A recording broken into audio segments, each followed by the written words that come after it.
Testing. All right. All right, try it now, Yeah, guys.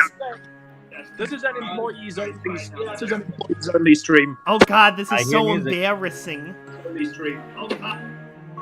I can hear the echo. That was me. Sorry. I hit a button. Oh no, not the button. Not the button! We should be broadcasting now. I want to thank YouTube for causing these problems by having a separate stream key for whether we're going live versus scheduling a stream. I don't know why that is the way it is. The way this is designed is so silly. As always, blame Susan. Blame Susan. Susan! Dude, haven't we made you happy enough with all the streams and the months and the ad sets? No, we unless we're like, you know, Mr. Beast's level of donation, we don't even get noticed. Hi, I'm Mr. Beast, and I'm gonna donate a messload of money for billions of trees. Anyway, I want to be a stream. so happy holidays to everyone. We'd like to thank Flitter Chris and WebShoulder for being honorary members, honorary founders today. Yeah. Thank you. That means Web has to act like Kelly, and Chris has to act like Needle during the stream. So, how do I act like Needle? Goth. No, I don't know. Yeah. What would direction be for Rick- someone to play Needle? So They're for super wicked. let's see, Needle Stitch, Blunt, Goth, and Friendly. Just Or is you can that- do your own derpy voice. That's what people are here for, anyway. Yeah, there we go. Okay. And So- I'm guessing for Kelly, I gotta be all British. Well, if this is as British as I can get. Yeah, our Those are actually- podcast persona of Kelly is basically British and also Butters from South Park. Oh, geez, Well, Founders. Unfortunately, I don't know any Butters from South Park, but I'll do my best not to be the worst. Oh, Wait a minute. Okay, here we go. Oh wait, what? YouTube. Wait, what? The best Butters episode it by says started far stream. is the says one started where he writes the Catch-22 inspired story, or Catcher in the Rye inspired story. The poop that took the pee. And Kelly, if you end up listening to this later on, I do apologize for the worst impersonation of you ever. I do not. I don't know what went wrong. Well, the I great thing don't know too, what we as I know. mentioned in the chat, is I actually have prepared notes of a bunch of topics that we can switch around on if there's ever any dead air. So no dead air podcast, hopefully, mostly. Skybot, you're brilliant. You're brilliant. So I should ask Vermont, because we haven't actually spoken, we've been both busy with our own projects. Have you been following the excitement happening around the CDPR offices over the last couple weeks? Yes, I have. I think I've logged like 20 hours into Cyberpunk so far. Oh, good. That was No, my other question, 25. is have you actually been playing it? I've got like 25 hours now, apparently. I still haven't finished the main story, which is weird because I'd heard it was quite short. It is, yes. Have you finished it? Yes, I finished a one playthrough on Nomad, and then it's similar to New Vegas, or not New Vegas. I'm trying to think. Basically, when you finish up, it sends you back to the last no going back checkpoint, and then they give you a free item, which is just a jacket. But you know, it's something. Oh, Street cred. okay. Can't forget street cred. Okay. So basically, Yeah. I played through the main game of Cyberpunk and all I got was this jacket. Yes. I thought for a second you were saying you've been playing Cyberpunk, and I'm like, oh wow, I didn't expect that. What I have heard is that game is basically the definition of NSFK. That's what and no. Yes. No, it is so NSFK. So Sky, so since you've finished the game, what is your current takeaway of it? What's your blanket opinion? Well, I definitely did have some glitches. I'll give people context first, because the context is very important. Where I am one of the blessed few, the gods smiled, the gods of Samurai Jack smiled upon me and gave me an Xbox Series X. Because one friend of mine used to work for Amazon, so he's really good at like working the website and whatever. So he secured himself a PS5 for Christmas, and he got Series X, which I bought off of him then immediately. Nice. So I am one of the few, like, so that's the weird thing about the game is it's not even the next gen version of the game yet. It's the current gen, quote unquote, and then it's like a 4.5, like in PlayStation terms. Yeah. So it runs fairly well, but in terms of graphical fidelity, I've got a new 4K TV, and it's outputting 4K, and there's no frame rate issues, but big Pan Am size butt. It does have functionality issues. One of the worst, the main game breaking one for me, which really sucked, is there's a Scandinavian character that you meet about 2/3 through the story, Hellman, and all of his audio was dropped. Like none of it played at all. I dislike it when a game does that. So I was literally waiting for, I don't know, an embarrassing Swedish like voice or something. And I had to read subtitles. Speaking of Pan Am, I actually just met her. There's an early part in her quest where you first start attempting to romance her, and then there's what appears to be a shunning, and I'm like, oh shit. She's like, is she like Judy? Is this not an available love option for my character? But then as the story plays out, it unfolds a bit differently. But at first I was kind of like, why the fuck have I been playing out here in the sand if she's not available? Because you wanted to. You decided to take that chance. I'm playing female V, so I've got Judy, but I definitely can't romance Pan Am. Yeah, that's my next playthrough. I think I'm gonna do a corporate Judy adjacent character. Yeah, so I'm currently. So I picked a corporate the corpo origin. So far, all right there. I'm playing on PC, so not too many bugs, but still a couple of not great ones. Like I've got a scrolling volume wheel on my keyboard, but the game recognizes that as Y-axis mouse movement. Oh no! So whenever I change the volume, it moves my camera up and down. Which is hysterical. I'm just gonna turn up the volume. Hey, why am I looking at the sky? Literally that lets me pretty constantly. And I'm not. And if I'm gonna be completely honest, not all the volume is mixed amazingly well. So, like, I feel like the mix needs another pass. Yeah, so there's a lot of time adjusting. So what I've seen is a lot of people have had random spawn in, spawn outs, literally cars coming out of nowhere, people suddenly dropping from the sky or ragdolling out of nowhere. I know when I watched Angry Joe having his angry rants about 2077, he showed some of his footage, and one NPC guard kept like respawning again and again and again in the elevator, even after he killed it. Oh, yeah. That wouldn't even be like a big deal, but I guess the thing. So because it ran fairly well for me, like when I got it, I got a physical disc because physical media is still the future. When I got my disc, it immediately updated to the 1.04 patch, the first day one. So it ran pretty well for the most part, except for that, a few dropped voice lines and other audio. But yeah, and then after, a few days later, I start hearing like, oh, the game is literally unplayable on PS4, and like, I don't know, like specifically Sony like products are having the most trouble with it, and I'm like, oh, maybe this is actually, it's not like New Vegas, it's a real problem.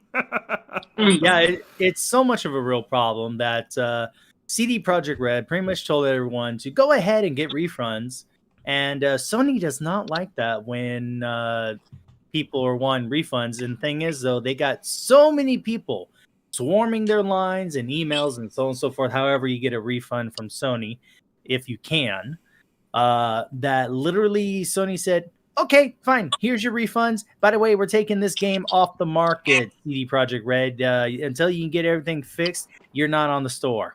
Okay, Yeah. I gotta ask: is this the real message they actually sent to people? They did, yeah. Oh, They the did. Like, yellow sorry, the yellow sorry. Yeah, because except for the curse words, that's something I could have written. Oh, this one I haven't seen. This one I did not see yet. Yeah, there's been so many memes about the yellow card that hurts people ever since the April delay that this is my Right. favorite one so far. Good. I've loved the memes that have popped off from this. Even like when the game aired, I remember seeing one or two companies dropping similar things, saying, "We're not going to be working today because we're going to be playing the game." Wow. But like, honestly, having played the game, I do think. Okay, so this needs a little bit of explanation. Do it. To make the point. So there was a warning that people were making that I completely agreed with at the time, which was a plea for players and games journalists to not expect Cyberpunk to be to not refer to it as the new standard for AAA RPGs because of the amount of time it spent in development, because the amount of money that was behind it, because of the size of the team that was on it. It's kind of like Rockstar, where CD Projekt Red don't really have to follow the rules of even AAA game development in terms of what they can pull off. Like, no one should expect any other game to look as good as a Rockstar game. And it's unhealthy for the industry to refer to that as the new industry standard, which I completely agree with. Until I started playing 2077 and I realized, oh, wait, no, this isn't that good. This is actually kind of what I expect the standard for AAA games to be. Beyond like the scope and scale of the city itself, which I think is the game's biggest achievement.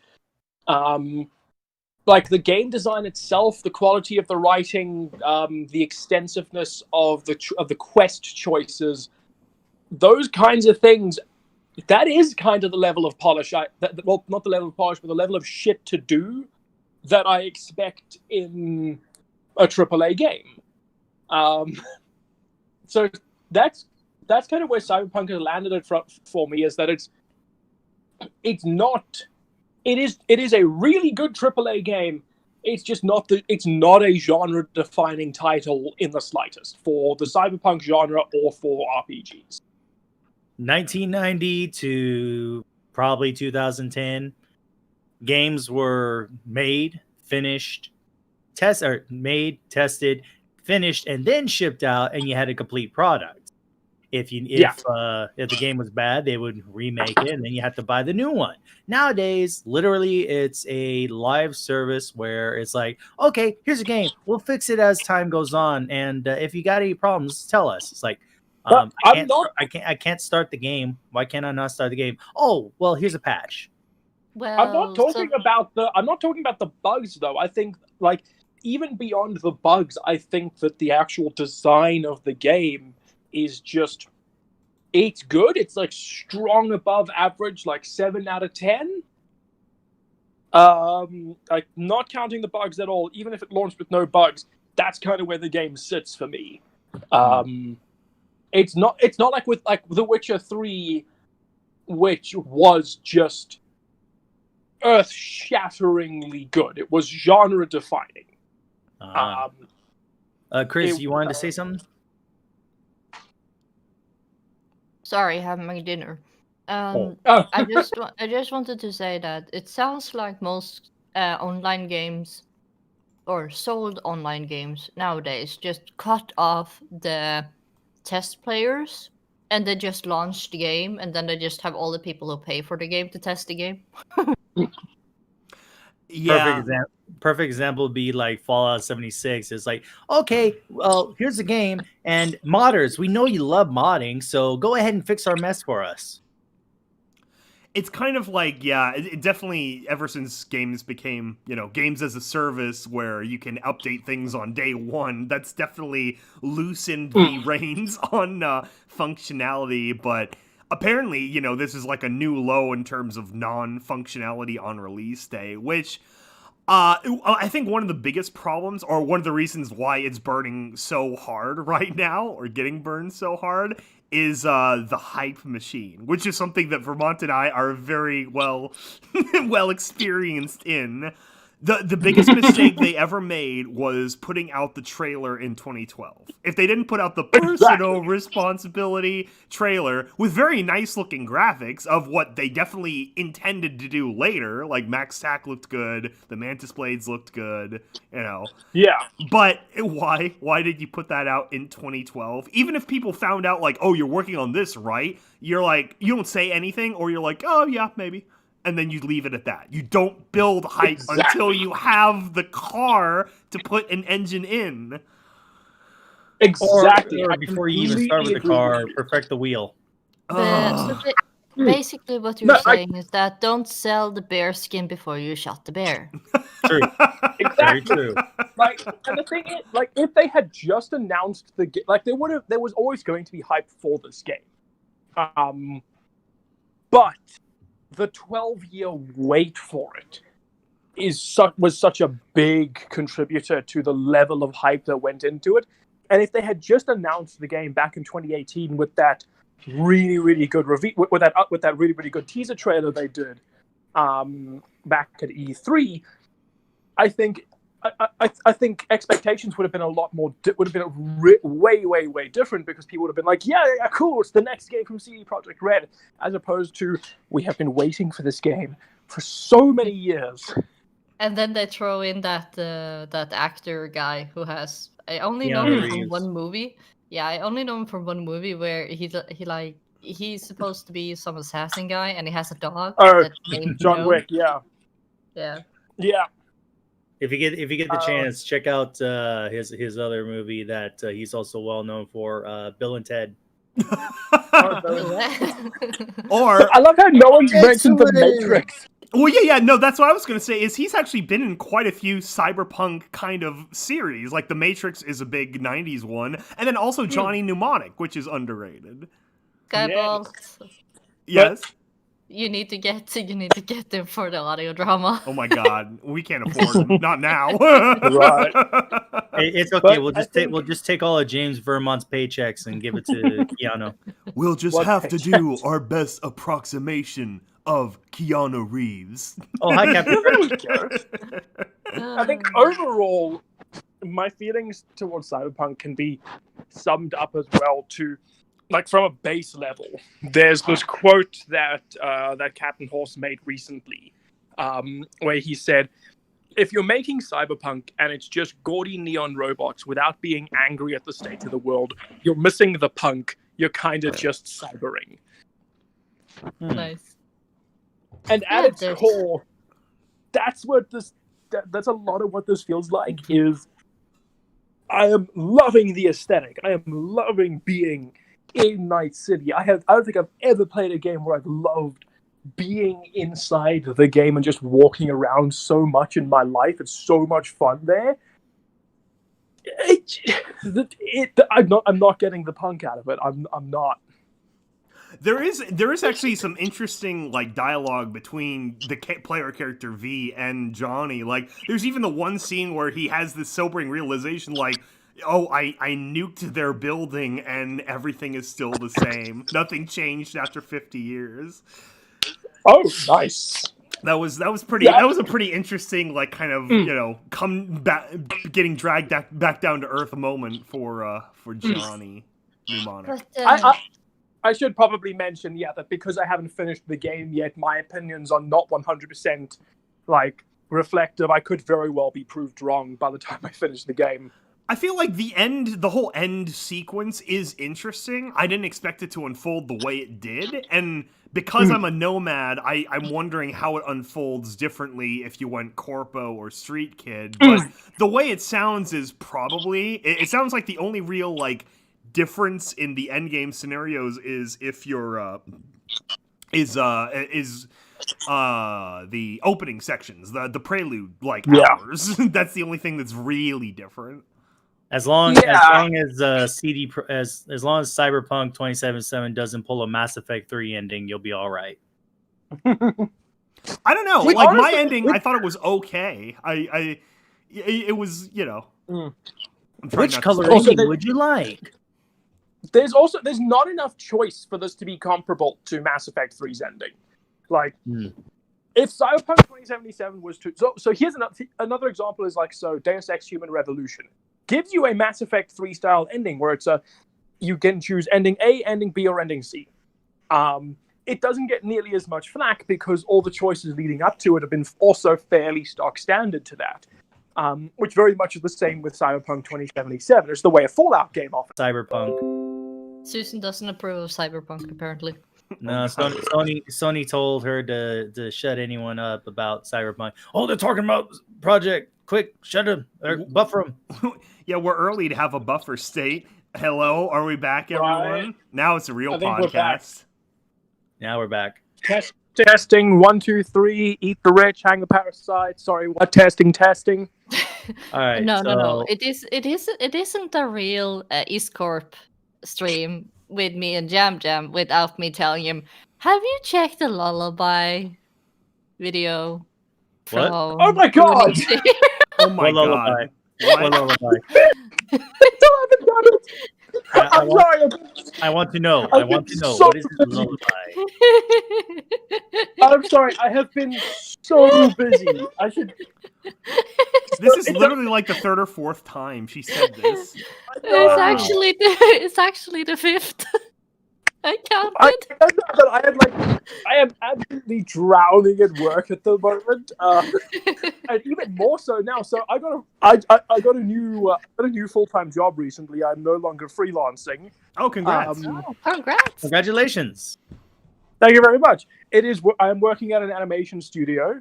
Oh, Yeah, we're doing some TV stuff next year and some films, but right now we're working on educational stuff, doing motion graphics and 3D. Nice. I'm gonna be doing animation and VFX on a film and a TV show starting in January, so that's quite exciting. Very cool. you have to let us know what it is when it comes out. You've Yeah, leveled as soon up as on I us. can. The problem is that because I'm back to working a 9 to 5 for the first time in a while. Oh my god, have I been spending so much time just in so much of my spare time also just trying to rearrange my schedule. Yeah, that's fair. It's real simple, James. All you gotta do is just cut out sleep to 2 hours. Because I've got 1, 2. I'm joking on that. I'm joking on that, but I get the funny feeling that for you it might be reality. Without going into any detail whatsoever, because I have learned CD Projekt Red's lesson here, I have 3 projects in the works that I am refusing to speak about, but they are now being because they are now being delayed because I now have a full-time job.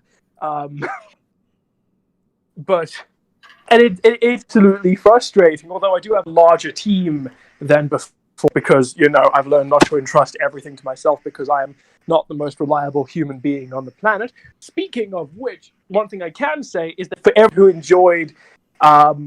who enjoyed the dentistry episode of the Wasteland Survival Guide, which, by the way, go watch that new Wasteland Survival Guide.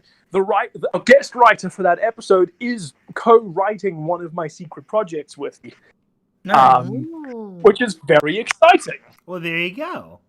All right, so James, you're CD Projekt Red. I guess I'll be all the noisy people out there saying, "Release it now!" Right? I can't even announce it now.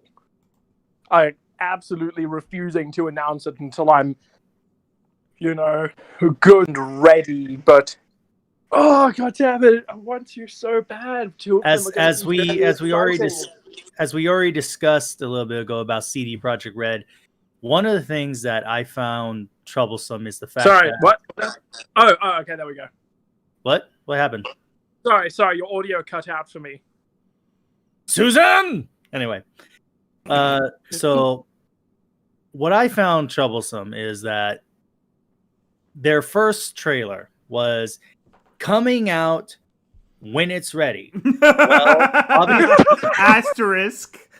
Obviously, it was not ready, and so there's it's not just Sony's fault or CD Projekt Red's fault. There's always a combination of different things.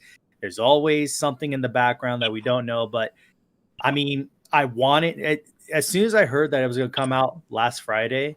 I wanted to buy a copy for myself and my brother, but I don't know. I had a twinge, like a little voice in the back of my head saying, "Hold off, hold off." It was kind of like the whole thing with Fallout 76 again, because when 76 was coming out, they were doing their different levels of version of the game. Like, here's the base game, here's the second one, and here's the power armor one. I was gonna shell out $200 for the power armor one and get a canvas bag, which, well, we now know wasn't.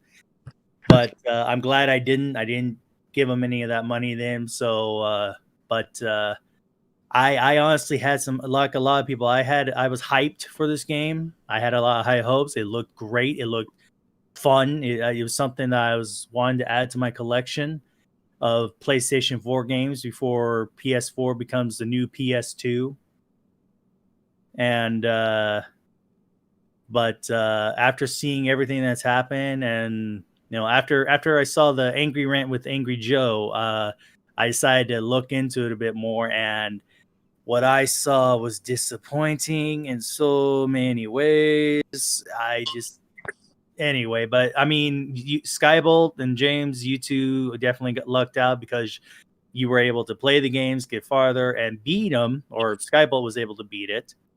So that was actually something I was going to say early on. Was I lucked out in getting the system, because otherwise my Xbox One is literally day one launch. I got it in the fall of 2013, so I would have had to run in potato mode, and I would have hated it. And be perfectly honest, I have my brother. I forget which Christmas it was. It was a couple of Christmases ago, probably 3 to 4 years ago. But he got me the PlayStation 4 Pro with the 1 terabyte memory. And I think if I had bought a copy, like a hard copy of Cyberpunk, I probably would have been able to play it. But like you and everyone else, it probably would have been a real mess to get through. I mean, it probably would have been worse than playing Fallout 4 without any real patches or polish to it. Yeah, I don't like that. I feel like these mid-generation, like, half systems are kind of insulting to people, where it's like, you're shelling out $500 every 3 years. Like, I don't know, maybe they want people to spend as much as PC gamers, but it's like, come on, man. Like, it's just dumb. What really needs to happen is a lot of the studios, are not even the studios, but the companies need to go back to how treat their video games how they were in the past before multiplayer online service. Make the product, make it good, put in the quality work, and then put it out, and then do your multiplayer live service, whatever. But no, if anything, it's all microtransactions and whatnot now, pretty much. I mean, here's an example of why they're sticking to this. A 6-year-old boy recently racked up $16,000 in debt on his mom's credit card on the iPad game Sonic Forces. Oh my gosh. It was bad. Like, it started off small, by getting like some of the little items here and there, and then getting the bulk items like 9 rings and then 99 rings. As to why you need those rings, I don't know. Haven't played the game. Don't have an iPad. Don't plan to really play any of those type of games. But it got bad because a lot of the microtransactions are being used to funnel money from people who have that knee-jerk reactions like, oh, I need to get further in the game. I know, I'll buy my way through instead of actually grinding. But there are those people that will grind, but the grind is just so messed up. That's basically the entire premise of mobile gaming these days. But no, Right. that was my whole point of the console thing too. Is like CD Projekt Red obviously deserves a lot of blame for the screwed up launch. I kind of blame the two system companies also because they're the ones that like uncaringly just handed their entire stocks to scalpers. Like it's one of the worst I've seen in many years where it's like not even a word of like we're trying to stop this or we're trying to work with companies to make sure players can get our systems. On top of that, there's the stocking issue, which I think is also like artificial. I can only assume they both made a small amount of systems, so they have the sold out articles or crap like that. But it's like no one can play it. That's why I say current gen with PS4 and Xbox One, because no, the next gen hasn't come yet for anyone. Well, when it comes to the new consoles, it's not just Sony or Microsoft. It's actually also the stores themselves. I mean, they literally have left their websites open to bots to, instantly purchase everything up. And James, you've been wanting to say something. Please go ahead. Yeah, I've got to head off to dinner real quick. I'll be back with you guys in about 20 minutes. Okay. But before that happens, I just want to bring this up, going back to what you were saying earlier about coming when it's ready. That phrase was made back when CD Projekt Red was still kind of an indie rebel studio. They are now the AAA machine that we see. Insert Batman quote about seeing yourself become the villain. They are very much the AAA giant that a studio like them 7 years ago would have been railing against, which is, I mean, they've got slightly better consumer ethics, even if they don't have very good employment ethics, but that has very much been the direction that CD Projekt Red has been going, which is kind of a shame. True. Right, Yeah, I'm going to step out. I'll be back in like half an hour. Sounds Alrighty. good. Later. Yeah, it is really unfortunate. So anyway, I guess we could pivot to is there a topic that you're familiar with, Chris, while we have you here? I'm not sure what your schedule is today.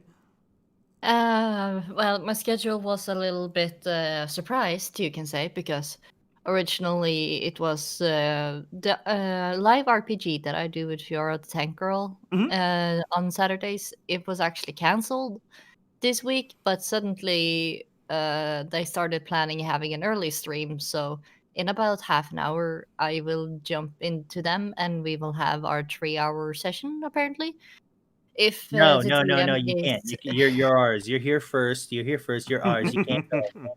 No worries, I will come back and hopefully get the ending with the stream. But Okay. if the DM is not feeling well, then I will stay here. And yes, I absolutely adore that art. I really both the Dr. Chris that you made, Sky, and Hilda Iversen. It's just like, yep, that's something I would have done. Yep. Yep. It really did work out amazingly. Where not only that we got you your own art, basically, but just the whole episode was very, very well done, very spoopy. And I didn't remember all my takes that I sent you, but I was a bit surprised that you took the one where I have all the extra sounds and words and everything. Just everything is extra, and I'm just like, okay, that's the one you went with. I couldn't even. I couldn't even write it down just because I'm like, how do you write in the middle of I honestly thought that was on purpose. Because of how well it fit. I mean, it made it almost made the sound, the background noise of the library or the deep vault come to life, considering there's other individuals who are just going about looking through books and whatnot. I thought you did a great job portraying someone who's very stir crazy. Like we all are. We can all relate to that character these days. Oh, another person. Oh, I can talk. We can Hello. talk. We can talk. Come. I show you my pretties. Come. That's why those that first line too about like she look at me like I'm gonna be added to the curios. I'm a new thing for the collection. Run away.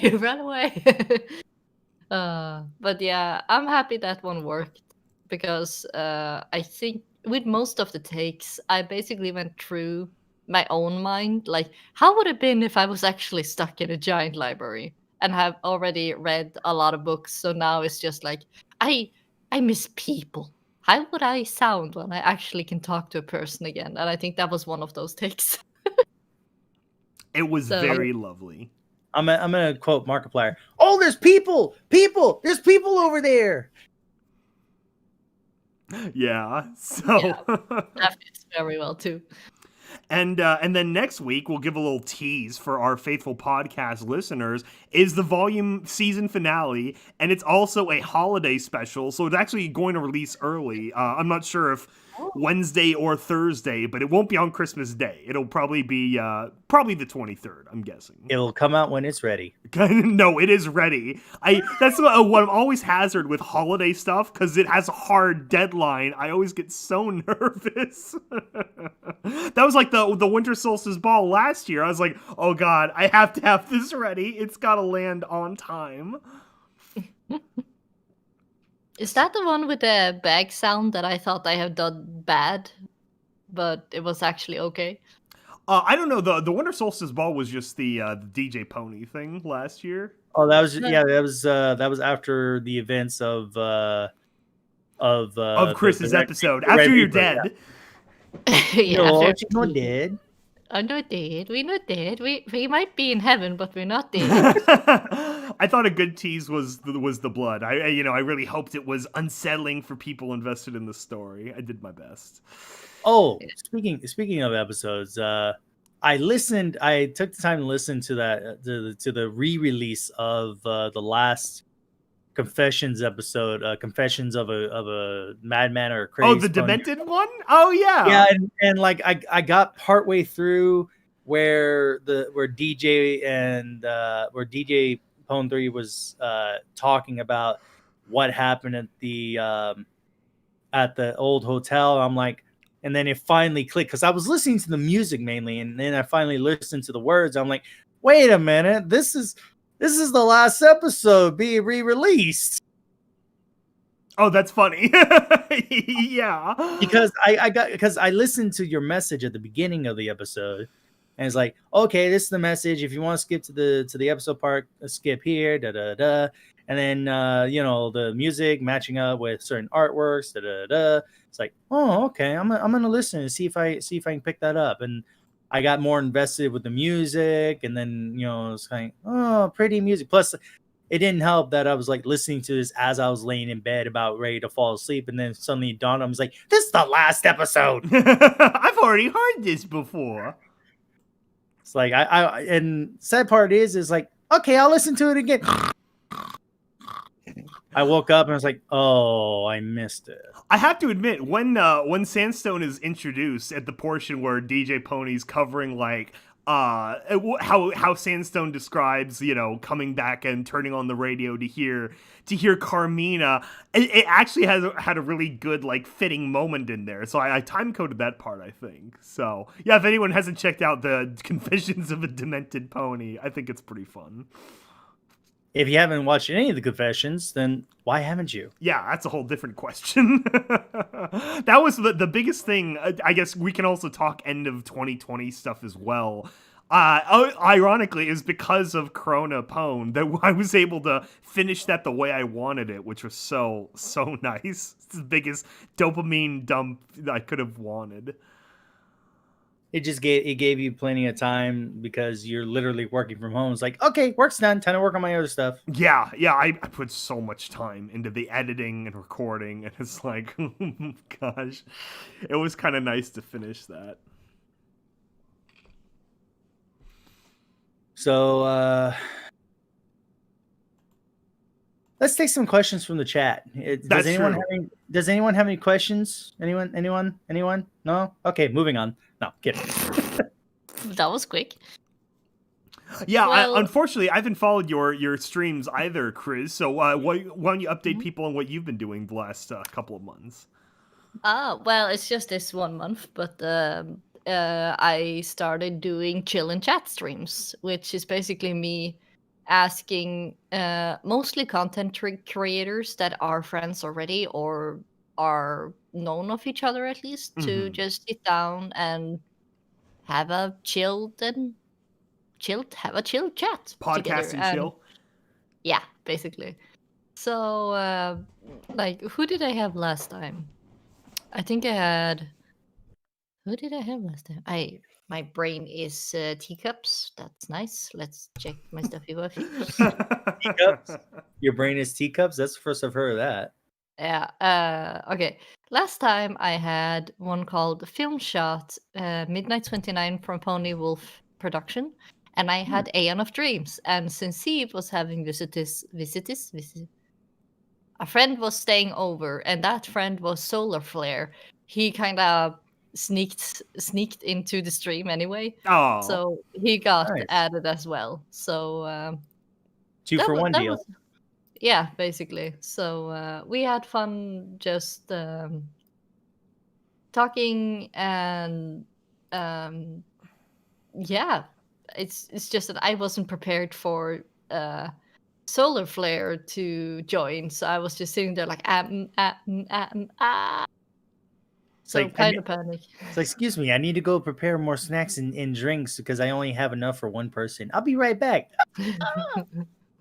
Panic! when is the next episode again? So people can hear like what it's like. The next one is this Sunday, 11 for me.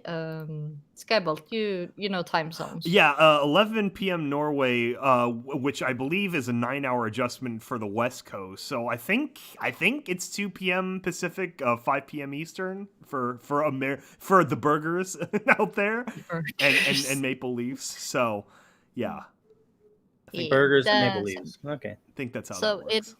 Yeah, that's on my Twitch. So you will have to skedaddle over to Twitchy Witchy if you want to looky. What? You have a Twitch? You should see a doctor about that.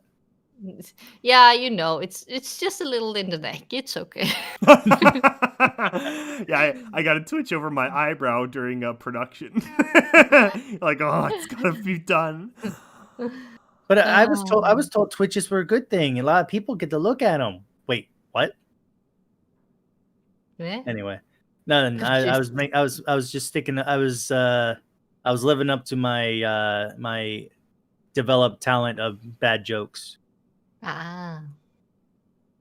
Yeah, no, I think I had a Twitch account at one point just for like watching streams or whatever. I seldom ever use the service though. I don't know why. It's kind of I use it mostly because it's only live streams, so I didn't have to learn editing or any of that hard stuff that I can't do because you have seen how it goes when I try to do videos. No, it's all right. Practice makes perfect. So anyway. I still haven't learned how to live stream even after 4 years now. So Well, YouTube makes it a lot harder, as far as I understood. yeah, I'm starting to realize that myself. Yeah. Thank you. Maybe What's we should have that? an EAST Corp Twitch. That's true. Yeah, we'll set up an EAST Corp Twitch and go from there. See how that works out. No, I don't know. I'm wondering. Well, we do have what we have coming out in the next couple of months is kind of a mystery because it's whether or not we can finish up some stuff that we're working on the side, and then for sure once Ulysses Chronicle Volume 1 is complete, I'm thinking of doing like a podcast, like just a cast stream, and we can all talk that or like go through like, you know, cast theories or whatever, something fun. Talk about Volume 1, talk about inspirations and just promotion type stuff. Because also I have these scripts that I'm cleaning up to look all nice that I'll release also. So You're gonna be putting it out there like you did with the Confessions. kind of not so definitive of a package, but like the script will be out there for sure, and then maybe like a deal on the volume 1 or something for people to download. Because I'm really hoping now that the whole volume is done, people can listen to all that back to back and get a better feel for, I know it was uncharted territory. It's not like, something based off Pony or Fallout that everyone's more familiar with. So It was different stories intertwining in one way or another. that was half the reason I was like, I want something very, very original. Like, so original it's like a unique genre, a unique sort of setting. Something that would be neat for people. Scroll Keeper, teacups. What causes such a condition? Yeah, it's funny when you said that. I immediately thought Alice in Wonderland. That works. I'm gonna roll with that one. Hilda in Wonderland. There you go. There you have your spin-off. Skybolt, I know what the bonus episode of Lissip's gonna be. Oh my gosh. I have to say, Backstory of Hilda, how she got down to the library in the first place. yeah, she's basically a Disney princess at this point. Because we'll be bought out by Disney just like everyone else soon. No. Let's No, not be brought up by Disney. No, web shooter. Listen. If we get bought up by Disney, we get our own corner in Disney parks. That's true. That was a little inside joke we had in our cast chat room, where it's like, yeah, instead of paying in money, I would ask for land. I want a section of Disney World that we can just build our own little fun house in. Yeah, it would just be the EAST Corp corner. There you go. That cheap business taxes. Yeah, a mixture of like everything. Sure, guys, you can have your own little corner of my park, but make sure you put plenty of Mickey Mouse ears in there. And the best part of Orlando is you're far enough inland in Florida that you suffer the least damage from the hurricanes. Just make one giant round building. It'll survive. That's true. Yeah, we'll build ours out of concrete, like smart designers in what was it, Guam? I think that they build. No. Yeah. No. Either you build a stable or you build the secret library. That's true. That's true. It's got to be underground. Too cool for school. Yeah. So the top is just a lot of statues, and of course a Mickey Mouse, tiny Mickey Mouse statues all over the place. So that if people aren't watching carefully enough, they might stumble onto one of them. I don't know if they tolerate the little statue. We'll have to replace Minerva with a giant Mickey Mouse. Blasphemy! This is my house now. No, What's the matter? Didn't you read the fine print? You know what would be cute? You know what would be cute if they had Minerva, but they had like 3 small Mickey Mouses, just like one on the shoulder, one dangling on the spear just from her arm, and the last one is like, "Oh, you have a book there? Let me read it." Oh my gosh. That would have been cute. The one reading the book needs to have the hat on. The Ministerium logos already look kind of like Mickey Mouse ears, just like lopsided.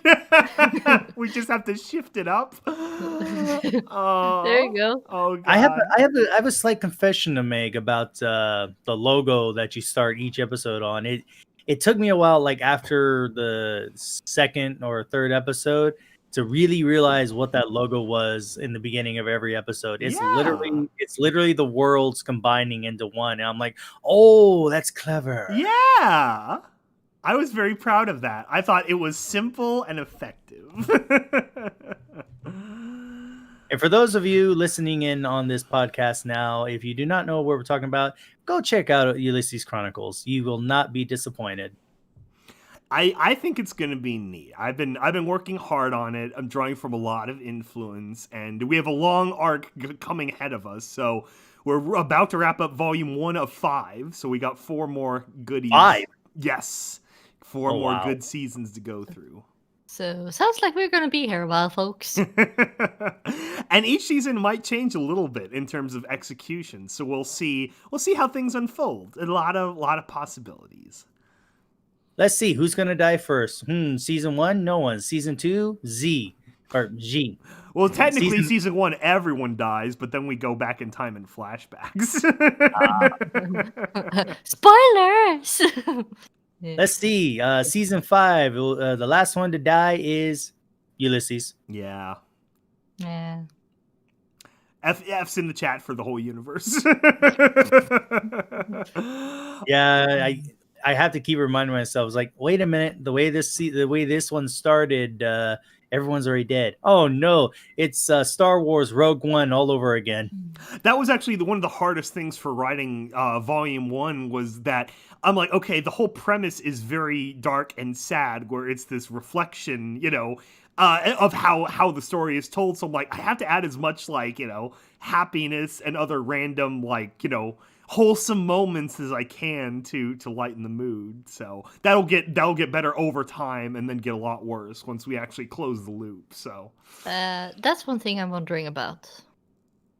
You remember? I think it was the episode before Hilda's episode. You talked about some people having electrical carriages and some having horse carriages. I think my English might have been a bit weird, but did Alyssal have a horse or electrical one? No, so he had basically a motorcycle. Time flies. Okay. Yep. I think we're back. Yeah. Let's see. We are back. Yeah, so Right. so that's the idea, is that a lot of them ride around in vehicles like those, like the stone fishy cars from Atlantis, but much different design, more like mechanical kind of looking things. His was more looking like a horse. Yeah, I mentioned. it's just- I'm sorry. Sorry. No, it's just a short thing. When you said stone fishy cars, I was just starting to think of those. If you watch the movie Atlantis, the Disney, and they had like those fish crystal Yeah, that's what we're talking flying about. things. Okay, so is those type of things just horse? It doesn't actually look like horses, but the idea of that being Oh. a conveyance of riding around, it's a carryover Oh. term.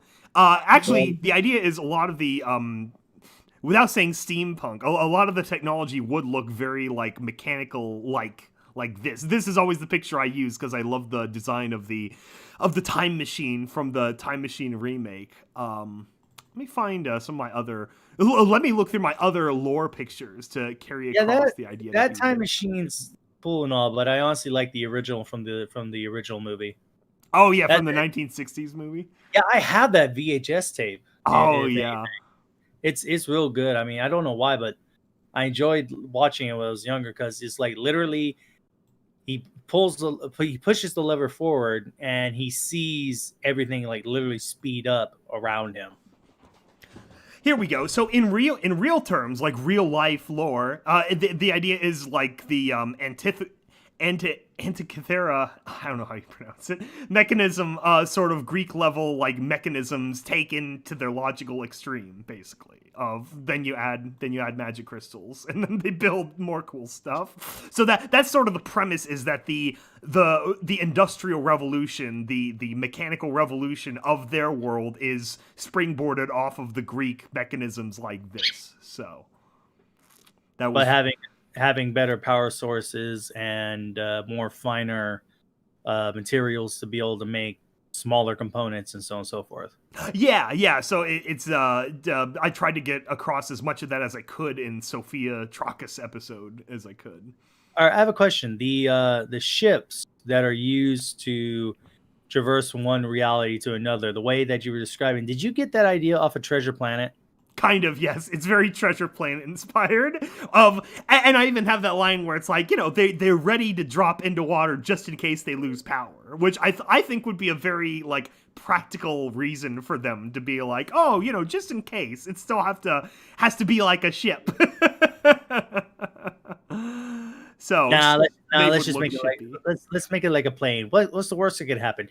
And that might even happen in an upcoming episode where something goes wrong and they lose power. So we need more power. I'm giving her all the power she's got, Captain. Yeah. So I tried to get at least these two pieces of art from MJ Mad Jesters to kind of get across the idea for people. So like the robot guy, the lovely Aurelian robots. That's another idea of the technology, and these were heavily inspired by the automaton from the Dark Knight Arkham City, the Batman Arkham City games. Oh yeah, Where they have the Gotham of Tomorrow levels in the underground where you meet Ra's al Ghul. oh, So that's okay. what these were heavily inspired by. Aww. Are my pretties based on something evil? Aww. No, they weren't evil. They were No, they were actually like Disney automatons. In Batman Arkham City, the underground city was like an older version of Gotham that was just like paved over to build taller buildings and so on and so forth. But it's a forgotten area, and they had like a world of tomorrow area with automatons and basically old school robots, technologies that were supposed to represent the future. So no, your robot, your pretties are not made from something evil. They're made from something that was an vision of the future. There we go. The Mechanical Guardians. So it's very clear inspiration for anyone who missed that reference. It's naked. Ah! yeah, exactly. Close. Those things were hard. Guy to find, I'm not gonna lie. And yeah, so I'm trying to. And there's a lot of little points like that where I try to get across like the deviations of time, or how history unfolded differently for them with little blurbs that I think are fun. At least you gave your automatons some clothing. Yeah, I thought it would make sense of them being in like regular armor, just because it's already laying here. Might as well. Yeah, I would not let my robots go around naked. I'm giving you clothing. No. Jumping back real fast to Hilda being like Alice in Wonderland, I can already imagine one of the automatons wearing a Mad Hatter hat. I was going to say, like, she looks like Alice, but she would be more like the White Rabbit. Or the Mad Hatter, yeah. For a very important date. Would you like a cup of tea? Like a cup of tea? Oh, Are we going British? Have a very merry birthday to you. Do you? You know, I can imagine. Sorry, go ahead. No, you first. I say it afterwards. I would like. I think it would be neat to see how Hilda and Sophia would interact, because Ulysses brought that up, and he's like, "Oh man, she could give Sophia a run for her money and talking." Oh, the battle is on. Yeah, it is funny, and people will see a little bit of that in the holiday episode of the whole group, everyone come together interaction, and then where the seasons go from there. So yeah, it's pretty neat. And like I think it's episode 3, the whole description of how the ostiums, how the gateways work. Like, this is sort of like the aesthetic I'm going for, all these like crystal refractors and the beam of white energy, that kind of thing. So. Don't look at the light. I can't. It's right in front of me. It's so pretty. The thing I was gonna say was that I totally imagine Hilde if, like, most of the other archivists people, I don't remember their names right now. Oh, the keepers. They're the grunts. Yeah. Imagine if most of them are away and she has like other clothing items lying around. She's definitely gonna dress up each and every single of the guardians, and just like she has their birthdays, she has their names, she has their family history, like everything. No. and of course big ancestor mom of everyone is of course Minerva. So like everybody is like paying respect to her, and she's just like having tea parties, having anything just to have some company. My pretties. every single automaton has a unique name except one. Is like this one is Francisco. This one, and this one's Bob. Yeah, there's one in Yeah. particular she just doesn't like. That's where she strikes her ire, like, you could have been so much better like the others, but you had to be a bad boy because it, like, stepped on her toe or something one day. You know what?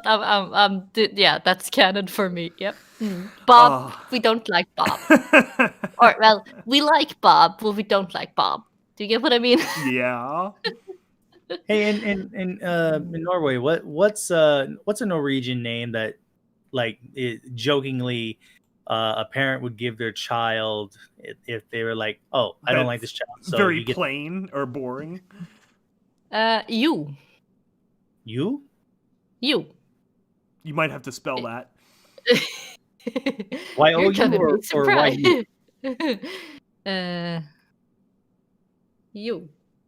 Straightforward, the exact same word for yes. Because Oh. we have ja, we have you. Do we have another one? See, I thought at first you were saying Yule, and that was like a dig. It's like, oh, Yule, that's the boring name.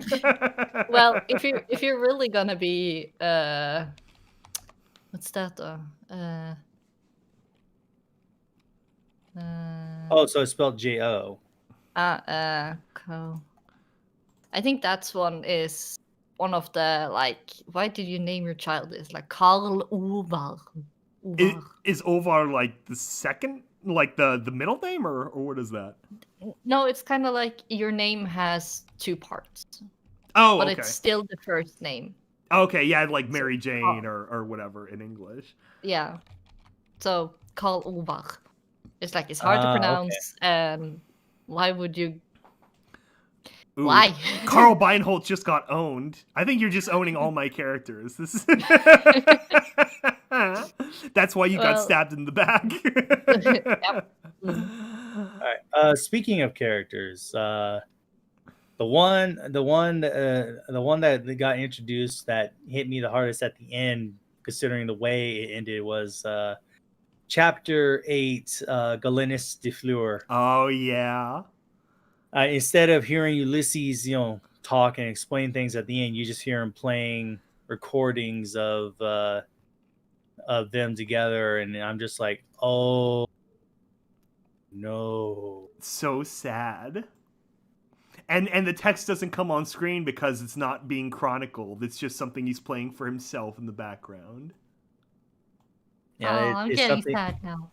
It's something you have to really listen to, and just, I mean, I knew that it was going to lead up to that, but at the same time, it's just like, oh, I did not expect this, even though I expected it.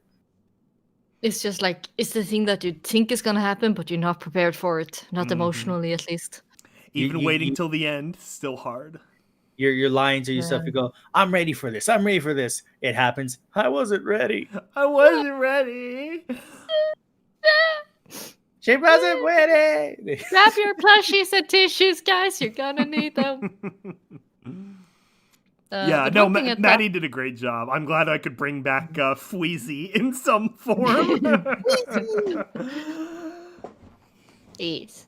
But she's not the same character. There will be differences, but you can't Are you pass up on the voice. You gotta have the voice. Curie 3.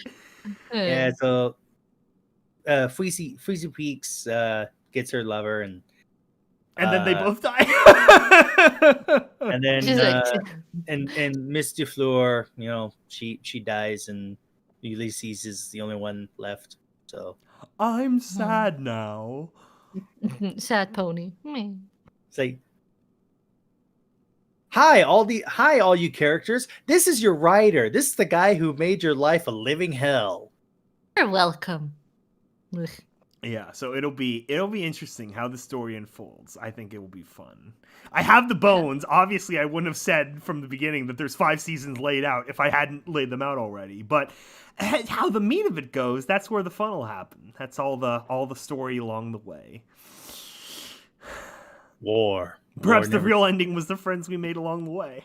No. But one thing that I finds something. You found?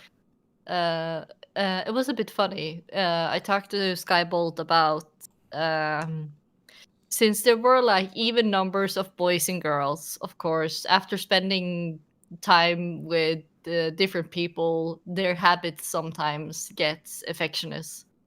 So I was just like, there is even amount of people of boys and girls. Are there going to be any couples? We'll see. Yes. So, but the thing is, I then kind of few guys of you know, well, all of you know maybe how I met my dearest, but so I basically since I saw similarities between web shooters character and my dearest, I asked a little bit about him. And I also got to know that he is based on a Korean friend of yours, right? Yes. Yeah. And my dearest is from Korea. And also, since Web Shooter was voicing this character and he also voiced Sandstone, it's kind of like, Skyball? Who is that nice What are Asian you boy? doing? No, I already have my nice Asian boy, but thank you. I did not see this one coming. Although I guess I should have suspected it. Yeah, I see. And here I thought you were going to ask if McDonald's was canon in the show, and that was Well- that's a whole different conversation. Well, well, you know, you're making the world. You could just call it something else, like Sir Waffles or something.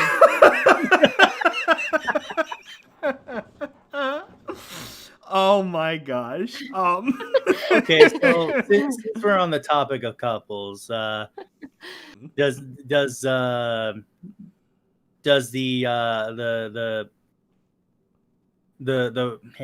words Yes, they are hard. does the rough-edged navigator McGlasson get McGlasson. anyone? That's an interesting question, isn't it? Yeah, I was going to mention her too because Kayla is the new addition to the series in terms of someone who didn't come from Confessions, and it is so great having her on staff too. She was so excited to join up almost immediately. She's like, "Oh yes, that'd be so fun." So she's been fun in the chat rooms too. Asking about where the logo is supposed to go. It goes there. No, there. It goes over in this corner. What corner? It goes That corner. everywhere. It goes everywhere. Copy and paste everything. Okay, too many logos. Yeah. It'd be like the Zubumafu episodes. Go into the closet, open closet. Don't drop here. Yeah, actually, I worked really hard on those. I wanted all the logos to look really nice, and so I did my own graphic design for them to just hand off or to use as like profile pictures or stuff later. So I think they turned out pretty well. We need to make these buttons. Yeah, Yes, that's true. And They stickers. should be Stickers. should be something. I want my stickers. Yeah. So it was neat. I put a lot of thought into all of them, as much as I could. Mm-mm. Oh, dentistry. Oh yeah. We talked about that briefly before going back into Cyberpunk, but we have been lucky to have regular Wasteland survival guides again. So hopefully we have more on the way. That's the idea. We're in the final stretch, but we'll see. Still waiting. All you Wastelanders out there, make sure you pick up a copy. You're gonna need it. And if you can't read, find someone who can. That's one of the things I've been working on the last couple of months is the big finale package with like the audiobook and the actual Wasteland Survival Guide PDF and all this stuff. So it'll be a really nice package once it's done. Yeah, I'm just waiting for my Sir Waffles sticker. Thank you. Oh gosh. So Let's see. Scroll Keeper. I'm still waiting for the Amnesia one. What? Oh yeah, I think he had mentioned in one of the chat rooms about neither Vermont or I have actually written like an amnesia-based story per se. I think the closest for me would probably be Awake because every time they get reset, all of them forget what had happened except for poor poor Silo Hopper. So that's kind of an amnesia thing, but I guess for me, I always thought it was such a common trope in writing where you just have a total, like, mind blank for a character who then discovers their story that, Oh, are you talking about Arya Moon? no, I think he's talking about amnesia as like a concept in writing. Hmm. Oh, that is true. I guess Arya Moon, that it's, it's clone number 6 or whatever, so that it's kind of amnesia too. Okay. Vermont's not here to talk about that, though. Vermont, get back here. I know. Jam, we need you. Come back here. Yeah, I need to I listen have through jam. that whole season again too. Now that it's all done, I feel like they work better that way. Like we've trained people to be used to listening several hours back to back now. So. Oh, speaking of back to back, a while back, a couple months ago, when this whole nonsense started with Corona Pone, even though it wasn't her fault, I went ahead and kind of re-listened to some old videos, and a couple of them were from EAST Corp, and one of them was Chris and Dearest as Discord and Luna. We need Congratulations on that. Oh, hey. It worked. I summoned the jam. Chris, we need to see about getting your Dearest back on later on down the road. That was a very funny. We definitely need to do another what the fic at some point. Yeah, if he's willing to, then yeah. I just need to plan the day and that stuff. And I just now looked at the live stream. It looks like Health is resenting Corona Pone. No, she's not pretty. There you go. Okay. Simply incredible. That's still my Scope photo.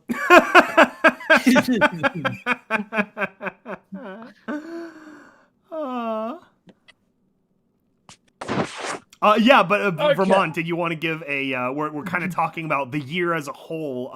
Break down Arya Moon. What happened this year and what's coming or anything. And Sir Waffles. Oh, yes, I absolutely can. Assuming I'm not interrupting anyone else's version of that. No, we're transitioning into next topic. So.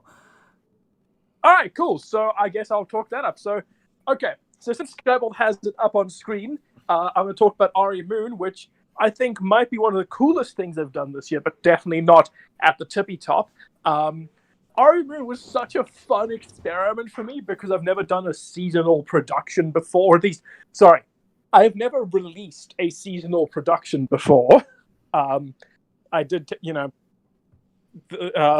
Fallout Equestria, the animated series, was very much a seasonal production. We did multiple seasons of it in the writer's room. But, like, it was really, really nice to start to release the content for that. Especially because as I've said before, like, I'd been trying to I'd wanted to do a story with the character of Arya Moon for years. And the closest I had originally come was bringing her back in Terminal Secrets Episode 4 for a cameo monologue, which everyone really loved. So, and at the beginning of the year, I knew I had a few ideas for stories where I was going to bring it back, and I thought I'd sit down and just try and do it. And originally, it was going to be a Fallout Equestria story, but I have since decide to go with something original because I was a little. We've been playing in the Fallout Equestria sandbox for so long. I needed a change. I needed a bit of a change of pace. So I ended up working on that, and that has been such a fun story to write, but also a bit of an existential one because the story, it's a very introspective story.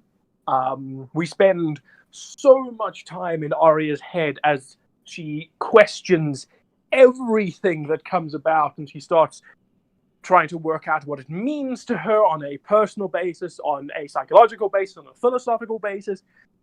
And then, of course, we did end up transitioning that into sort of a very, very scathing examination, well, a brief glimpse at an examination of capitalism and corporate ideologies in our second last episode that I co-wrote with Cinder, which I think actually made one of our fans cry. He was posting about it. I can't remember who it was. It might have been MT in the Discord server that which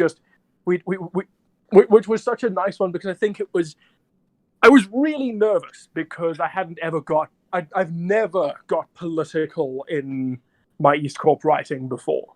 And because we try to generally keep stuff out of it, but with the cyberpunk genre, I genuinely feel like it's hard to not jump into that.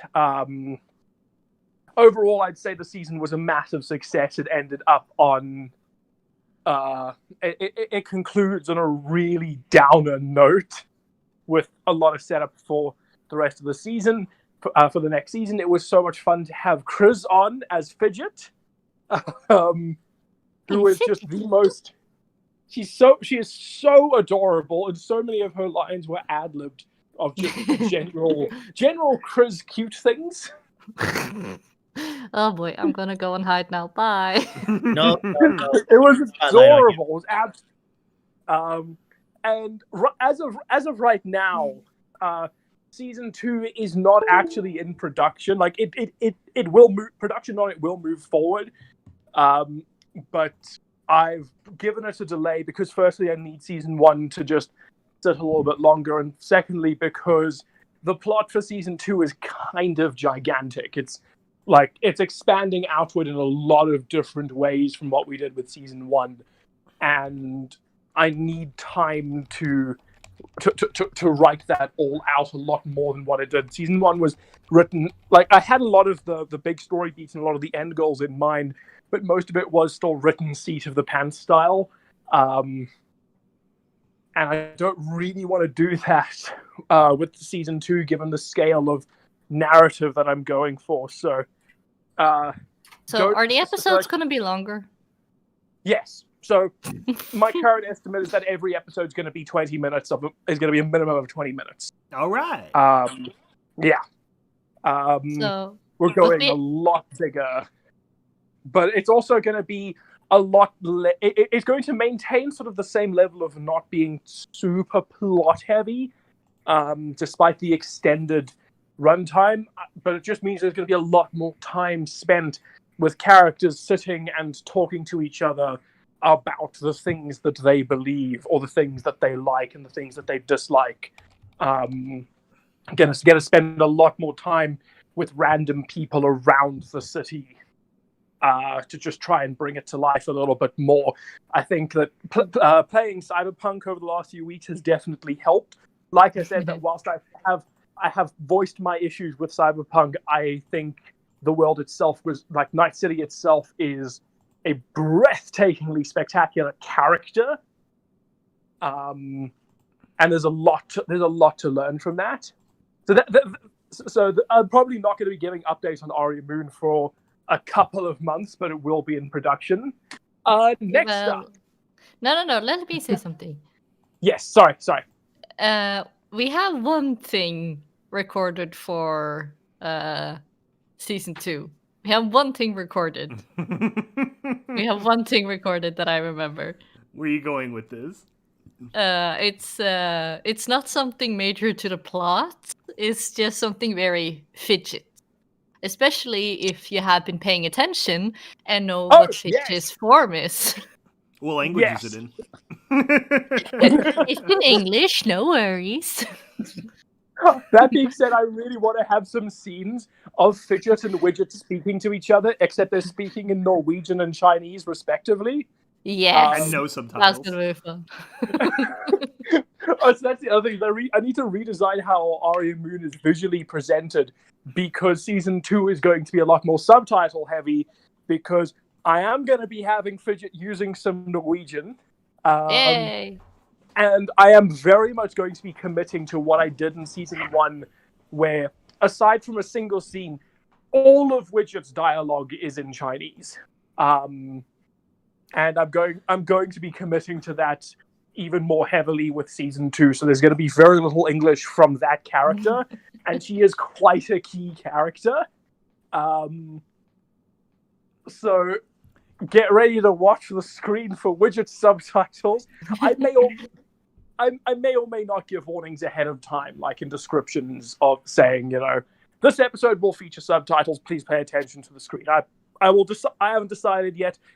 Like I say, we're a long way out from Aria Moon Season 2. Partially because of all the other stuff I'm working on. And so next thing I should probably give an update on is Untypical, which is...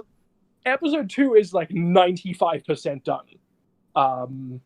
We are so close to being finished. I originally did want it to come out this month, but it's going to come out in January instead.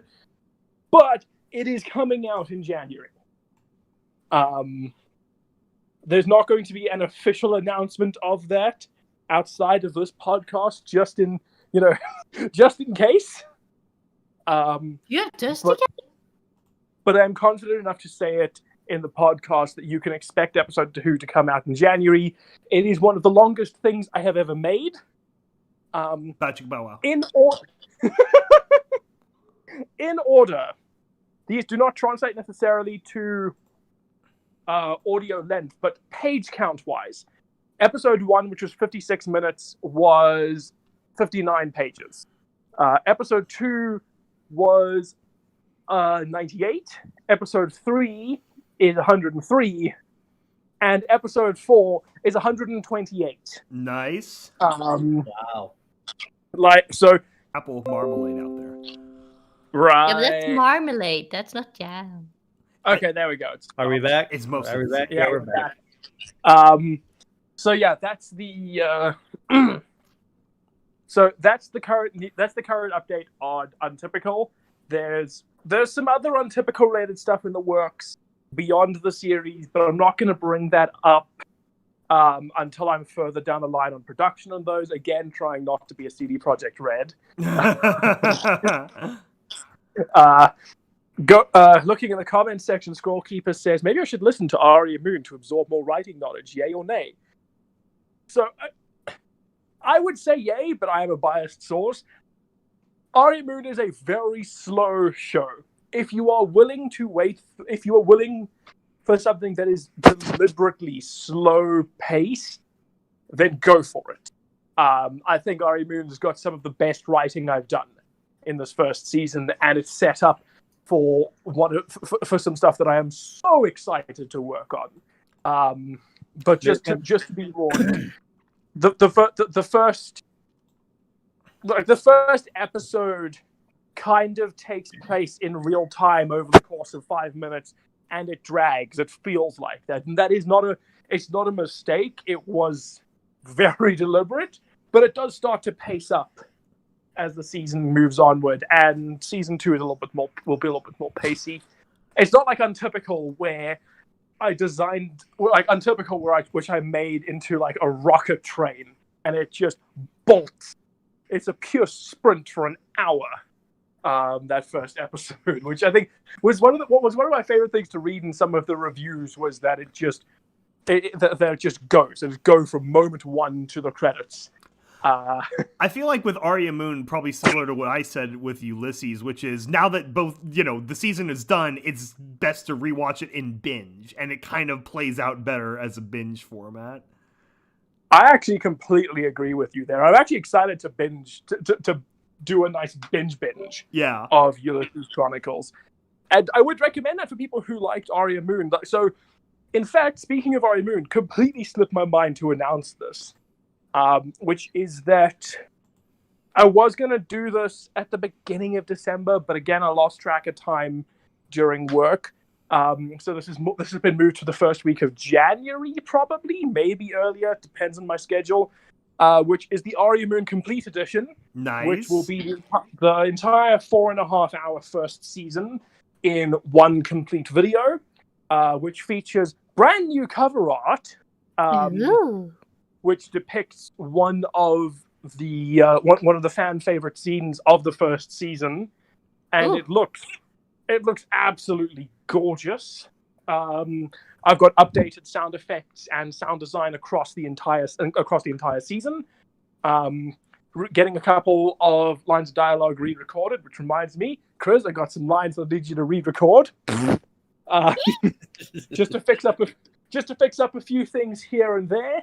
There were a couple of mistakes I made in the edit of the original series that just resulted from tight production deadlines and so on that are being tweaked and fixed. So when people would like to binge Aria, so you can watch Aria Moon in its current state, but I would highly also encourage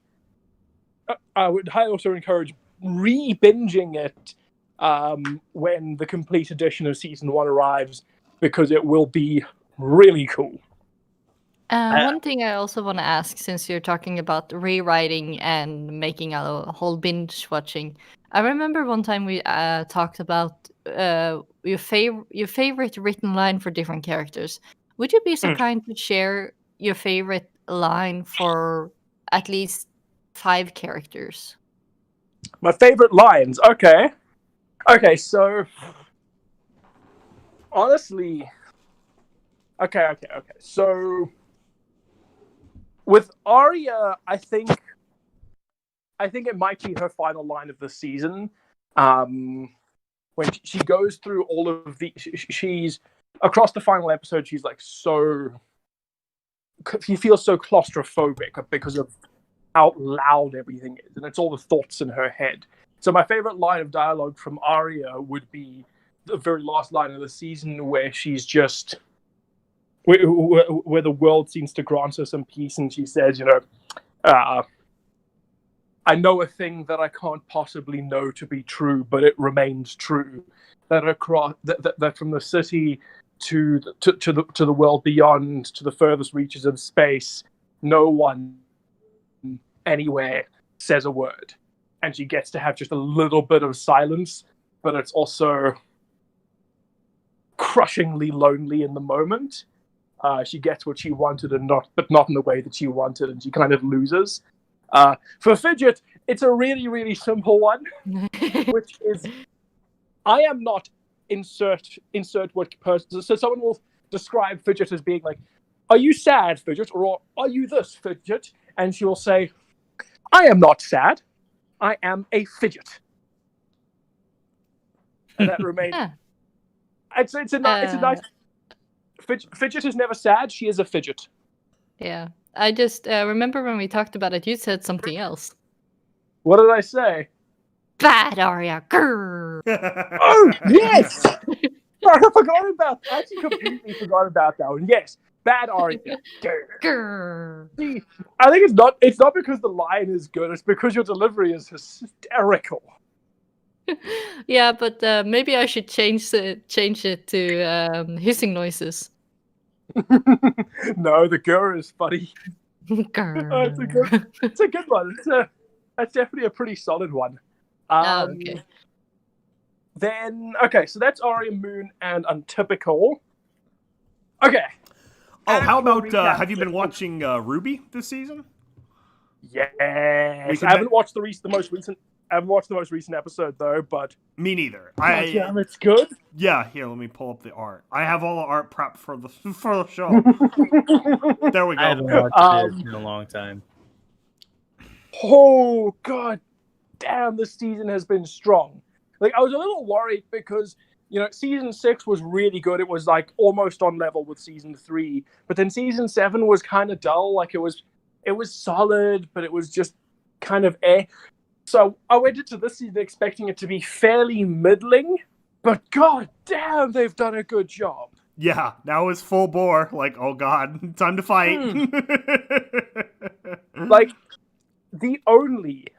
there is a single criticism I have of the season, which is that I think the fight scenes have been just really subpar. Yeah. Like, probably some of the worst, if not the weakest, fight sequences that the show has ever done. They've been complete non-factors, but the characters have been good, the writing's been good, the animation's been good, the backgrounds have been good, the cinematography and editing have been trying so hard to be interesting and unique, and it's kind of working, or at least it's very endearing. the VAs have done a good job too. It's like this season's really coming together. If you say so. Something else that was I watched last week's episode and looked like I think it started off with like that Cinder flashback, and I leaned back in my chair and I'm thinking, all right, you know what? I give no shits about this character, so go on, Ruby, do your best, make me care about Cinder. and the episode ends, and I'm like, oh my god! After 8 seasons, I actually care about this character at last. I know. It also had great music. There was like 3 songs in the episode. Music was so cool.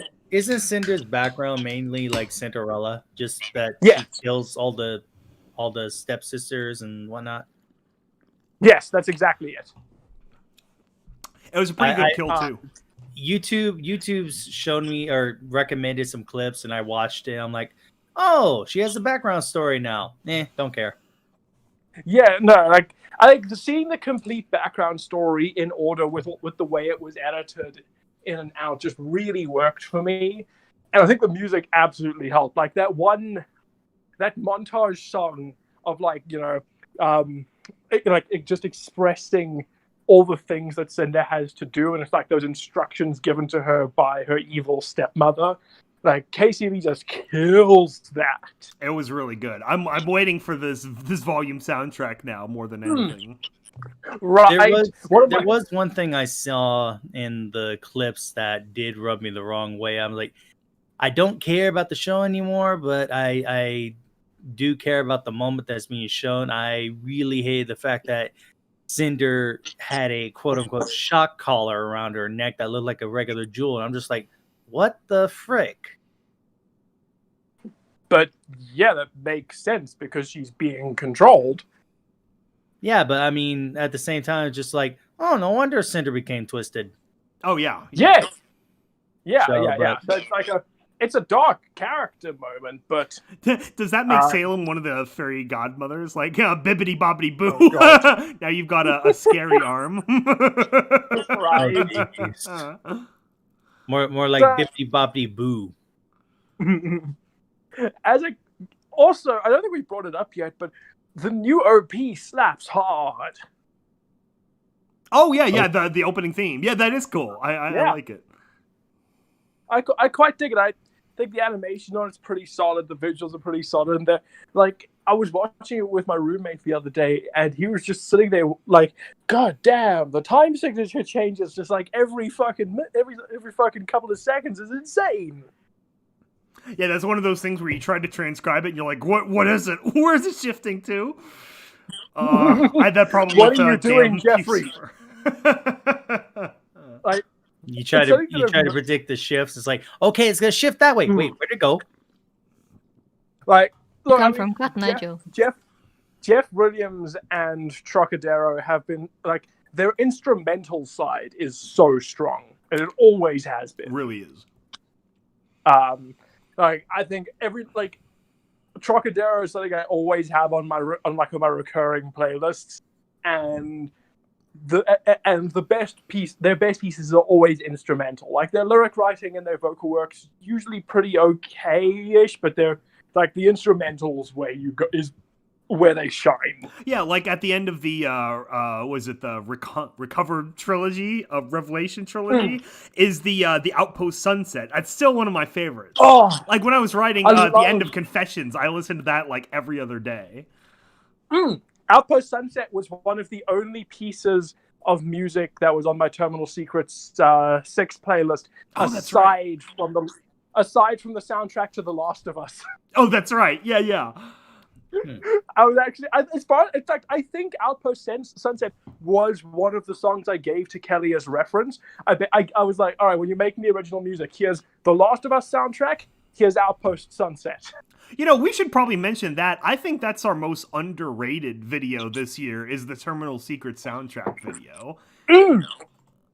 Like, I completely agree. I think, like, folks looking for some good music should really go check that out. It was so cool. It was so cool getting to get an original soundtrack for a production.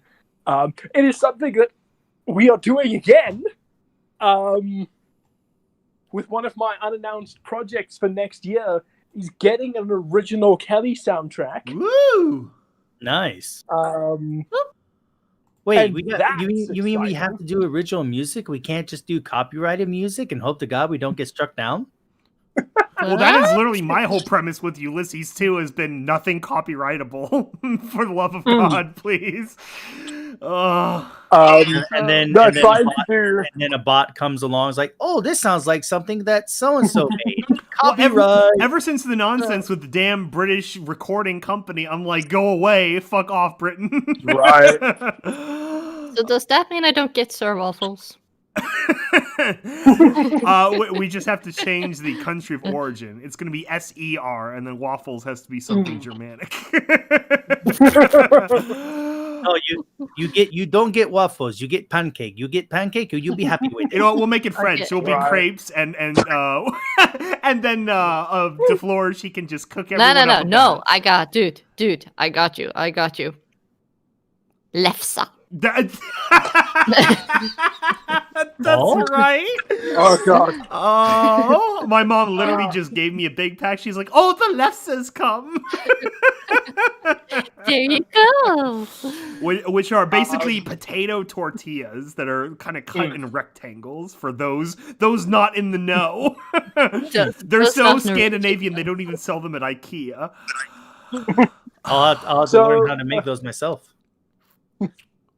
Yeah, So- you know, you can just come by Norway. We have them on gas stations. We have them everywhere. Just a little 12-hour flight to Oslo. It's no big deal. Oh, sure. Yeah, I'll just borrow Skybolt's personal jet. He doesn't mind. Yeah, I have room for people. I have like 7. No, yeah, I have around 7 empty beds on the farm. So you know, Okay. I have room for people. Well, the catch is that she's not saying is all those beds are in the barn. We have to sleep by the animals. Well, you know, there is. It is There the is Christmas actually season a- after all. Don't you start too. I have so many people going around saying it's not Christmas, it's Christmas. It's And I'm just Yule. like, Yule and I- Saturnalia. Yeah, it's the julafton, the jul. It's not me, miss. It's not Christmas. It's not. It's not Christmas. Has Yeah. the Yule man stuck into your house and stolen your socks yet, or something? Oh, jeez. No. Socks are stolen all year round, but washing trolls. But no, around Christmas is usually that the light bulbs disappears. Ah. See, that it's seems to okay be a to have problem. fun with the Christmas characters because nothing tops Iceland. Iceland has the most like out there Christmas like character set that everyone else can just have fun with their I'm own. just gonna say, if you don't get new clothing for Christmas, a giant cat is gonna come and eat you. Yeah, I think I stay in Oh Norway. god. They've spent too much time alone on that island. Someone needs to help them. Are the Icelandics okay? That's the thing. Like, what Australia is for the UK, Iceland is for Norway, Sweden, and Denmark. It's like all the people who were too criminal or didn't like neighbors went to Iceland. That's legit. That's not even a joke. That's actually what happened. Okay, so I have an idea. So we're gonna do- Sorry. I've scrolled down our EAST Corp timeline to the podcast episode 85, 4 Horses of the Apocalypse, Holiday Founderscast 3, Trinitarian Jamboree. Yeah. So we're gonna go through. We're gonna go through and read out, and maybe discuss briefly everything we've released since that time. Oh, I like it. Okay, let me pull that up too. Okay, Okay. so the very first one after that is World Building is Magic, a very short video from Sky. Yes, I was so proud of that, and Chris's execution of it was even more adorable. Where I was like, I already had the idea of like, obviously the Red Reaper was already planned, so I'm like, I'm gonna have this little hint in Wasteland Survival Guide that no one's going to notice until I point it out later, of them using their energy weapon to blow up a whole building onto a raider. And then when I finally write the line for Chris, she has this perfect but it was fun though. Oh. Go and rewatch that one if you want to, because I'm not going to do that on live. You did a great job. Thank you. Immediately Chris- following Chris that had too up much fun is- being violent. Oof. Immediately following that up is another video by Skybolt, the Winter Solstice Ball. Woo! Which was in production for a while. I actually had to pause finale writing because I wanted to get that done. And it was to be, a holiday compilation album. But I wrote enough original, in-betweeners. There's like 40 minutes of dialogue in there that, people can get a good feel for what's to come, kind of have that somber atmosphere based on the penultimate, the white noise radio silence of the last episode. So I think it worked out pretty well. And then you find out in the finale what the context was for that whole show. Oh, I been meaning to ask you. I mean, I think I got it figured out, but at the same time, I just want confirmation. In the Winter Solstice, that wasn't the regular DJ Pony. That was Homage. Yes, that was the idea. That was Yes. the big proof that she could handle herself Yeah. as DJ Pony. Now, I know Homage or DJ Pony was drinking quite a bit. Did she have way too much during that whole thing? Homage's liver did not have a good Christmas. No, she had to have Yeah. some milk thistle the next day. She's still traumatized from the end of the series. I thought so. We all? Just confirming. Like I loved the double twist of that because I remember listening to it and thinking, I'd be listening to it, and then something clicks in the head top of my thing saying, "Oh my god, this is DJ Pony after the events of the Confessions finale. This is a really interesting teaser as to what's coming." And then I watched the Confessions finale, and then I'm like, wait, no, there's a double twist. It wasn't that. It was Homage the whole time, and she's putting on a show. And oh my god.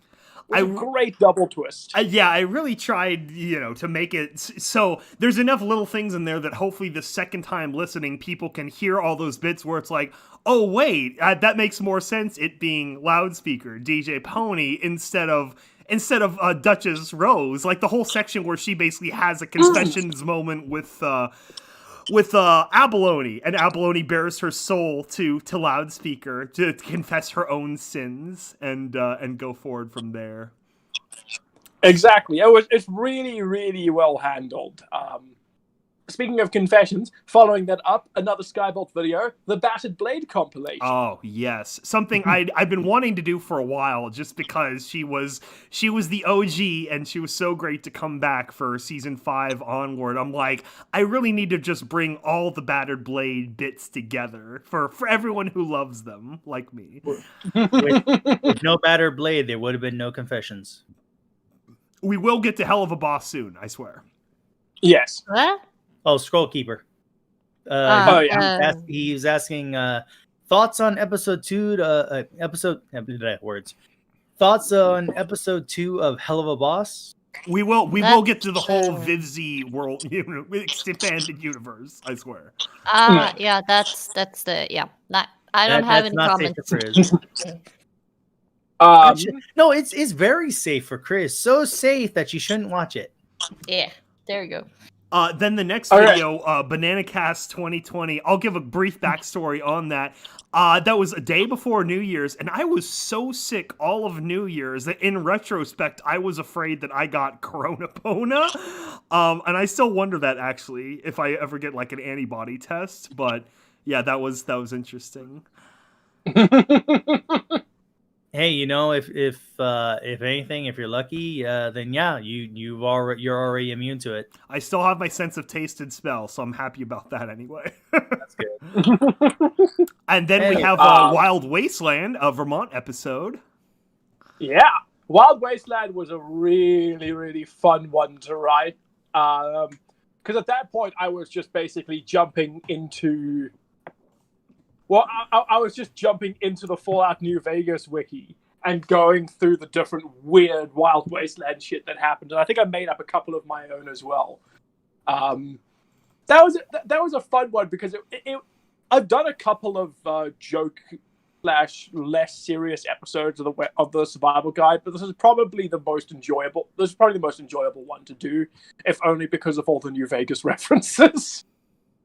And I had a fantastic time drawing a derpy version of the Wild Wasteland perk with Sunset Shimmer as the alien. No, that works. Although I think arguably more fun than the Wild Wasteland episode was the very first bloopers episode, which came off of that afterwards. That's true, where we had an extra special set of outtakes where I'm like, this is enough that we could do something with this. Exactly. Yeah, that reminds me. Oh, sorry, you were saying? That reminds me when it comes to bloopers. Are we getting that Arya Moon blooper video soon? Yes, that's only going to come after the complete edition, though. Because that's a lot. Because that's a whole season's worth of stuff I've got to go through. There's like 5 hours of audio to go collect more of the bloopers. So. It's too much. The raw audio, you can lose bloopers just trying to find them. Oh, look, I found one. Oh, wait, I lost it. A note I will make on the bloopers script survival guide is someone below who doesn't quite understand how the Latin language works. So there's a phrase in the episode and in Fallout Equestria. And in Fallout New Vegas, which is "Romanes east domus," which this person has almost certainly put through Google Translate because he thinks it means Romans, they go the house, and is trying to correct me on that. And I gave the explanation, so for the sake of everyone, Romanes eos domus means Romans go home. The they in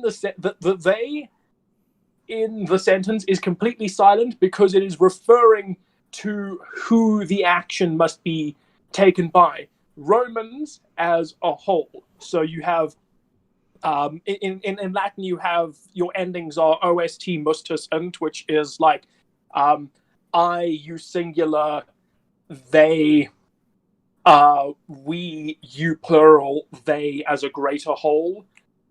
And so in that case, it's Romans, all Romans, every Roman, go home. Romans, get out! That's exactly what it is. So I would not. After this dude tried to respond to me to tell me that my explanation was wrong, I did not feel like getting into a whole argument with someone about Latin. But I did Latin. Trust me, my Latin's correct. I didn't do a Latin class. We didn't have classics in my school, and I have enough PTSD just from trying to write my story, so I can sympathize. At least you guys managed to, or at least James got an interesting class. During my time in school, it was just math, English, wood shop, swimming, and then that was it. Following that up, settlement building. Oh yeah, so settlement building, another meat and potatoes kind of chapter where it's just very straight, like, okay, we need to actually, like, a very survival-y kind of thing. My favorite part of that, honestly, again, was the artwork. I just had a lot of fun drawing, I think, the symmetry. The inspiration for this, if it's not obvious, was the Plastic Beach cover of the Gorillaz album. Just sort of like that asymmetrical, like, a garbage castle. So I had fun with that, and then I thought, what's the most practical way, without actually going into engineering and my years of college, what the most practical way to tell people about building stuff? And it's like, well, look around you. Like, look at the arches, look at the buttresses, and the structure of things that are still standing, and that's probably a good reason why it's still standing. So this is what you want to do. So I think that was fun. And if it's not standing, blow it up. Wait, what? Yeah. So it was fun. All right. Unfortunately, I would love to continue on here, but unfortunately, I must skedaddle for a little bit. But I will try to be back as quick as I can before I have to go to work. Oh, no problem. We'll be around a little while for sure. Yeah. Okie dokie. But in case I don't make it back, it was fun being with y'all. I will talk to you later. Thank you for joining us, Webb. All right, later. Okay, next up, I guess there's a what the fick as well, but can we go to the podcast, to the specifics of podcast? So I'm jumping over to Hearts and Hoofs compilation for Confessions and Terminal Secrets because we love at EAST Corp. Oh, that was so fun to do too. Because honestly, the inspiration for it was the Terminal Secrets finale for me. I'm like, I need to throw in a little bit of the Butterfly and Rose dialogue, just because it's very flirtatious, if not openly romantic. Exactly, like which is kind of funny because it was initially kind of an accident, which I then just really leaned into. Yeah, and so a great compilation for the upcoming, Hearts and Hooves. You might want to pull it out again, Bow Chick Bow Wow, and check it out. So, it was just fun. It was a nice, fun one. I love the fact that here at EAST Corp, we love to the extent that the very first break room podcast was called "Where's the Love," which is Sky and I bitching about how there's not nearly enough good love stuff happening in Rooster Teeth shows. That's right. That's why we named it that. I was looking at that the other day. I'm like, why did we name the first podcast about love? It was basically your thesis statement was the moment that Bernie got divorced, suddenly all the romance in Rooster Teeth shows went out the window.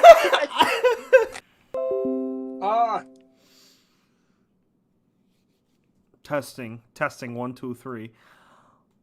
There we go. We're back. Okay. That's right. Yeah, where's the love? Yeah, it was definitely, I don't know. I was frustrated at the time where I'm like, well, and it's happening in Ruby again too, where it's like, oh yeah, we have these relationships and let's split them along ideological lines. Right? Fuck. Like, I thought at the very least, no matter what happened, we have Ren and Nora as just an uncomplicated, stable couple. Nope, apparently, nope. Damn it! Honestly, damn it! Ruby, you gotta woo Weiss now. We gotta get some White Rose going. You're our last hope.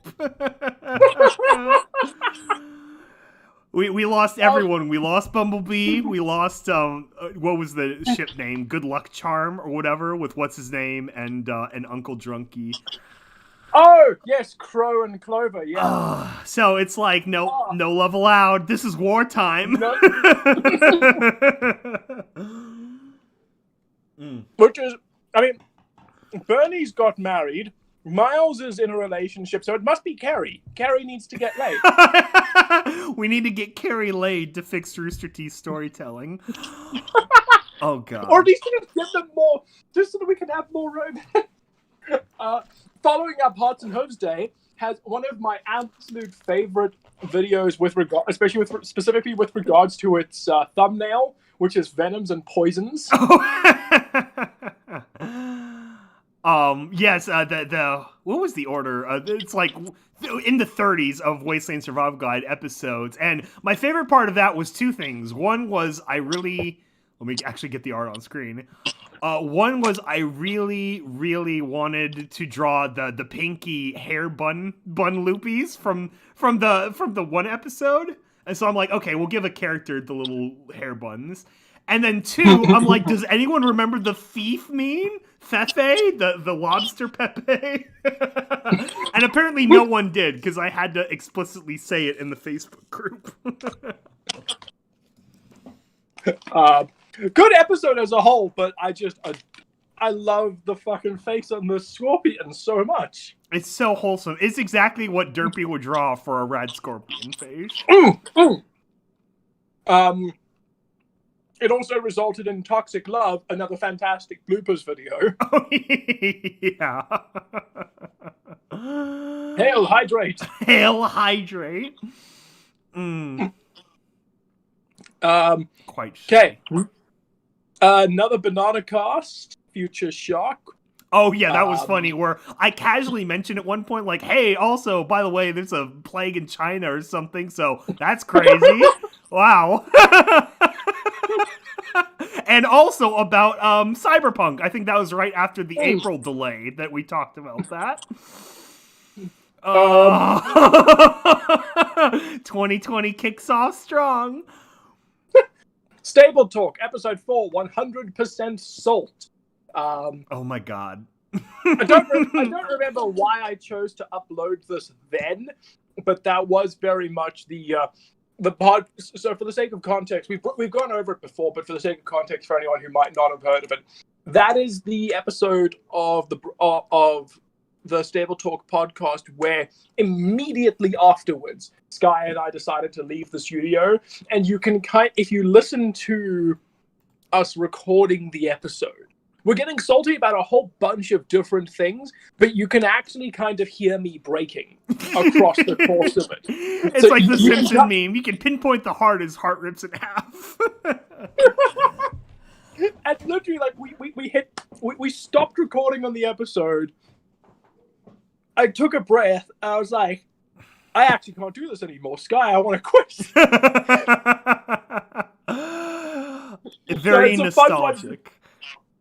Also, it's only an hour and 16 minutes long, which, as our podcasts go at the time, was pretty impressive. As they go now, is absolutely nothing. Character arc. Okay, following that, Banana Cast, New Plague. Oh, yeah. So obviously I'm like, this is too similar to the actual Blue Flu from the Fallout universe, so I need to elaborate that for people. And then immediately, like, those were the very first, like, Corona, like, the anime Corona, like, Chan memes were coming out, and I'm like, there's got to be a pony of this, right? And I'm like, oh, this is adorable. We need to bring her to the public consciousness, Corona Pona. So that was just my excuse to put a cute pony in a podcast. That's all. Which of course will be parodied later, and we'll get to that. Following up on that, Vermont gives up writing and just switches to playing Final Fantasy XIV. I'd hit a massive stage of writer's block at the time, and I thought, okay, well, if I stream myself writing, I could probably just, having an audience watching me write would shame me into writing, but the mistake I made was leaving the call open to everyone else and saying, nah, people should pile in. At which point, Web Shooter and Chris arrived, and I got absolutely no work done, and was just like, oh, fuck, I'll just switch to playing Final Fantasy. And then Skybolt arrived, and so no work was getting done. Yeah, I remember you guys were talking. I was watching, literally, of course, Outbreak, the Dennis Hoffman movie from the 90s, where, like, monkey flu comes to America, and they quarantine a town. And I'm like, obviously I have all this free time now. I started teleworking, and I see you guys are streaming. I'm like, oh, this is funny. I need to pop in.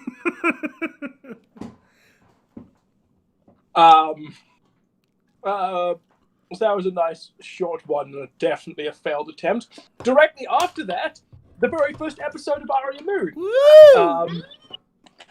which was I premiered the episode because I thought it would be such a fun surprise, because at the time I had the episode listed as a premiere just as being called Who Needs Heroes, and as an extra piece of trolling, I named the first episode Twilight.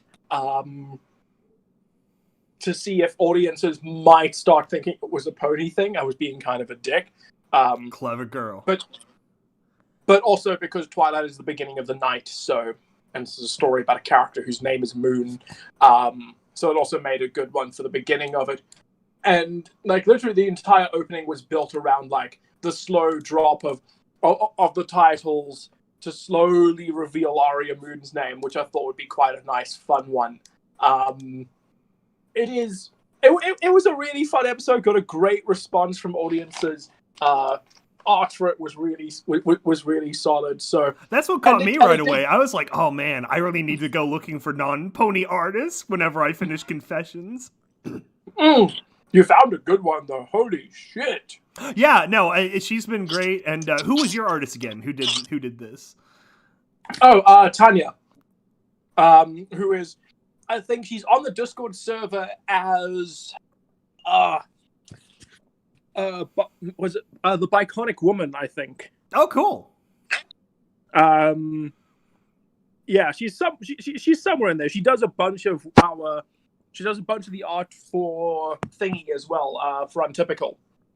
She didn't do the episode 1's cover art, but I think she did 3 and 4. And she'd done some other character art. She's also drawn the new Arya Moon art, which it looks great. I'm excited for that reveal. Should I drop in the new art since we've got people here? If you want. Let me see. I think it's in the Gods chat, right? Oh, I showed you guys the new Arya Moon art. I think you showed me. Yes. I think it is. Yeah, I think I did drop it in the Gods chat at some point. Yes, I did. I absolutely did. Yeah, I'm going to reply to it just to bump it up to the front so that's easy to find. It's your call. Do you want me to drop it on the screen? I don't want to spoil it. You are welcome to drop it up on the screen. It is okay. from an already existing scene. And we... Boom! A very great scene. I absolutely love this art. So this is the ending of episode 15, probably the one that got the best fan reaction, which we'll get to as we go through this list of things. It's the moment where Arya decides that she's gonna just try and get her shit together just a little bit. I also think as cover art goes, it's a lot better than the original Arya Moon art in terms of the stuff I asked for. The original Arya Moon art is mostly it's moody, and it's got some cyberpunk stuff in the background. You've got the cloning sign, but for the most part, it is just gloomy person with gun. In this case, you've got gloomy person, cyberpunk in the outskirts. Room is trashed, but she's trying to clean it up, and then there's a naked woman sleeping in the bed. So there's like questions. There's a lot more questions to be asked. It's like you shouldn't be looking this sad after sex. I like the art as from an artistic perspective. I like the negative space on the left as this would be great for credit art. While it's scrolling. Yep, that is entire its purpose because the original art was accidentally, only by complete accident, had a little bit of space on the left for credits, but not too much because there was a lot of bright lights there.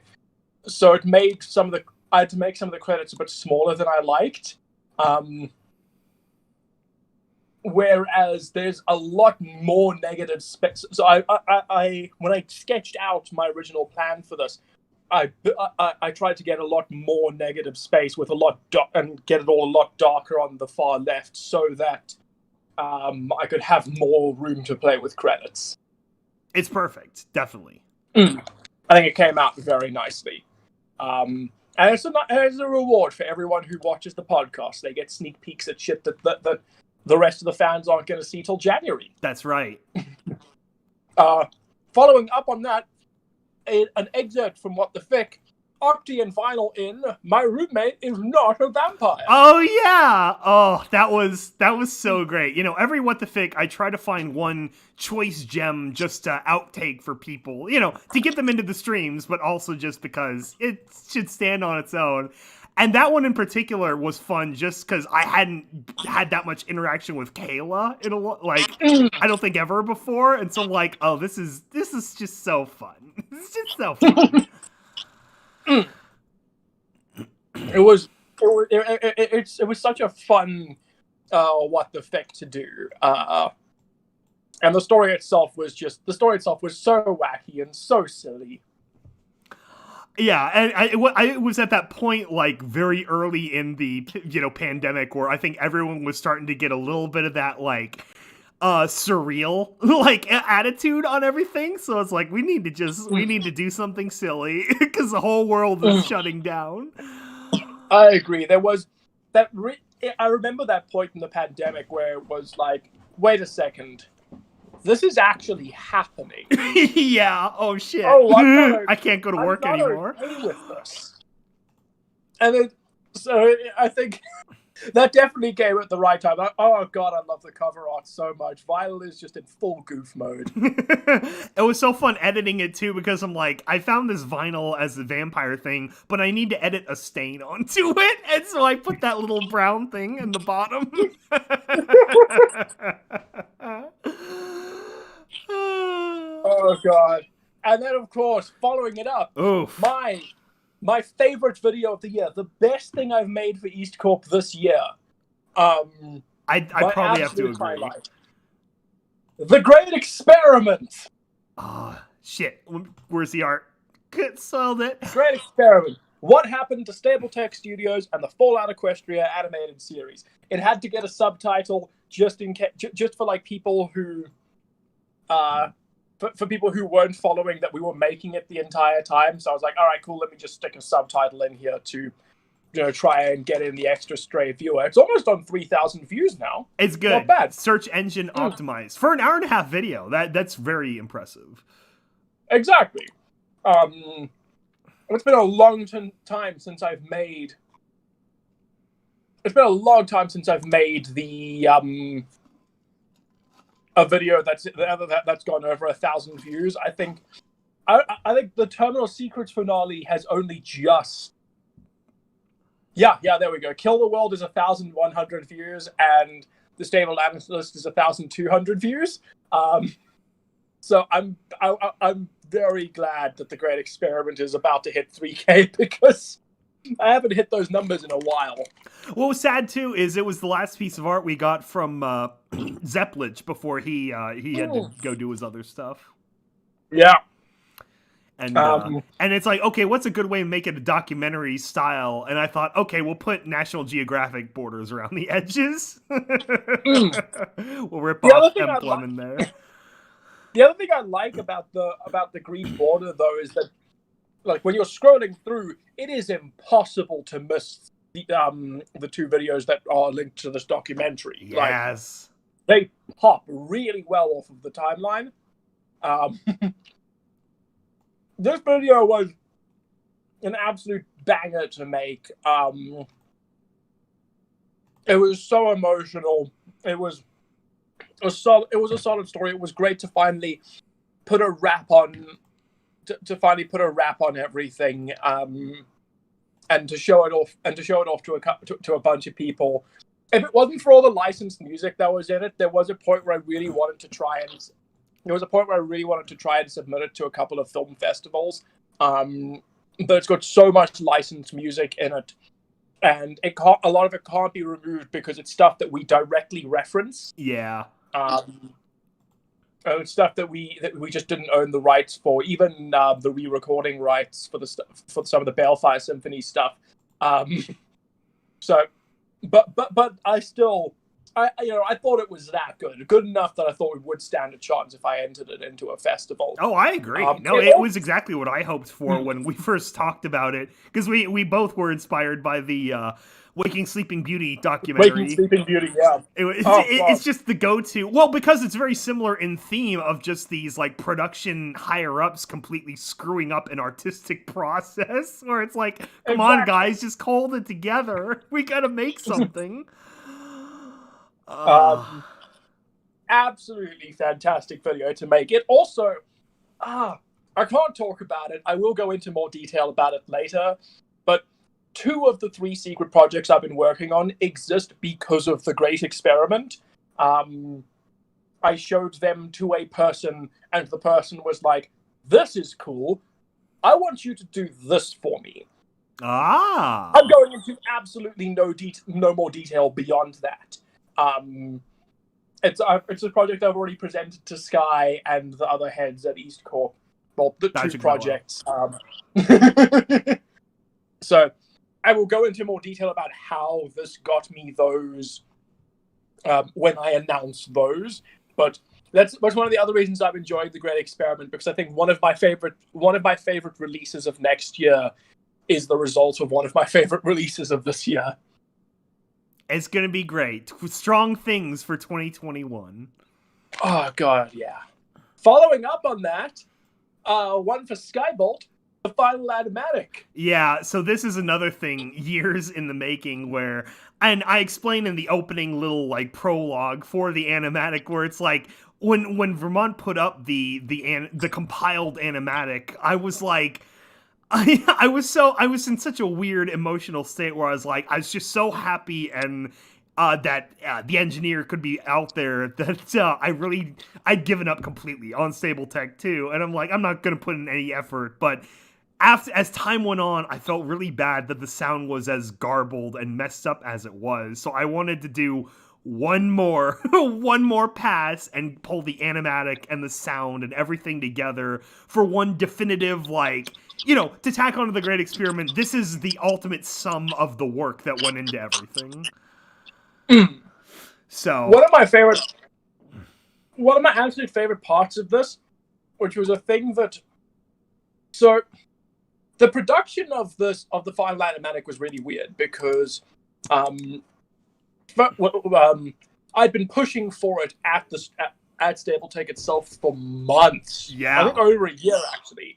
And they just were not letting me. They were not budging until we got to the point where Skybolt and I were basically running the studio, which is a shame because I find it really hilarious that we were running the studio unofficially at a point where it was too late for us to do anything about it. Which, if it had happened earlier, things might have been a little bit different. But I'm not going to dwell on that. But one of the things on this was that, so I cut together, or at least helped cut together, a couple of the scenes visually. It didn't have anything to do with the audio. It all went to Malicorn. But so when he firstly, there's some dick somewhere on YouTube who has uploaded this entire video, claimed to have cut it together himself, and has made got a whole bunch of views off of it. And so I'm firstly thinking to myself, no, you didn't cut this together. I fucking did. Except for the audio. And secondly, fuck you. This video is already on YouTube and you just nicked it directly off of our channel. Really? I didn't see that. Yeah, let me see if I can find it actually. That's funny. Why? First of all, why would someone want to take credit for the Stable Tech stuff? Fallout Equestria, the animated series. It's somewhere. Where are you? Yeah, there we go. It's from something called Pip-Buck Studio. No, that's a different thing.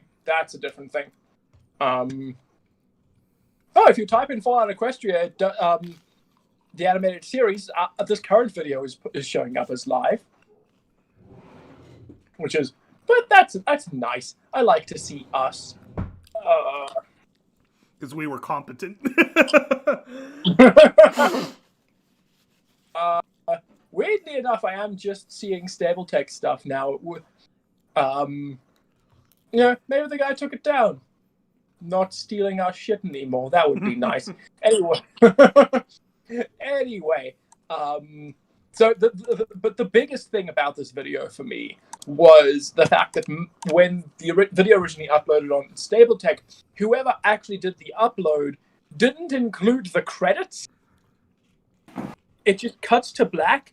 And all the people who worked on this episode over 5 years didn't get credited in the episode, and that just bugged me. So I was so happy when the EAST Corp version of this aired and the credits played, and all these people, minus one notable exception, got to be directed. It was just really, really cool. Everyone is here. And that's just nice. That's, you know, they earned this. And my favorite part of that too was probably my favorite piece of music from at least the episode 1 was the credits song, which is this nice piano piece from Blackjack. It was absolutely gorgeous. And then we put the lost the intro animatic from the theme song, and it's like, if only that ever got like completely animated. Oh yes, of course. So that was. Wait, did we upload that? Oh yes, it's at the end of the animatic, yeah. Because I thought, you know, people need to see this, and that would have been the original plan if I were in charge anyway, would be to put the theme song at the end of the first chapter, like what Ruby does. Yeah, like what Ruby does. What I find it, because this was originally going to be in the Great Experiment itself. I think it was in the first cut, but it got removed because it was just like the Great Experiment was about 20 minutes longer, and a bunch of shit got cut. The final animatics theme song was one of them because there was no real way to narratively introduce it. But luckily, you put it into the animatics, so people actually got to see it. Especially because the music for it's also really good.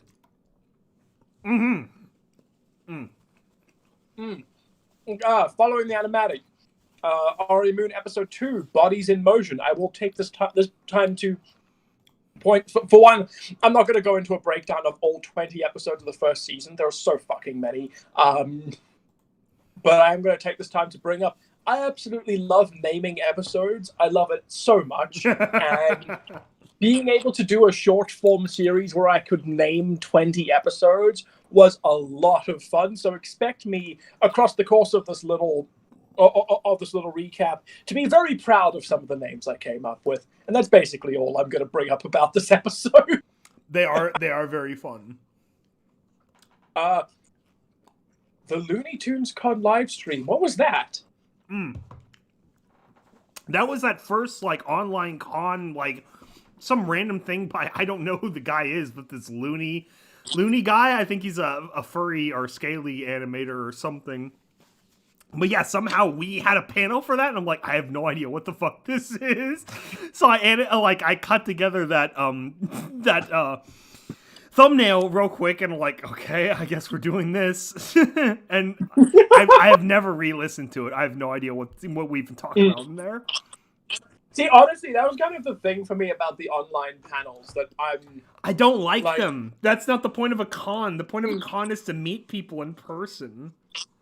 Especially because our online panels basically devolve into just being an episode of the Break Room podcast, but re-explaining our work a little bit more. I know. And it's kind of like, okay, cool, I have done 100 of these. Also, speaking of, isn't this our 100th podcast? Kind of. This might be the 100th Break Room. We've named it the 100th, even though like the naming scheme went to shit very early on. Yeah, but yes, yeah. it is the 100th episode. As far as I'm here, let me take that. There we go. Holy shit!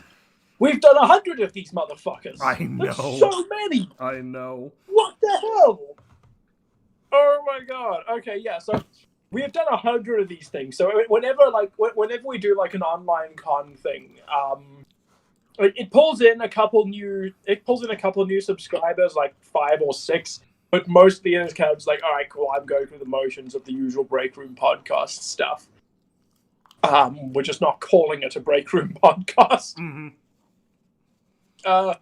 Following up on that, Who Needs Heroes are in episode 3, Synthetic Conflict.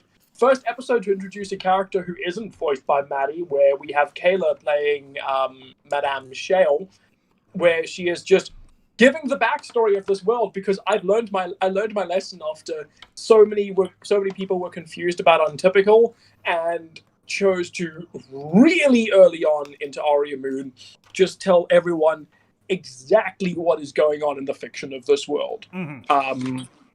I was nice and crystal clear about it, just in case. And also because, there's a slight pun in there that may or may not be a bit of foreshadowing. I'm not saying much more. Following up immediately on that, an absolutely spicy video, Break Room Podcast episode 90, Babs Gone, which is also 420 in its time code.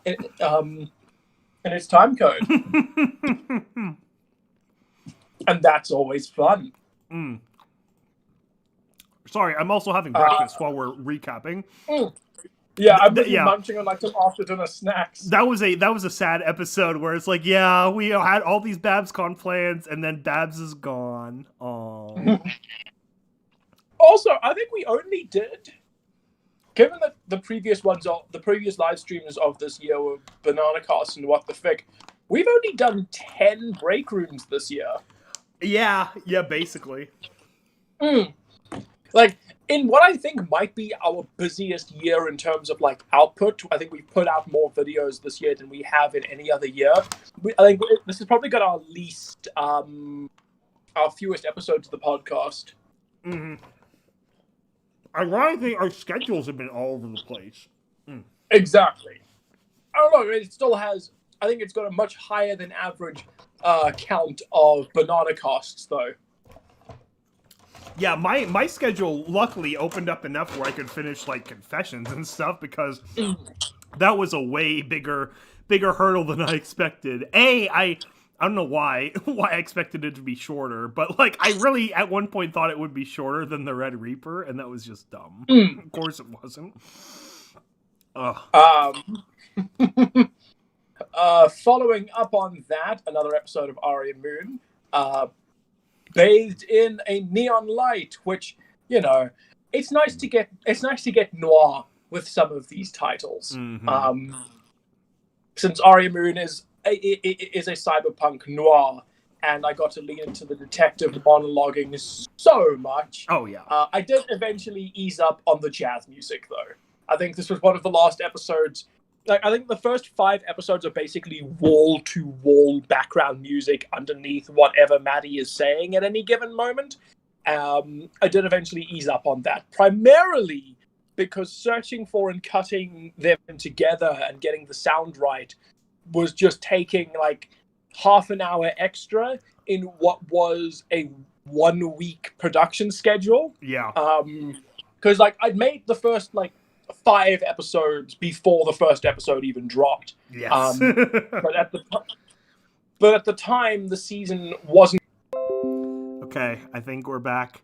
As I was saying, before I even start releasing Ulysses Volume 2, I'm going to finish all the episodes, so hopefully that'll start in, like, April or something. We'll see how things go. Oh, beautiful. It'll be, like, basically, instead of an annual confession schedule, it'll be a biannual schedule, so we'll see how that plays out. Okay, we've got Wasteland Survival Guide Alcohol next, and yes. I have an embarrassing story to tell about this one. Do it. I kind of fucked up with this episode, and I haven't brought it up yet. Did you poison the children by teaching them how to make alcohol? So this episode, as is credited, is written by James Vermont. This is true. I did write this episode of Alcohol. However, I did not write the original episode of Alcohol, which was written by one of our guest writers, and I had completely forgotten that. Oh, no. And this episode, she'd written this episode a while ago, and I'd straight up forgotten. So this episode goes live, and I get a message from them saying, dude, what the fuck? Essentially. Oh, no. So, and I'm basically sitting there like, oh, no. And they're like, did you not like the original episode? And I'm like, I go back and I reread the original episode. And I think, no, I loved it. This is awesome. I love what you've done here. And trust me, I wouldn't have done extra work for no reason whatsoever. I just forgot. Oh my gosh. And the worst, but even worse than that, is that they. So I mean, well, not worse, but like another one of their episodes was also the other episode of Wasteland Survival Guide that they had written was stuck in production hell.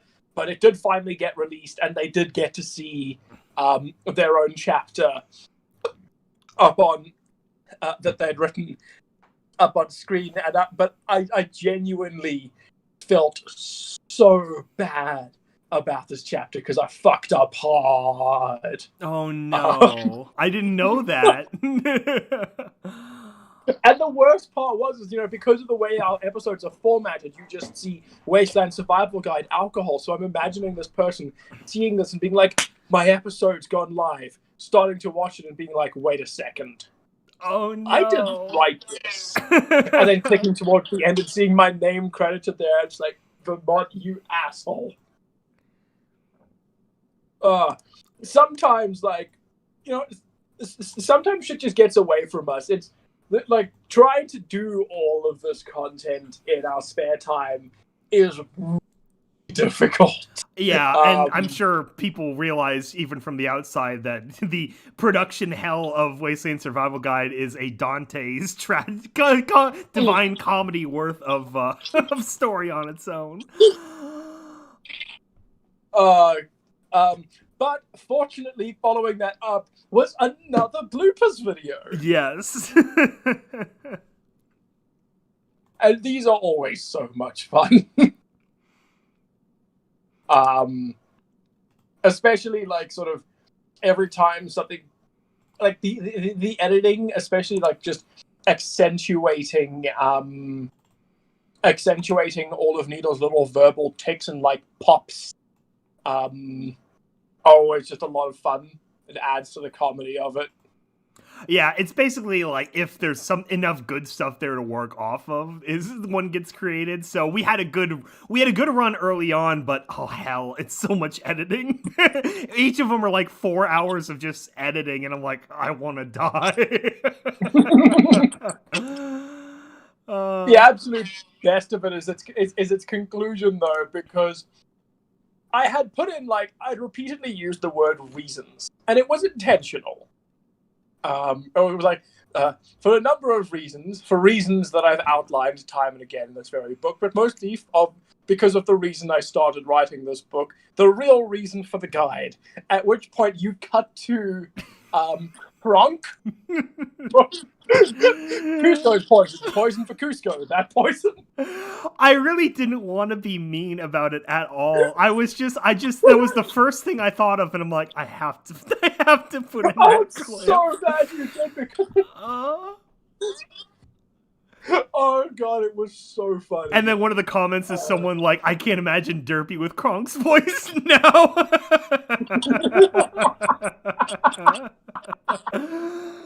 Oh, it's beautiful.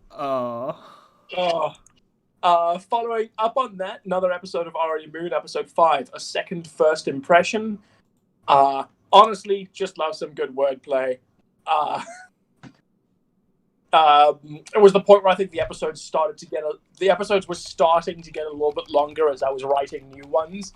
And following up on that, a project that I really want to keep continuing, and I think we've got 8 episodes written and a couple recorded. I just haven't had the time to edit yet, which is the Starboard Bow. Oh, great! I've got I've been sitting on this content for a long time, just haven't had the chance to cut it together yet.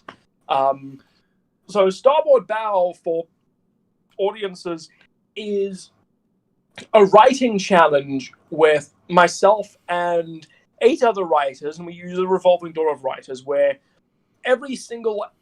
each new writer that jumps on can take the story in whatever direction they want, and the writer after them has no idea what they're going to write until the episode lands on their desk. And they have to ad-lib, well, not ad-lib, but have to improv whatever they're going to write next. And they only have 3 days to write the script, so there's no multiple drafts, there's no outlining, you just kind of got to take it in whatever direction you want. And it means that the story goes in these absolutely ballistic twists and turns, and its pacing is just off-the-wall fucking bonkers. The thing is that it's very much like the Wasteland Survival Guide, where because it's got because of the subtitles that need to be synced up and the way the audio is cut, editing it can just be an absolute nightmare sometimes. And between the viewership numbers, which were dropping really quickly, and the production time that took, like, I'm still going to continue it, but it fell down on my priority list quite a bit. Yeah, putting on-screen text is a real hassle. Yeah, I very much regret that now, and if I continue the series, it'll probably be moving to once every 2 weeks. I would like to give it a definitive conclusion. It's not going to just not continue.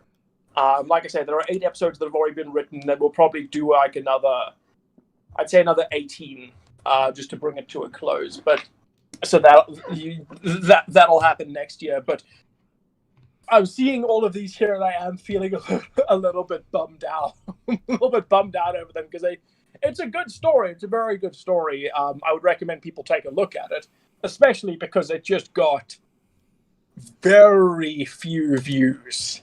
This was like the very beginning of lockdown, and at the time, myself and some mates were figuring, it's lockdown. We need to make content for lockdown because no one has anything to do. They're going to run out of shit to watch on Netflix real soon. Yeah. We should, if we get something consistent out alongside Aria Moon's consistent schedule, it might bump the channel viewership, and that did not happen. That did not happen at all. It's hard. I think it'll get better over time, but people getting used to non-pony series is definitely like, baby steps. That was a big one. I do have nope. I'm not saying anymore. I'm done with Fallout Equestria. Yeah, I think once we finish Wasteland Survival Guide, that's a good swan song. Yeah. Following that, Aria Moon episode 6, Meet Fidget. Aw, yeah. This was such a delightful episode to do because it introduces Chris's character Fidget, who was not planned to be in the show until this episode started. When I started writing this episode, I had the idea for Fidget as a character, and once I'd written her, it was as I was about to send the audio to Maddie, that I was like, what if Maddie didn't voice this character? What if I got Chris to do this character? Because this character matches Chris quite nicely. So I got you like three days to go before the episode had to release. I'm like desperately messaging Chris saying, do you want to roll in this new show? Here's the lines. Please get them to me quickly. And Chris is like, all right, cool. 5 minutes later, they're done. Here you go. Chris was a beautiful discovery brought into the studio as far as new VAs go.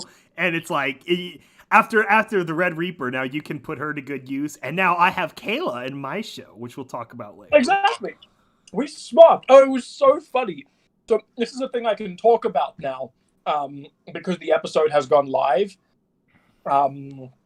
Which is that, she has. I don't think she's told you, but when she was so excited when you'd gone to cast her. But one of the things that she'd messaged me about was Skybot asked me if I could sing, and at the time, I'd heard so much of Kayla singing over the previous 4 years of while we were at university together. So, and she was like, "All right, he's asked me to sing this one little bit, but I'm going to send him the entire song." I have no idea if she did in the end, but she was like so excited to try and lyrically flex. I honestly can't remember. The early Ulysses production is like a blur to me, because that was right when a whole bunch of terrible stuff happened in my real life. So yeah, it kind of it's like it's been archived already. But no, she did a great job, and she was actually the first VA to agree to the casting to be on board with the show. So I'm very grateful to Kayla. She's very wonderful VA, and she really brightens up the chat room because she's kind of the anti-Chris in terms of Chris, is a very precious flower we need to protect from the darkness of the world. And Kayla's right in there with with the Lou joking like one of the boys, which is really great.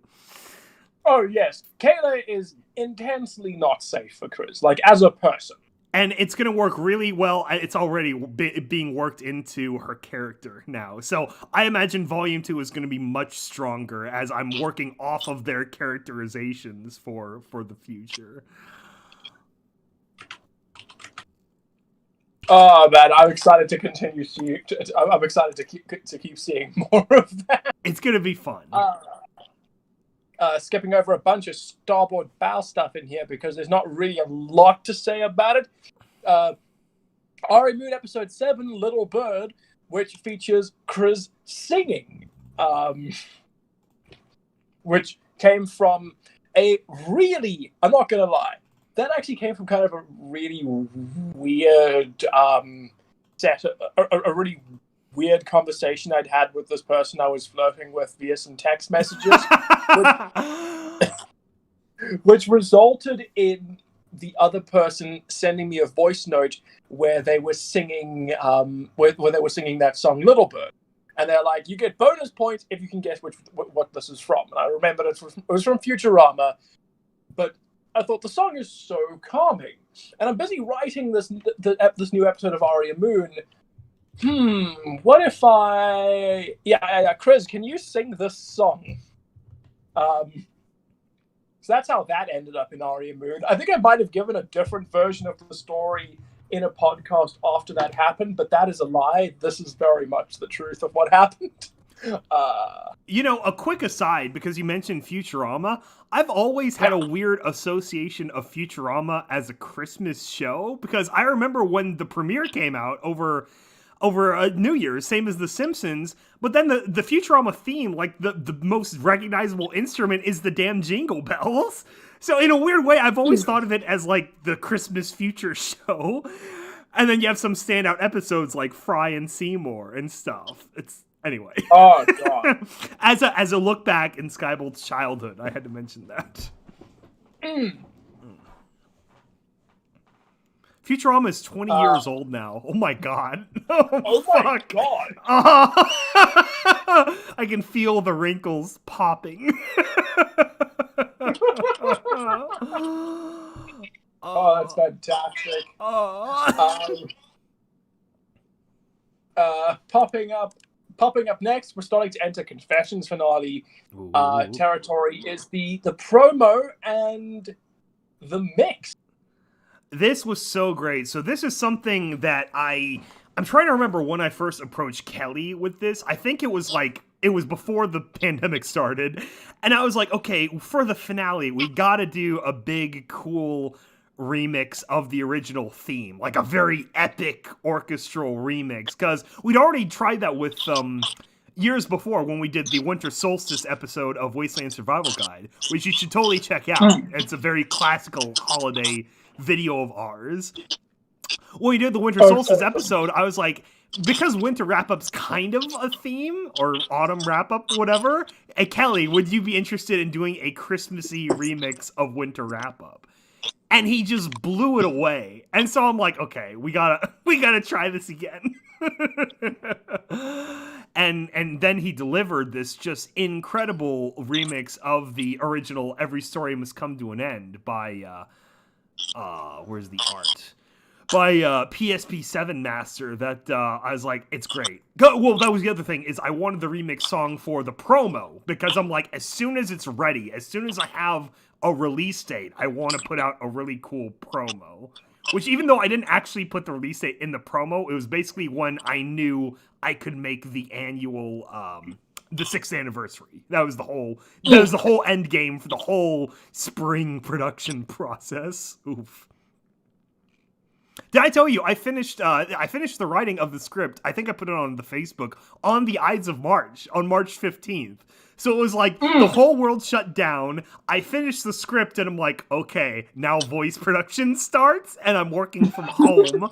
So it's one big blur of just recording 25 raw hours of my own voice. And then all the other lines from Maddie and some of the others, and it's that was something else.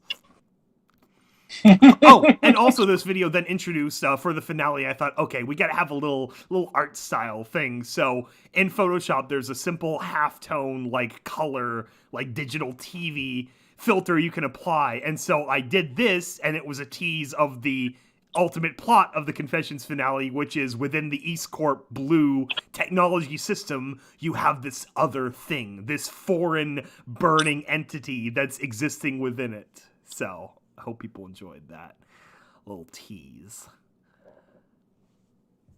Oh, that was fantastic. It was, it was pretty solid.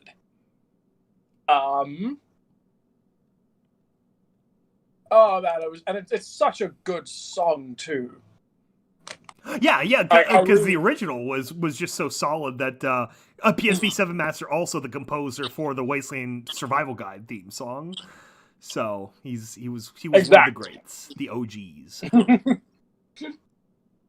Oh man, it gets me real emotional every time. We gotta give it up for PSP 7 Master and Kelly these days. I know they were real. They were the best parts of the Balefire Symphony. and then of course the when the actual like the big bridge happens right there in the middle, I'm like, that's got to be when it really like elevates. So in the promo, I actually turned the opening volume down quite a bit, so that then when it comes full volume for the choir, it would really like punch everyone, and that worked out really well. And then you get all the synthy electronic parts roll in for the finale. Oh god, Ken. Oh man. Oh yeah, no. The way it's cut in the promo hits like a truck. And then I knew too with the promo, I'm like, I need to remind people of that little post-credit scene from the engineer, because that was over 4 years ago by that point. So I'm like, I need to remind people before I then pay it off.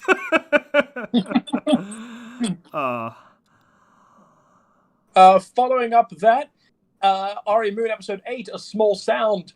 This was one of the most difficult episodes of the whole series to write, because it's basically an 8-minute panic attack for the character, and it was neat. Pardon? It was neat. It was very enjoyable to listen to. Maddie's really great with that kind of delivery. She absolutely is, and I think at the time it was also like I would kind of.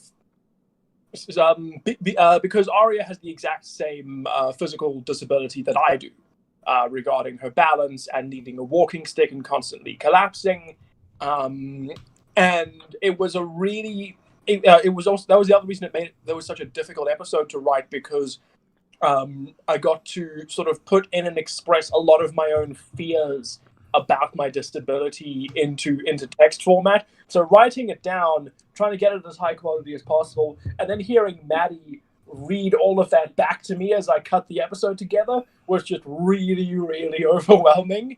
Like, there's a reason that I had never, up until this show, written about my disability, and why it's going to be very rare outside of Aria Moon that I will continue to do so, because it is quite a personal thing. But I think it really helps bring the character up and makes her pop. Definitely. After that, one of the most bonkers fucking videos we've made, the Overstory watch party for Confession.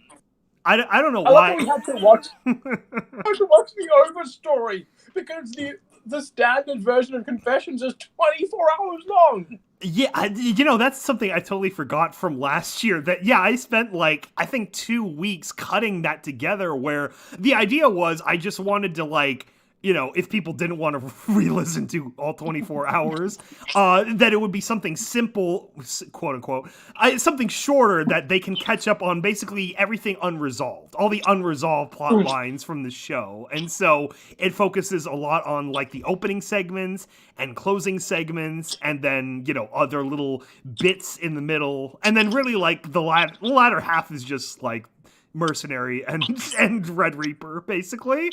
But then the actual watch party, I'm it was similar to the Terminal Secrets, where it was more of a director's commentary, and then it became more of just me and Chris talking for 10 hours.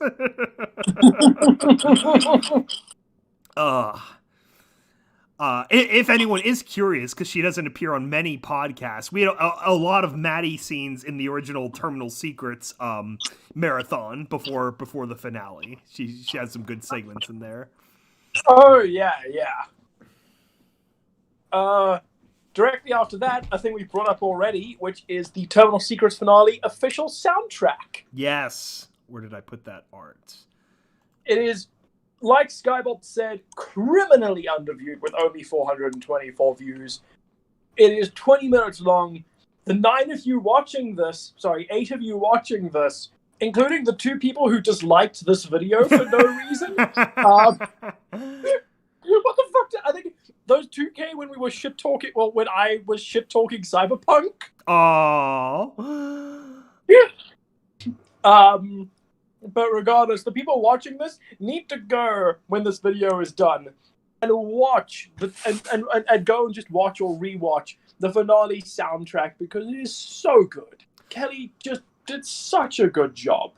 Yeah, like I added it immediately to my Fallout Equestria like instrumental playlist, and it's very great for like riding or just easy listening. It's peaceful in certain ways. And you know, it's got some nice. We also have Kelly's piano rendition of "We'll Meet Again," and we have just straight up cut and lifted Skybolt's cover of "Country Roads," filled with and just so much original music that that Kelly really nailed. Including all the character themes and ending on such a brutal note with the original song that plays when Butterfly dies. I am so excited to be working with Kelly again, getting some original music in for one of my secret projects. And then, you know, we will release an original soundtrack version of that as well. He's an absolute goat, definitely. New episode of Ari Moon pops up after that. Episode 9, Corpse Fingers. One of my favorite episode titles, which is just in reference to the absolute scale of the skyscrapers rising up above her. She sees them as just like dead concrete fingers reaching out toward the sky, which I thought was quite a nice visual to have in the episode. The entire episode is her first experience with a city in the daylight. She's only been alive for a single day. So that was quite nice. But there's not much more to say about it, especially because we are following this up with the radio host. Oof. How many years? 6 years in the making. For the 6th anniversary of the very original Confessions release, which was then deleted from the Stabletech channel, as explained in the Great Experiment documentary. But I've always tried to commemorate and remember that original release, because there were so many like that fueled me from the last months at Stabletech, was all the good responses we had to that original thing, because it was such a gamble for me. I'd never released anything written like that before, and I'm like, maybe everyone will hate it. And so the radio host it was the big payoff also planned from the beginning, where I'm like, the final episode is basically the last DJ Pony's confession about why he's leaving without directly saying that to the audience, and how this big story pays off of basically digging too deeply into something until you yourself become involved and drawn into it. So yeah, lots of work. The big release packages then that come right after it was insane. It was just the amount of preparation and getting the scripts done. So basically, like, when I would be done recording and I just couldn't do any more audio recording or audio editing, I would unwind by then editing the scripts for the PDFs. that was my free time. But I'm glad I was able to stick the landing, basically, that the didn't collapse or something happen in between, or we lose. I was really afraid at one point we'd just lose Maddie, that she'd go offline, because I'm like, it would be very hard. I could do it without Homage, but it would not mean nearly as much without her wrapping up as Homage. Exactly. Like, So- but that's always the risk you take with a long-running production, is that you could always have is that how long can you keep your team together? Exactly. So I was like, and then especially after we had lost the original Green Shift and Duchess Rose, I was like, they were more easy to replace because of what various reasons, but at the same time it was not the same. So, and for Homage it wouldn't have been the same. So just trying to do that. And then also I was worried, like, a finale after 6 years, like, you have to pay off everything. And I was so worried about missing something that I ended up with a bit of a Return to the King ending. But I'm okay with it. Because the other thing, too, was all that extra time of going down and, like, reading basically the rest of the plot settled in everyone's minds that, oh, wow, they really did die. It's final. So then when you have that big reveal at the very, very end, it's all the sweeter. So. Oh, that's so wonderful. That was the best thing for me anyway in 2020 was finally paying that off. Ah, goddamn. Oh, it was so good. It was like, I mean, we knocked it out of the park with the larger releases, especially this year. Oh yeah, sure, great experiment, and this whole season of Aria Moon. It's been great, actually. Like, we've maximized our free time with coronavirus. Right? Like, and then there's adding the Ulysses Chronicle to this as well. Like, it's actually kind of ridiculous how much stuff we managed to make this year. Yeah. Without, like, drops in quality either. Like, I'd say that our actual production quality has somehow found a way to go up. Oh, definitely, yes. Okay, the Confessions Finale packages. Banana Cast spoiler. Another Banana Cast. Wait, it was spoiler free. Yeah, that was just basically talking about, like, the whole process of Confessions and backstory of getting ready for it, and then the rap party. We cover all the lore stuff. The bonus episode of Aria Moon it is 5 months old. I have still not fixed the description yet. That's really funny. Maybe you should never fix it. No, just wrap it up for everyone. Final questions, final plot, explanations of what happened and stuff. And we get a little visit from all the characters. Well, most of the characters. So I believe it's a fitting conclusion for, like, the few streams where it's, like, very focused on, like, just the Confessions cast. There was the 5th anniversary stream was the best just because of how randomly everything fell together. Like, everyone showed up. We had I Am Shadow, and I don't think Maddie was there, but I think Oakhart was there. It was really great. It worked so well. We basically, like, reformatted our podcast planning system to maximize those people coming in. I do have to sidetrack for just half a second, though. Do it. Which is a quote from Giancarlo Esposito.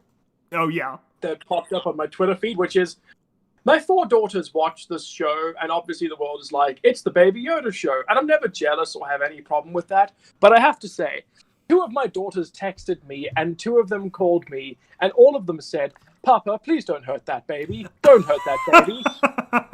And I said, I will squash that little big-eared bastard.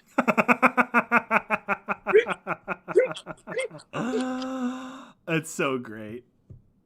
We will have to talk about Mandalorian at some point. Did you see the finale? We will. I did. Good. I lost my fucking mind. Me too. It was not who I expected at all. I was the absolute balls on Jon Favreau and Dave Filoni. Mm-hmm. the balls on them. And also the fact that they kind of stuck the landing with it too. Yeah, most people seem very satisfied. Yeah. We will get to that shortly because that's going to derail us and become a whole thing because there are so many things to talk about with The Mandalorian. Oh, definitely. Bloopers of Wasteland Pony! Skybot loves bloopers. Yeah, it is the handful of things that I did catch during the finale production. Then I'm like, people have always been asking about that, so I'll save a few good ones, and that'll be enough. It's not like Dead Tree where we literally plan the bloopers as set asides, even though they never get released. Following that up, EAST Corp Discord is free, which is weirdly Chris's favorite video that I've made. That was really random. I don't know what she meant by that. The Teshki tapes. 30 minutes of beautiful stuff. Another underrated video where after releasing the Great Experiment documentary, out of the ether, out of the blackness of space, Tyler Teshke reappeared and dropped into DMs with Vermont and I. That was so weird. That was so weird. It was like meeting up a friend. You're like, I thought you were dead. Turns out Pesky's still alive. And he gave us what I had been wanting from before when we were gathering stuff for the documentary, visual assets. I'm like, we lost the Hank Hill tape. I couldn't find it anywhere because he nuked everything from his channel. And I'm like, more than anything, I just want his stupid Hank Hill plays Fallout 3 because I loved that.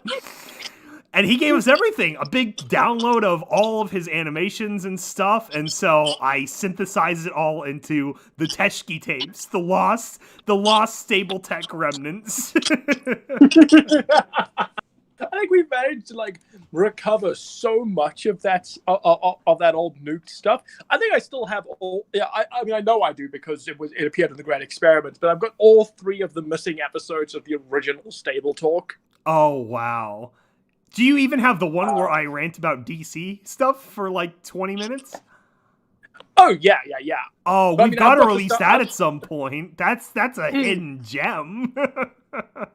Maybe I'll do that. Maybe like for the next for the anniversary of the Great Experiment next year, maybe on April 1st. That's true. So I actually don't even remember what I said. I remember it was really great, but then I remember that we just didn't release it. Maybe I'll hate it. We can all cringe together if my opinions have changed. Wasteland Survival Guide, Rare Tribes, the 18-minute episode from Mohan. It is kind of weird that this is our longest episode ever for Wasteland Survival Guide. What I think is funnier is that it wasn't even, like, not only is this our longest episode, this is part 1 of a 2-parter because of bat ponies. That's true. Because he originally, Mohan gave me, like, a 3,500 word chapter of Survival Guide. This was supposed to be, like, 25 minutes long worth of stuff that he gave me. I'm like, please, you've got to find a place to cut this in half. If I go to Sky and Kelly with this, they may actually kill me. Well, it's like, you got to make it work a little bit better for the show, and I think he did after the recobbling. But yeah, but then then the greatest part of both episodes was the comment war when someone really didn't like Mohan's idea of Bat Pony lore. Oh my god, right? Like I think it was in both.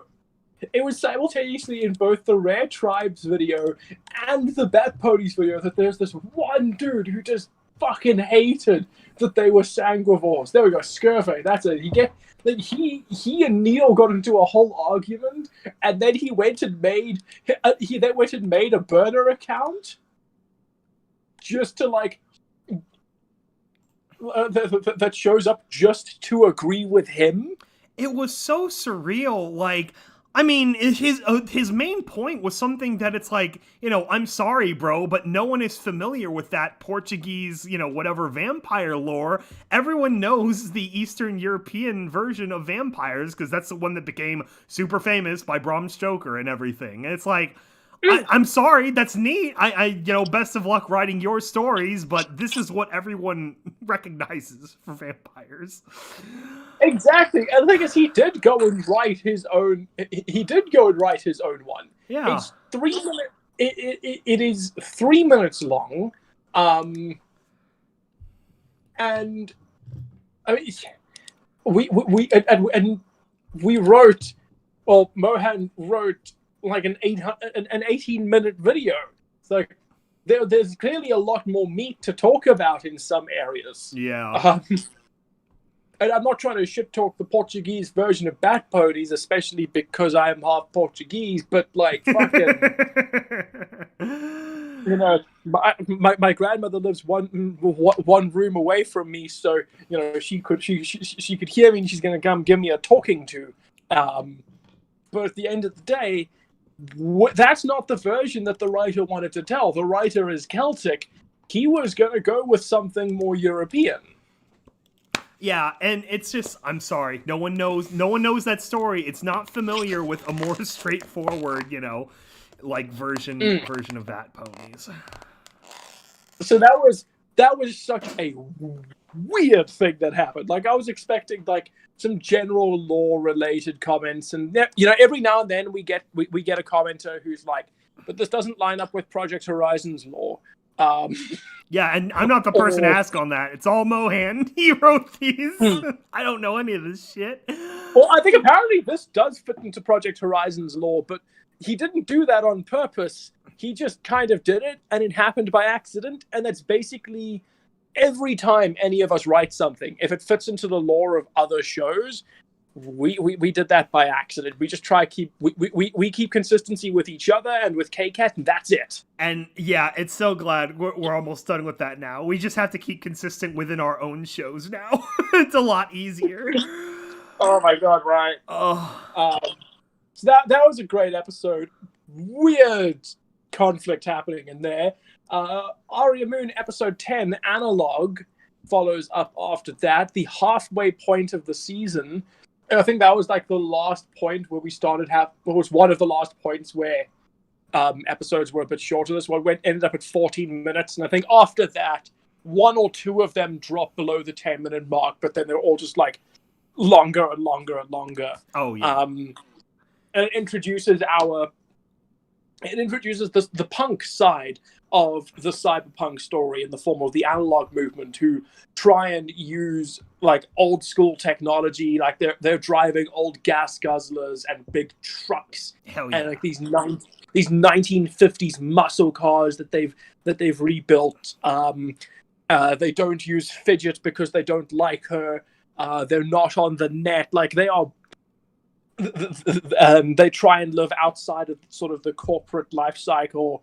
They're going to become a massive part of season 2. So introducing them here, and a lot of them are also aggressively violent.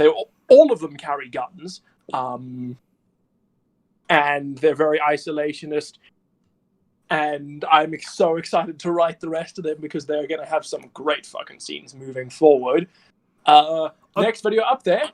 Sorry. A quick aside to that, this is completely unrelated, but like, when I was writing Confessions 5, the Ranger, and naming one of the characters Analog Armature, I had no idea that analog was spelled differently for the two meanings. I'd never seen it without the UE before, but it's very significant, like analog and analog. And I'm like, son of a bitch, I didn't know this.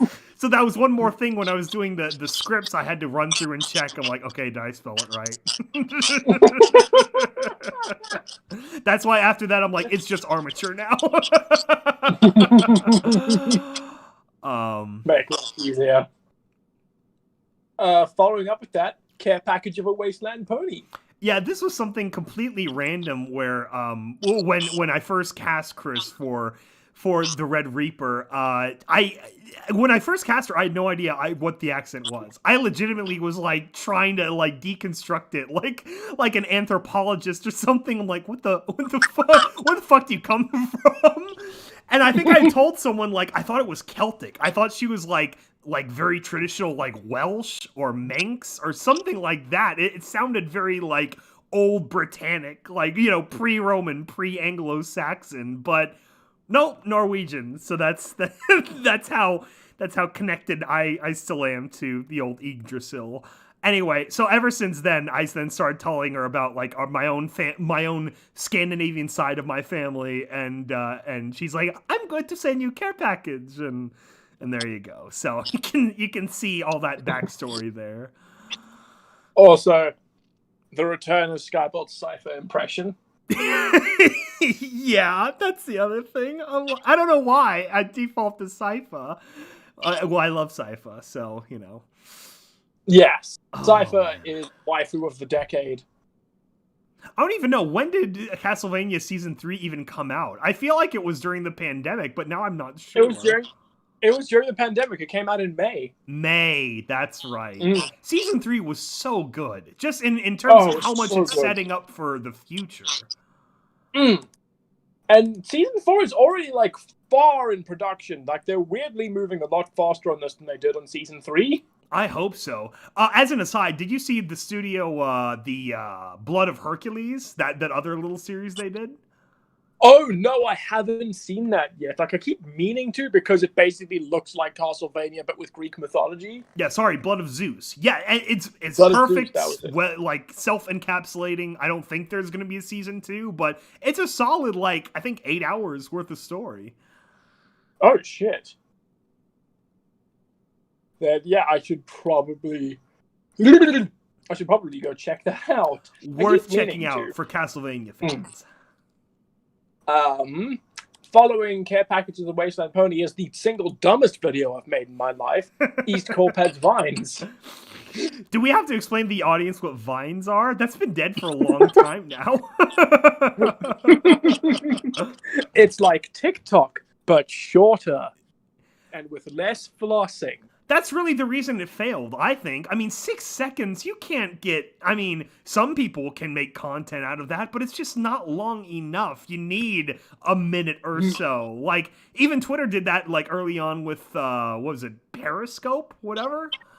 Oh, shit, I remember Periscope. Yeah, I don't know. It was like 6 seconds was just too hard of, like, a stopping point where obviously some company was going to buy it out and make it more... you know, more memeable, which obviously TikTok has done. Exactly. I mean, some of the short stuff is really good, like, but like it, not as many people were nailing that level of comedy as much as I expected.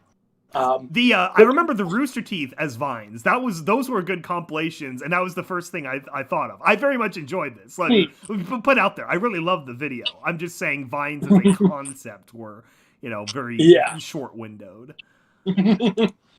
Although, going back to it, I rewatched it the other day, and there are a couple things that I think I leaned on a bit too much. Like, I really leaned on the Diamondback and Battered Blade's weird relationship. Oh, but they're so cute. They're so cute.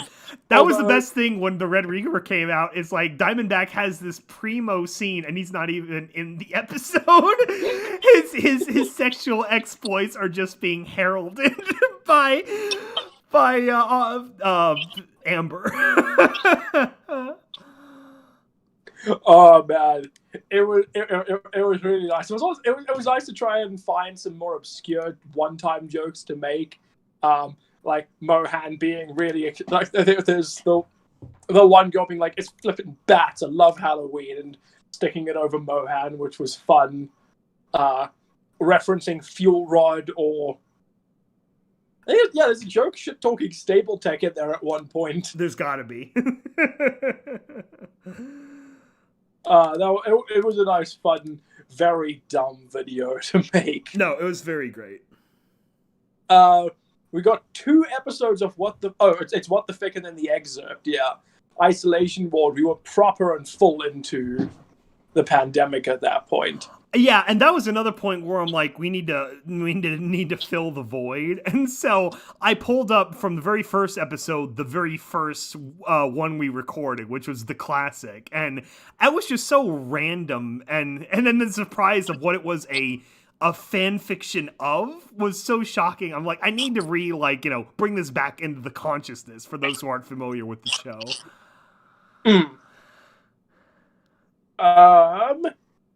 Oh god, then we've got some serious what the fuck excerpts. Like, we explain bongs and helium to Chris and her dealer. That was so funny. So funny.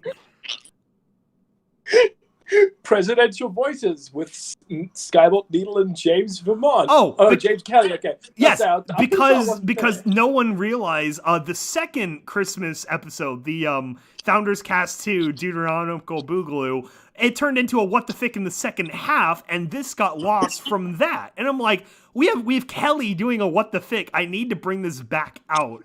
And then and then my Bill Clinton impression, haha. So we had to do that. We've got Chris and Dearest as Discord and Luna, which is just adorable. I loved it. All of her dearest stuff was so great. Oh, I love the fact that that's just his name in the EAST Corp fan base now. Is just Dearest. Yeah. Oh god. Following up that, the other half of our super controversy, which is the Bats episode. Oh yeah. So thank you so much, Portuguese writing fan. We're sorry that we let down your expectations. I love the last video. He got into a 12 reply argument with Needle about this. This time he got into a 17 reply argument with myself, Needle, his fake account, and the Luke Hendricks. There we go. Like, everybody just telling this one dude and his one fake account to shut the fuck up. It was just the dumbest thing. It's like, you know, and then as a quick aside, visually, I was really happy where I literally just pushed the invert colors button for the whole video, and it gave it this nice blue and white look, and I'm like, that's great. That's very Bat Ponies. That it worked so well. I love every now and then when when there's just a completely different look to an episode, like with cannibalism or Bat Ponies or hearths warming. You know, mix it up, give some people something fresh. And because it's been so, and because it's another Wasteland Survival Guide, it of course means another blooper.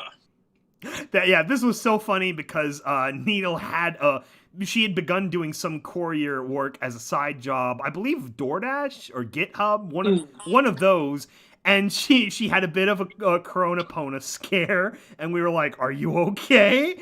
And we didn't hear from her, I think, for a week or so, until it was finally like, okay, she's just busy. But I at one point, I'm really like, oh god, is she in the hospital and no one told us? Oh god. So that was scary. We're glad she's okay. Yes, we're very glad that they're okay. Following up on that. Holy shit! There's like 5 Aria Moon episodes in a row. What the fuck? Okay. Broadcast. Bunch of but this is an episode format that I want to do way more often in season 2, which is just audio from.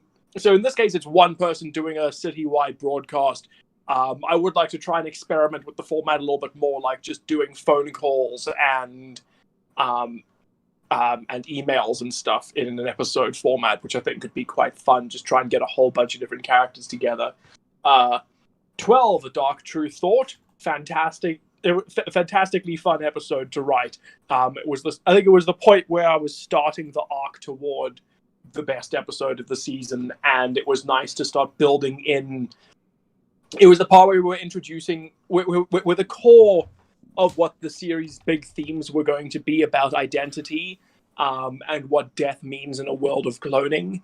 And Arya very much faces the idea of losing herself to who she used to be.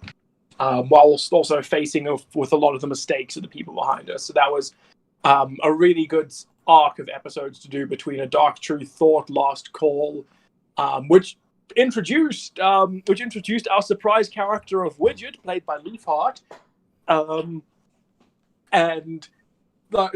So I was very. I hope people enjoyed the random Chinese to appear, the random Chinese language. To just start taking the place of Fidget, and so many people messaged me to ask me if I'd killed Fidget off. They were so angry. Because the thing is that I get it. That is a Vermont move. 13 episodes into a brand new show and killing off a beloved character because the audience loves them too much that would be on brand with me. So I gave people a bit of a scare. Emergency broadcast up to 18 minutes.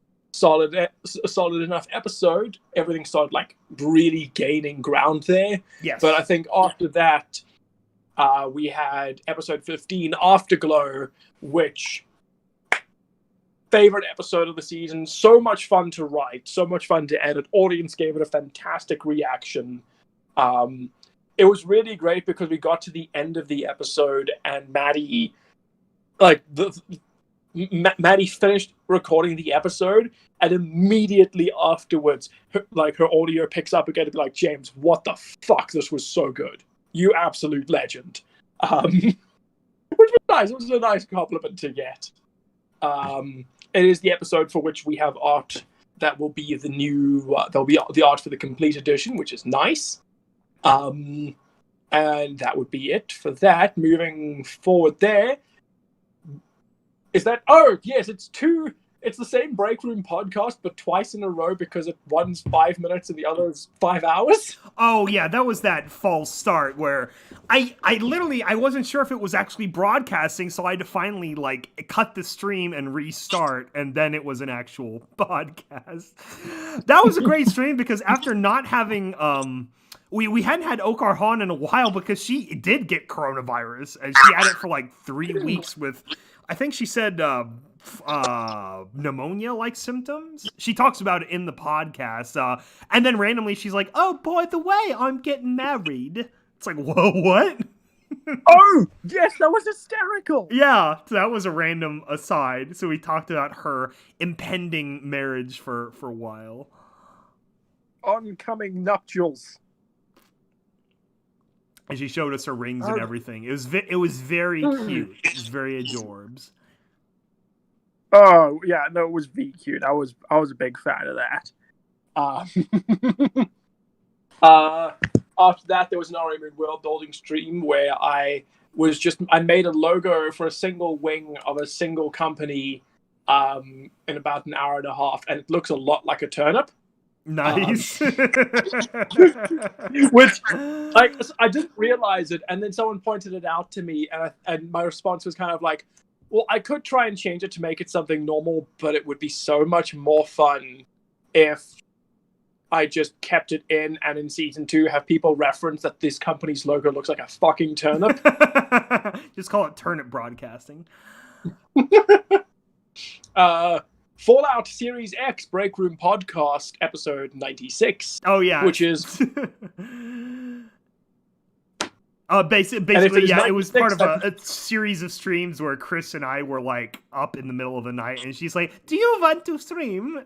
God, and I'm like, "Yeah, I'm still awake, sure." And she was just getting up. It's 4 a.m. her time, and so I talked about my Fallout Series X for a little bit. Those were kind of hilarious because I would wake up at about 6 a.m., look at my phone, and realize, wait, there's a stream currently going. So I think there's at least 2 of those which if you go about 2 hours in, you can hear me getting out of bed. Yeah. Or podcasting from bed, because I have woken up and literally joined the podcast, and I'm still rubbing the sleep out of my eyes because I woke up 2 minutes beforehand. Those are really great. Yeah, we talk about that. Oh, that was when Bethesda was bought out by Microsoft, and so we were talking about possibilities of a New Vegas remaster, of a New Vegas 2 or whatever, and all that good stuff. Following that, Aria Moon episode 16, Death Under Moonlight. This was a plot beat that existed in every single iteration of Aria Moon that I could come up with across the last few years, which is the idea of I knew no matter what was happening, one of the things I really wanted to have was for Arya to arrive, find this husband and wife couple. Husband goes out, Arya sleeps with the wife, and the next morning they find out that the husband has been murdered. And this plot beat has been in every iteration of the show. So it was just very. It was always called Death Under Moonlight. The episode in at least that point in every iteration. So it was nice to finally like release it, because it was at the very least just like letting go of a breath you've been holding for a couple of years. Like, oh fucking thank God, it's not in my head anymore. It's out to the public. I don't even care if the public doesn't care about this. I'm just glad it's not just in my head anymore. No, it was very great. It was a very great episode. Also, Arya does not have her shit together in any version of the story. She engages in an affair really quickly with very little prompting. One of the more problematic characters I have, and moving on to that, Mausoleum.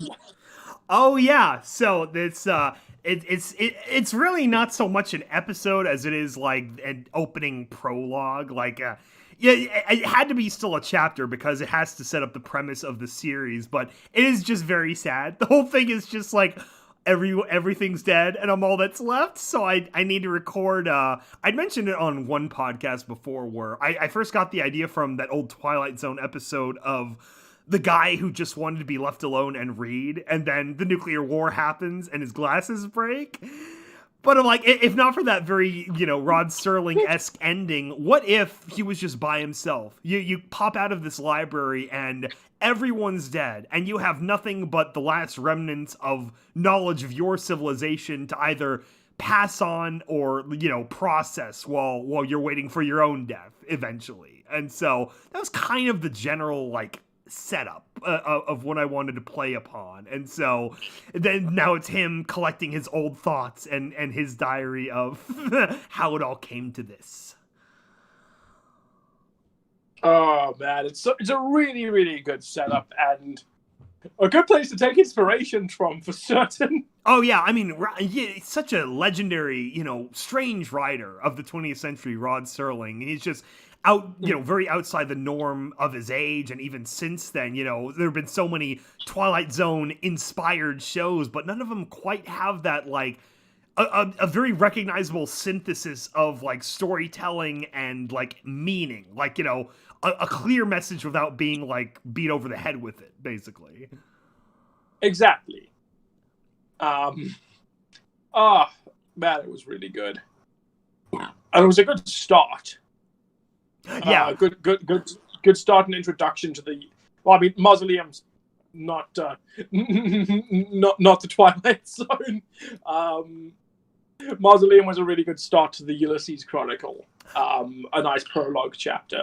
Yeah, and I feel like whenever I'll do a big compilation of the Volume 1 stuff too, and hopefully as a binge. We're so close to the end. So close. I mean, specifically to the end of the recap. I mean, this is a 3-hour stream. Holy shit! Yeah, nice. Scream of the Wind was a really solid one because I got to start flexing some. I got to actually do some crime scene writing. Mm-hmm. 3 to 3.5 hours into this detective story. But I got to write some grisly shit, like dude with his stomach pulled out of him and Arya investigating organs, type of grim and gruesome shit, which was so much fun to do. I love that. The body horror is so great.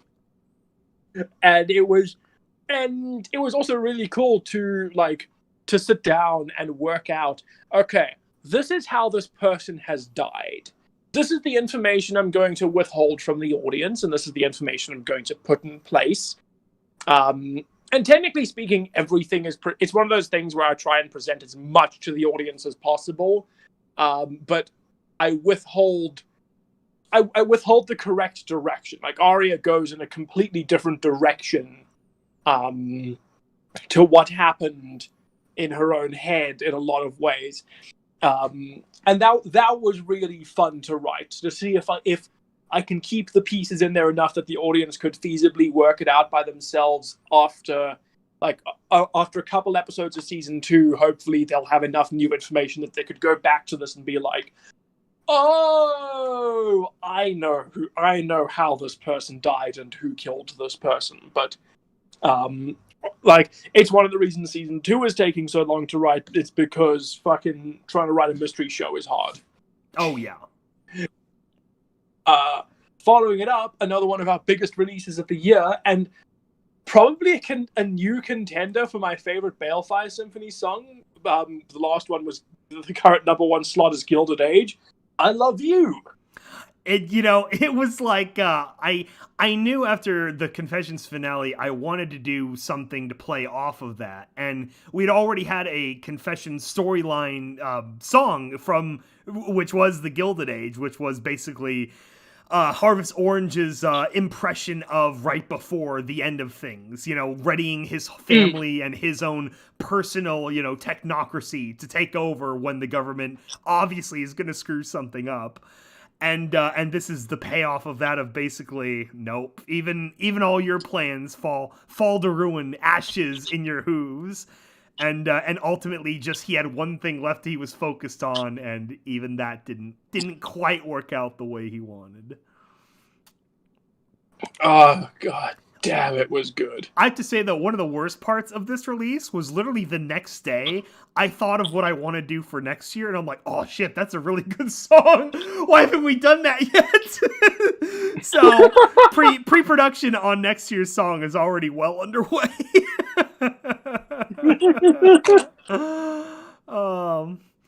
So yeah, hopefully everyone enjoyed that as a swan song for poor Harvest Orange. He did all he could.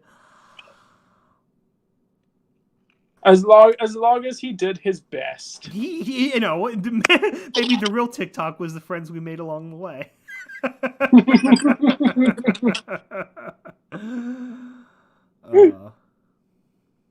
Oh man, I absolutely love that song. I love it so much. Well, Kelly did a great job too. Like his instrumentation always elevates the source material, and what he did to mix up the opening, I liked a whole lot better than the Woodkid original, because the Woodkid original is kind of hard to duplicate. It's kind of a weird sound.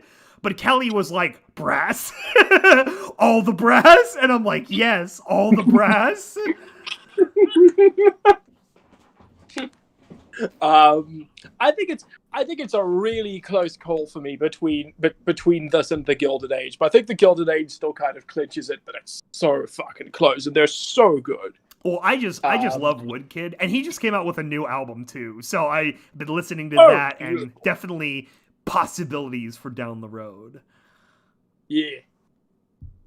Following up with that, Ulysses Chronicles Chapter 2, Omnia Regna. Yeah, so this is where we set up the tone is what chapter 1 was about with Mausoleum, and then chapter 2 was about just general premise. Okay, this is the actual problem that is the central conflict to everything that drives their whole society, is this sort of coming cataclysm that they're all, afraid of and worried about and basically been preparing for. So And yeah, it's interesting too because of the chronology of the show, where basically this is like a half step backwards. Like Mausoleum is at the very end, and then this is after he becomes an envoy Magnus, which is like his final rank that he gets to in the series, and it's sort of like a snapshot there of okay, since I'm going to be properly doing a chronicle, my own history is going to be remembered in the grand libraries of our civilization, that let me give y'all the quick rundown on what's going on, why we're doing everything. And then everything from then on begins the more standard chronology of everything being sequential. Yeah. But there could be more out of sequence, episodes down the road, which is why they're always recording the dates at the end. So we'll have to see what happens. That is exciting, though. It's a good idea. It's a good way of helping the audience keep track of where they are in time. And myself, because I'm like, okay, this is like, it's the show itself like is multi-dimensional, but time is still marching at a consistent pace. So I'm like, just for my own sake, after assembling the Confessions timeline, I'm like, I need to make sure that I have all this shit down.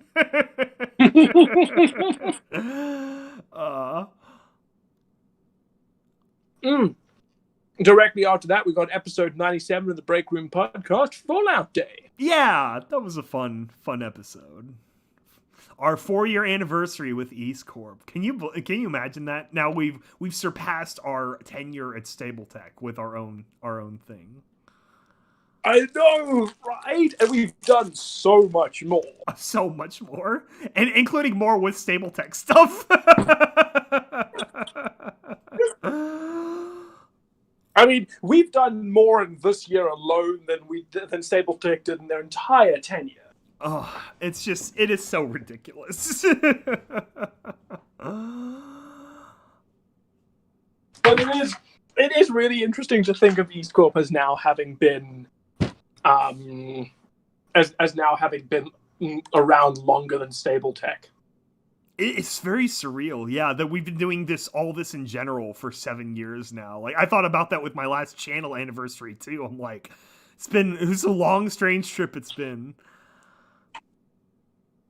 No, Scrollkeeper. We plan to stop this list at a completely random time, start talking about Hell of a Boss, and then pick up the list again, like where we left off. Yeah, I'm sorry. We have a big list of topics we will get to eventually, but we're nostalgia-mating right now. And, we're trying to keep it on one thing at a time. Like we're going through the whole list, but we're also almost done. So. Also, for a holiday show, like obviously they're all really long. Like this will probably be at least 5 hours, at least. So, all right. Following up on this, 3 whole episodes of Aria Moon, which is the 3 episodes leading up to the finale, which are 17 minutes, 15 minutes, and half an hour. Yes. We've got Hateful Hearts, which I'm going to be completely open and honest here. The episode title came first, the rest of the episode came afterwards, and the episode title was 100% just me thinking, God, I want to play Fallout New Vegas again. Yeah. And I was like, Honest Hearts. That's a cool name for a thing. Ooh, Hateful Hearts. Much more honest. Completely. So I'll have my heart be honest there. That's very much where this episode came. Although it ended up being a bit of a favorite for me. Real quick, I need to hit the head. Yeah. So I will be off mic, but still listening. So you do you talk all you want. Yeah, sure.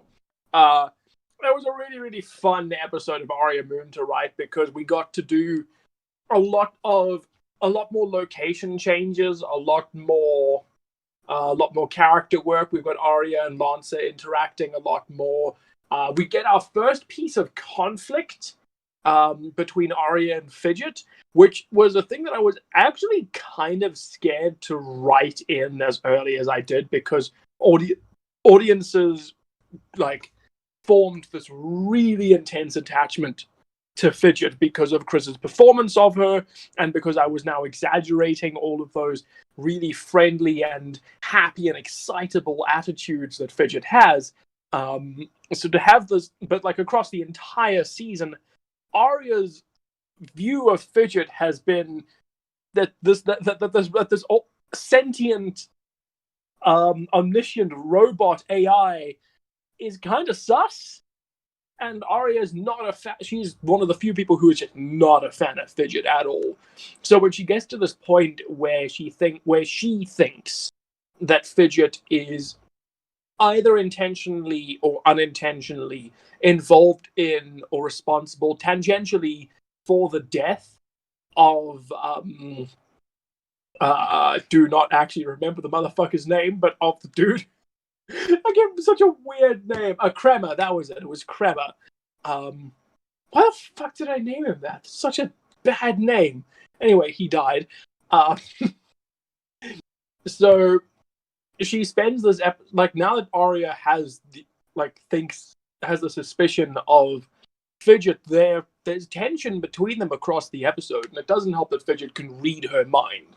And so Arya has this point where she feels like she's not even allowed to think insulting or mean things about Fidget because it's going to hurt her feeling. Until eventually we get to the point where Arya just snaps. She's like, no, okay, Fidget, we need to talk about this shit. I do not fucking trust you. So it was and I knew it was going to hit some audiences quite hard because they had this attachment to Fidget. So it felt like a bit of a risk to step into the emotional difficulty a bit too much. But I also knew that, from this all the way to the finale, we were going to be in some emotionally murky places. And of course, this ends with the reintroduction of Widget and the introduction of Cinder's two characters, Connor and Connor, which brings us to episode 19 of Aria Moon Harmony. This episode is probably the one that went through the most rewrites, because it was the first time that I was going to be going properly political. I needed the episode to be as strong as possible. It needed to be convincing, but the politics inside of it also needed to be right, which is why we don't necessarily go too specific on certain things. Season 2 will be going a lot more specific on certain grievances I have with the capitalist system. But this was not just me, of course, Cinder as well, because she did the final pass of the script for this episode because she would be voicing the characters and because she has very, very similar views to me. But when it comes to politics and stuff, she usually expresses her viewpoint a lot better than I do. So she was the perfect choice for giving this episode a bit of a rewrite for its final draft and just doctoring up the script. The result was what I think is a really, really strong episode, but also a really heavy episode that goes into a solid 15 minutes of we've got some grievances there. We've got some shit to talk about. So that was definitely a hell of an episode, but I'm glad it got the good reaction that it did. People did seem to enjoy it. There were one or two people who were surprised and concerned about the level of unexpected politics that was suddenly in it. But I figured between that and from episodes 9, 10, and 11 were voicing their outright support. We're voicing we're making requests for donations to places like the Okra Project and the NAACP. I figured that anyone with too much of an issue with politics would have buggered off before this point. And finally, episode 20. The half finale. An hour long. The finale, Harmonica. This was an absolute fucking banger of an episode to write. And I cut so much of it out, partially to just up the pacing, and also partially because we were running out of time to get this episode out in a timely fashion. And I'd written at the time, I think I'd written almost 5,000 words of script. And I was like, I can't send this to Maddie. She is already so overworked, and the deadline on this is way too tight. And I am paying her, but not enough for me to justify this. So I was chopping bits out to try and tighten up the pacing and to make it easier to record. But I'm happy that happened, because I think half an hour was a good time for this episode. Also has some of my favorite Maddie performances in it. It was a strong episode with a really quiet and downer ending, which just it's quite lonely it's also quite a small and personal ending. You know, by the end of it, she gets into arguments with a couple of her friends, and then she plays a song and finds out that she is a pawn in her own game. Like, the previous Arya is not even going to let her be a player in her own game.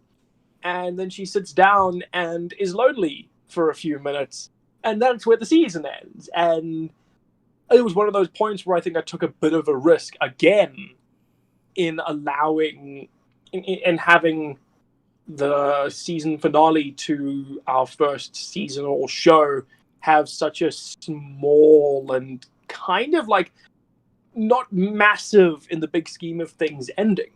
But it felt right, and I'm very happy with it. And it's going to be the last one of those for a while because of the scale of season 2. I do love her argument with Fidget, though. That's a really great scene. Thank you. I'm quite a big fan of it. One of the biggest difficulties here was trying to find a harmonica cover of the fuck was it called? Why don't I remember the name? The David Bowie song. Oh, yeah. Space. Yeah, I forget the name, too. Space Oddity. Space Oddity, yes. Trying to find a harmonica cover of Space Oddity was an absolute nightmare. Yeah. I found a couple of them, but they all had backing track music. Mm-hmm. So eventually I had to I took a completely different song that wasn't Space Oddity, but that kind of sounded similar-ish to it, that was just harmonica, no background music, and melded it into a copy of Space Oddity that wasn't a harmonica but did have background music to try and make it feel more like an artistic touch. But really it's me just trying to edit something together to make it work, because we're 3 days ahead of the finale and I do not have time to go buy a harmonica for Kelly to record this for me. No. Because it was a thing he had offered to do. He figured he could pull it off, but I just didn't have the time. But that was the end of Aria Moon, and I gotta say, once it was out, I breathed a very heavy sigh of relief, because that was 20 weeks of just panicking and freaking out and trying to get shit out on time, and I have been sleeping a lot more comfortably ever since the season ended. I could definitely, I could see that. It was a good ending, though. I felt like it was a really good Volume 1 ending, where all the setup is out there, all the premises and, things for all the characters were out there, so. Exactly. And I think I'm very much following your example in that Season 2 will be produced in its entirety before the first episode of Season 2 drops. Yeah. As soon as, I did as much as I could with Ulysses before I started it, but then when I decided I wanted the season finale to be related to the holidays, I'm like, fuck. Yeah. So, yeah, definitely next time there won't be anything like that.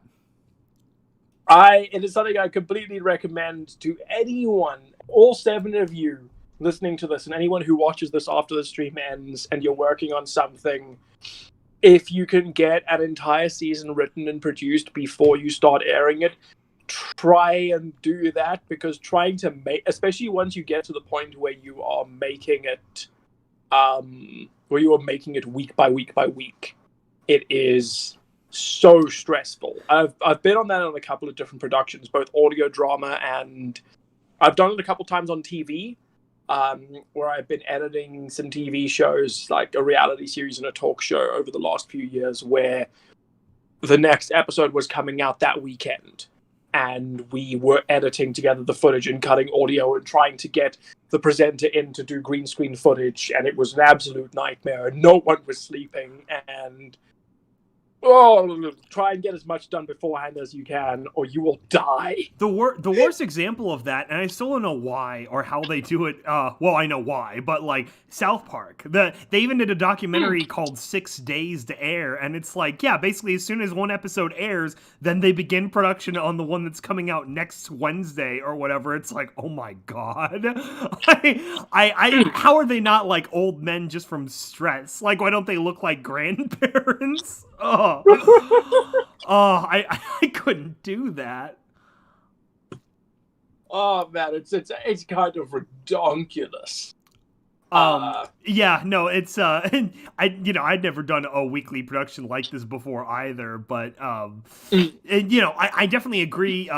Well, we did loosely try that when Wasteland Survival Guide started, but yeah, now we did executing much better. A lot of lessons learned. I have a lot of hope, especially after we have a season of each done. Everything from here on out will get better and better as they both approach, down the road, their later seasons. Following up on this, now that Aria Moon is done, the Ulysses Chronicle Chapter 3, Envoy Primum.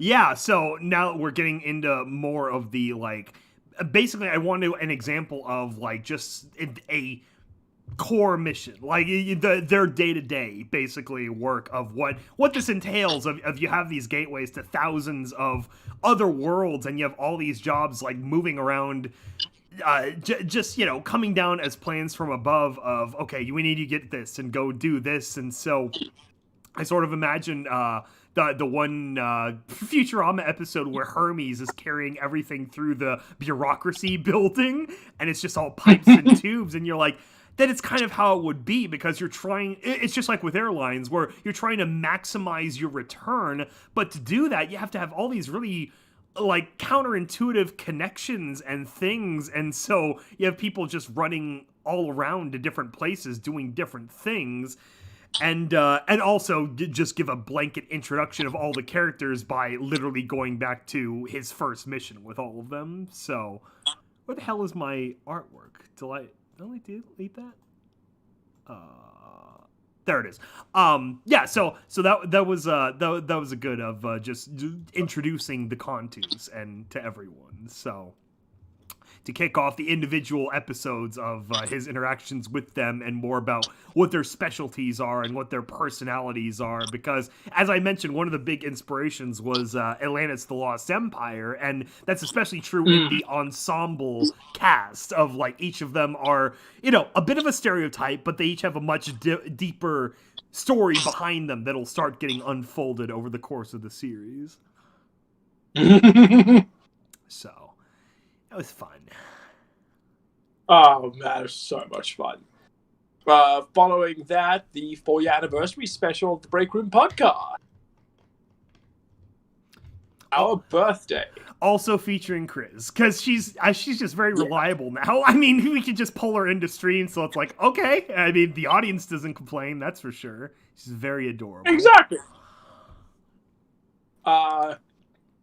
Speaking of, Break Room episode 99, Sky Cruise volume 3.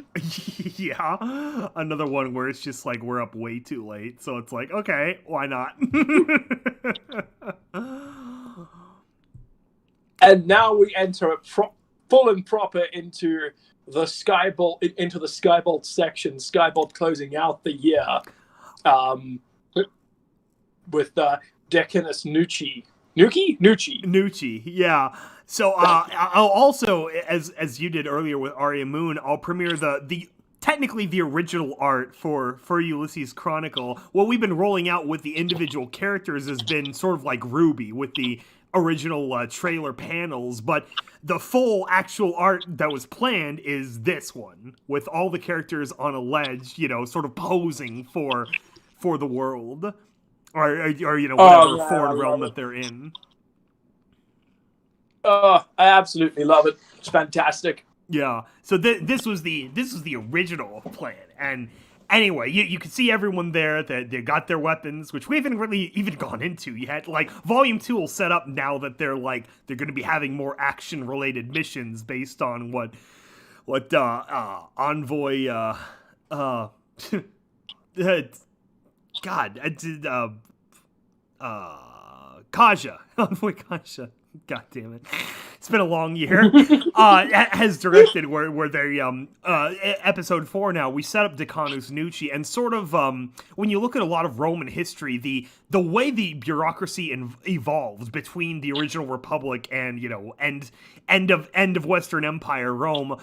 There were so many different phases of the bureaucracy, but many of them had this sort of counterbalance system to them where you had basically opposing rulers, or like some kind of diarchy, or the tetrarchy with Diocletian. And so that resonates in this version, this alternate history as well, where each of these small teams, you have sort of two leaders in the Decanus, which leads the actual team of the operation, and their job is just to keep the people alive and get them back out. And then you have the opposite, which is the envoys, and theirs is to get the mission done. So with their different outcomes, then they have to work together or debate each other, and even vote within the team if they're at total odds, which will come up more down the road. And the introduction of Nucci, played wonderfully by Cinderscript, as this character who have a very mysterious intentions, and they seem almost suicidal in their bloodthirst, and what they're ultimately seeking, what their end game is with the show. And so I think it'll be neat. And like I said, all of them have really like grown into their characters, so I'm excited to see what becomes of each of them. And then, of course, this was the first episode where I'm doing tributes to other shows, too, because, you know, why not? So let's drop them on a desert planet. We'll see some sandworms in the distance, because I've been waiting for the new Dune movie for 2 years now, and I have to wait longer still. So so we'll add that to the lore in the Eremus worms. Love it. Absolutely love it. Then chapter 5, Mechanist Trachis, going into the whole everyone being a character. So Nucci is sort of this sort of embodiment of Rome, being Italo-Hispanic. So he's definitely going to be a representation of like the Republic. He's the legionary. He's the military, which is basically the ruling class. And so then you have Mechanist Trachis being sort of the ingenuity, the core of their science and technology, where they absorb Greece and Grecia, and then suddenly out of nowhere they're gifted this incredible power source, these crystals that can do so much beyond like anything you could imagine. And in some ways this is kind of inspired by the field of radiology, where as soon as Curie and those early like scientists really start understanding what radiation is and what these mysterious minerals are, all of a sudden we have a new class of super weapon, and we have all these otherwise unknown technologies of medicine and all the, you know, that kind of thing, a world-changing invention where everything shifts because of it. And then of course you have your Chernobyls, which will also become a thing down the road of what the Jovian crystals ultimately mean for their little part of the universe. Or multiverse, whatever. That's the other thing. I use terms that are common, you know, that obviously the audience will recognize, but I'm trying to bring up as many like sort of Latinizations, like you know, Terra and all the other things like that as well as I can. As someone who didn't actually take a classics class because it wasn't offered to me in high school, so I'm doing my best, and it's based on a lot of other shows and things that are, you know. I watched Rome for the first time on HBO Max, and Come on, load. Testing. 4-hour There we marker. Anyway, played wonderfully by I Am Shadow 007. I sent her a clip of Cassandra from Assassin's Creed Origins? Odyssey. And Honestly, yeah. Who was also an inspiration for the look of the character too, with her hair and everything. And she's done a wonderful job, like really committed to the accent and trying to get those lines like really well executed, which will definitely be a thing down the road too as more of her character unfolds. So solid job, great job to all of our VAs so far. Woo! Then Confessions of a Demented Pony. Oh no! This was another one of those random like discoveries I made just because, sinking so much time into YouTube now because we're all stuck at home and everything. I stumbled upon the fucking, what are they called? The Everything Everywhere at the End of Time. That's the name of the series. Time, yeah. The Demented albums by the whatever. The Caretaker.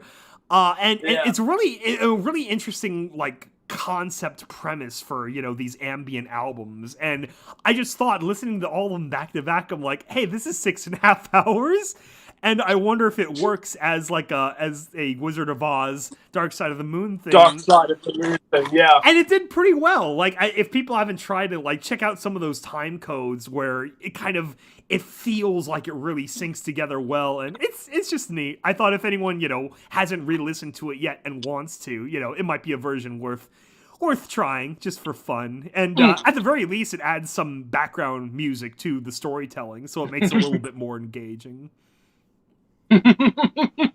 And basically had a banana cast where I explained that in a little bit more detail, and also just kind of, it was another like unwinding monologue podcast, just because I had a hell of the last few months. Like, oof, so many bad things happened in my real life that I was like, okay, I need to blow off some smoke a little bit. And that's why I'm listening to the depressing dementia albums in the first place. So that was fun. But then more bright spots as I'm so grateful, honestly, that I've been able to nail these release windows, because that's another thing I was worried about. Like, you miss one and immediately, everyone's thrown off and people get mad at you or something. Going back to what I'd said earlier with Kayla, being able to bring her into one of my shows was neat. I wasn't sure if she'd be even keen on it or anything, and I'm like, hey, you did a great job in my little Awake show as Marzi Tomato. Would you be interested in a new series where you... I'm trying not to say that I just brought in another Fallout 4 character in the form of... and, we have a Curie, and now we have a Kate, so to speak. Kate. But it kind of is. And so we have her introduced to the cast as our Classicus, as our sailor of the skies, and she's in her very badass Legion armor as our pilot of the Corvus of the Crow ship. And Kayla just did a great job, because part of her character is a little bit of you put a little bit of yourself into all your characters in one form or another, and I've always been randomly breaking into song or whatever, so I'm like, yeah, let's make that part of her character, because I wanted to bring back that song anyway, that little that Lord of the Rings sounding hymn from the I don't think he ever finished it, the old String Storm production where I did a couple of those songs for, and I'm like, I want to bring this back because like they were both inspired by the Hobbit song from the first Hobbit movie, the dwarf song, which I did a very early shitty cover of on my Skybolt channel, if anyone's curious. And so I did this original like tune to it, and I'm like, I'm just gonna rewrite the lyrics and make it a part of this show. Make it a one of her Gaelic ditties that she just randomly sings to herself when she's taking off, and has this very kind of somber tone to it about like you sail as though it's gonna be your last journey, which eventually it will be. So, and it'll mean all the more down the road when we do a full musical version of it or something. Oh, Kayla will kill for that. Oh, it's gonna be great, and she's just been so great too. Just as a part of the cast, she's been very enthusiastic and talkative, and like I said in our chat room, our like cast chat room, I think it was Cinder who brought up like how come the seals are where they are in the arbor, and I'm like, it's kind of loosely inspired by Iron Man, where it's like, we have these airtight, like, mystical Roman futurism suits. It's like, of course it'd be on the chest, right in your sternum. That's very classical, like, armor and symbology and stuff. And it's just like, then someone, I forget who asked, is like, well, where else would you put it? And then Kayla's like, what if you covered each nipple with them? Like they were pasties or something. And eventually the whole chat erupts and Chris is like, Lude's talking.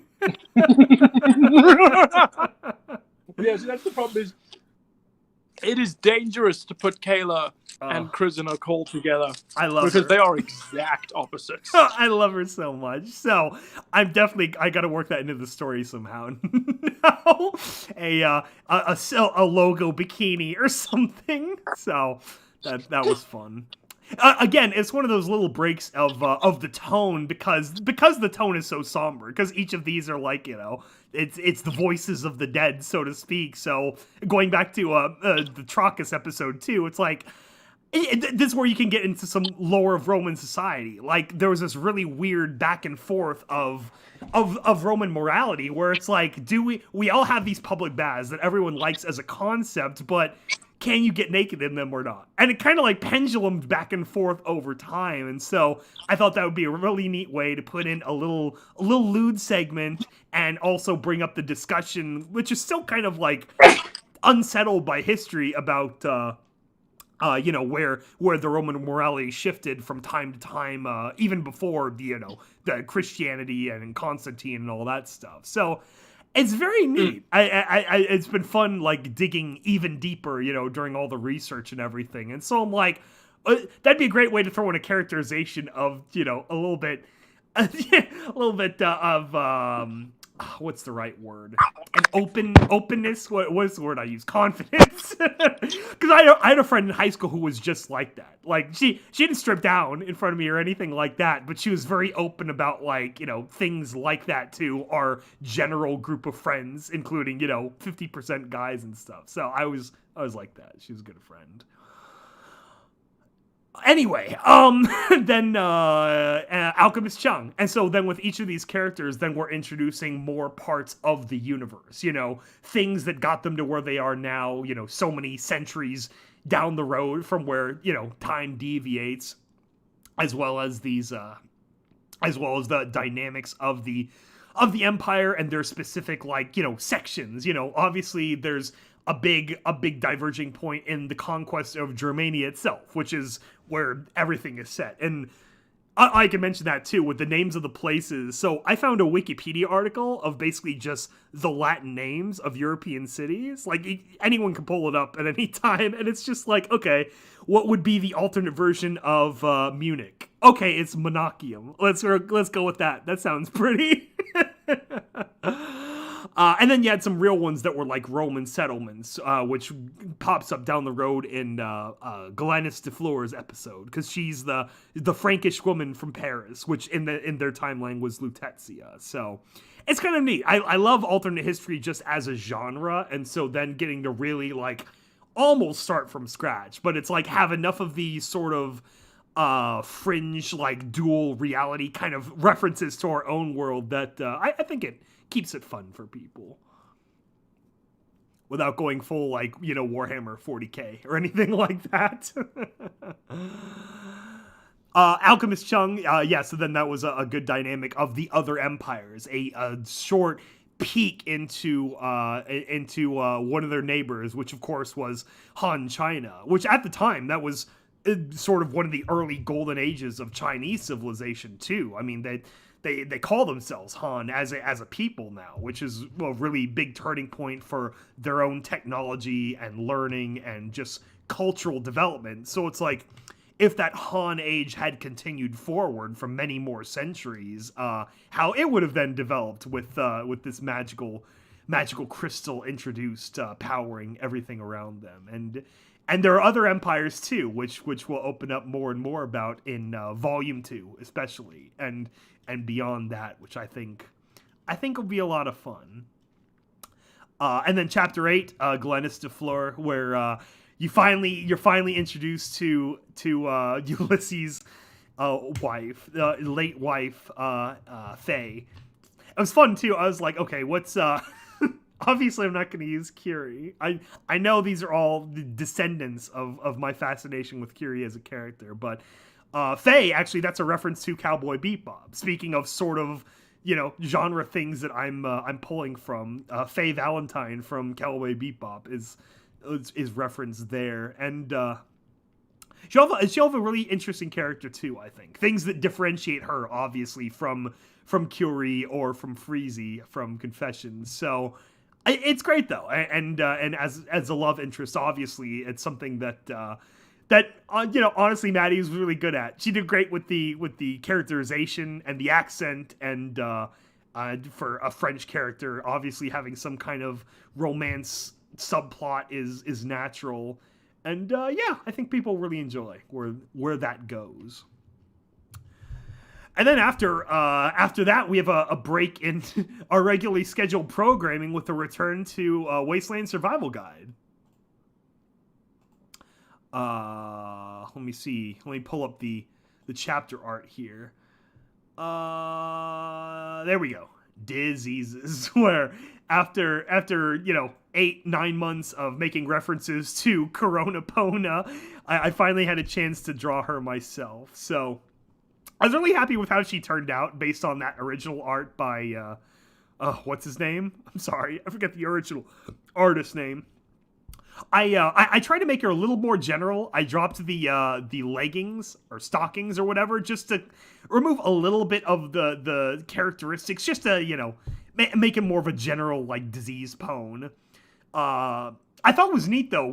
I tried to make the curls both in her hair and her tail a little bit thinner to sort of be a reference to like those microscopic electron microscope pictures of bacterium. Before coronavirus, it was Ebola. Ebola was the big meme disease from 2014, and they had Ebola Chan with those really thin, creepy buns in her hair and stuff. And so I try to get across more of that, like, that they're DNA strands or whatever in the tail and hair loopies. And then, of course, we have the actual coronavirus balls in behind her ears, because, of course, you have to, so... I was pretty happy with that. Diseases written by, was it by Vermont? I think so. Last year. And I put that in the description too, where it's like, but by the way, this was written in 2019. That's why we don't have like some very obvious coronavirus segment in there, because it was a little bit more pure. In an alternate history where we didn't have corona. We just had magical horses and mega spells. So I think it was a fun episode though. And then we go back to Ulysses Chronicle with Envoy Kaja, where I don't know where Vermont is actually. Envoy Kaja. So there isn't actually any recordings of him, but it's Ulysses basically talking about his mentor and sort of substitute father after his own father dies, and sort of more about the relationship with himself to the Ministerium and how all of that works within their place in society, and reviewing all of the different characters from the Contus, from their little, squad, and sort of a what's the right word? Summary of their open plot lines for what's going to be carrying forward into the future, for what's to come. So I'm pretty excited about that. Nice little episode. Talk about technology too. Make a reference to how they get around, because obviously we're way beyond horseback and carriages and stuff. But same thing as our world, we would have references to them. So reusing old terms like leader and Barus and things like that for what would make a lot of sense. In the same way, like cars, what we call cars is short for horseless carriages, which is really surreal if you think about it, because we're 120 years removed from that as a concept, but we still have that artifact in our language. And so many languages are like that too, where it's like, why would you change it? Once everyone understands what something is, it's like, of course, that's going to be what it is. And even beyond English, which is a kind of more modern language, just because it's a giant hodgepodge melting pot language. You look at other things like Chinese or like some of the Slavic languages or African languages, and their words have even older remnants from even older parts of their cultures, which is really neat. I like it. So, and it's also easier without having to come up with like new words. I think there's a whole thing of that too in like classics, like classics as a modern field of study, where they come up with like Latin terms for computer or for internet, and they use these sort of compound combinations of old Latin words that they would realistically call something. So then we had dentistry, our most recent Wasteland Survival Guide, which was fun. That was written by another guest writer, which we haven't had in a long time because the actual writing for these is it's been a bit of a hectic production cycle. But Silent Whisper who wrote this one, and for the art, I was trying to think of something unique I could do for the artwork, and I'm like, what would be fun is sort of a visual pun of, you know, whether or not griffins would have teeth. Like, you know, you see them in the show just because, you know, it's a cartoon or whatever, but it's like, in real life, like, griffins wouldn't have teeth at all. They would just have beaks, or, you know, like bird teeth, which is really creepy looking if you've ever seen like a goose honk at you or something like that. So I thought a visual pun, which could be derived from the griffin saying, like, you know, I don't have teeth, what are you doing? Or if they had teeth, of just complaining to the dentist about their pain, you know. And also, I hadn't drawn a griffin yet for the book, so I thought, okay, let's throw a griffin in somewhere, because of course, I love my hippogriffs, but griffins did come first, so we've got to throw at least one in. And then we go back to Ulysses Chronicle, rounding out the recap to yesterday with Where's the art? There we go. With Hilda Iverson. Now we get into our the first voice character who wasn't part of the core ensemble team, which is Chris. She looks so cute. She does look so cute, and trying to get describing the art to the artist was really great too, because I sent her this package of references, and so the library itself is based on a number of things. Like, in general, it's like the Trinity Library in Dublin, which is a very like nice old-fashioned library, but much more closely inspiration came from Avatar: The Last Airbender, and it's very much derived from, what's the proper name of it? The library in the desert. The Great Library. Yeah, it's just the Great Library. Yeah. So anyway, yeah, an obvious reference to that, especially in terms of the verticality of, you know, 5 levels and all that. And then, throw in a statue of Minerva, because that makes sense. And then we have our little spooky robots, which is another thing that may develop as time goes on, of these scary characters. Except for, like, obviously wanting to sort of set a limit for their technology, too, in the idea that they couldn't build these automatons, which is why you're still sending people into these, you know, mysterious worlds where there could be differing physics and you explode as soon as you step through the portal. A reason why those are limited, and, you know, those natural limits, because that's a big part of writing too, is you can't have just everything be a Deus Ex Machina. You have to have realistic limits for things. Like, that was one thing I felt almost bad, because Cinder was like, real yeah, poor fuck, Diamondback, he takes a real licking in the finale, doesn't he? And I'm like, I know he does, but he was too OP in his story. I needed to show the limits of Diamondback, so he just didn't solve all the problems by being Mr. Magical Dragon Man. So anyway, so deep lore in the deep vaults, and also in terms of concept, it's also very loosely inspired by the Vatican archives, of this idea of, like, you know, this mysterious repository of information that it's not necessarily a secret, but it's so, talk of it is so discouraged that most people don't think of it on like a day-to-day basis of, oh yeah, there's some basement in the library in Berga or something, and you're not allowed inside. So it should be a lot of fun going forward into the future. Everything that's in store for the series. We have a really fun, like I said, the volume/season finale is a Christmas special, sort of. It's hopefully going to be out the 23rd because don't want to disturb people's Christmases, including my own. And yeah, I think it'll be fun. In the same way of the Winter Solstice show, it'll be, some of the deeper holiday lore of pre-Christian, winter traditions. So it should be a good time. Oh man, this is exciting, and I'm just going to say that we have released 96 videos this year. Holy shit. Wait, that is... We got to release 4 That's more before New Year's. We're so close. Is this 97? And then we'll have Ulysses, and then hopefully another Wasteland Survival Guide. This is number 96. Okay, we'll figure something out. Yeah, we'll do another live stream. We'll do a What the Fic. Maybe we'll get lucky and pull people in for a What the Fic.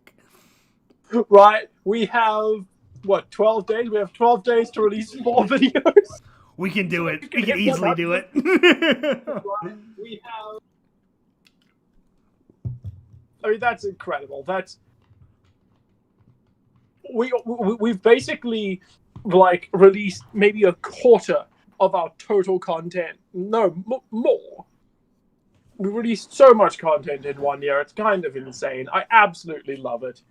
I mean, the fact that literally going through all of this took us 2 hours? Yeah, that's true too. Yeah, we have a whole list of other subjects to talk about, but just the recap was legendary. It was the 2 hour 40. It took us 2.5 hours to go just to talk about each episode individually. It was insane. I believe it. Oh my god, and we have Web back too. We have Web back. I'll be back. I'm back for a little bit, but I had you guys on the air listening in whenever I could. We should probably finally pay off for Scroll and talk about the Vivzy Pop animated universe. So this is probably a good time to mention that I actually haven't seen Hell of a Boss yet. Oh no! The first episode. I haven't seen the second. Sorry, I've seen half of the original episode that was aired. And I really liked the first one. Huh?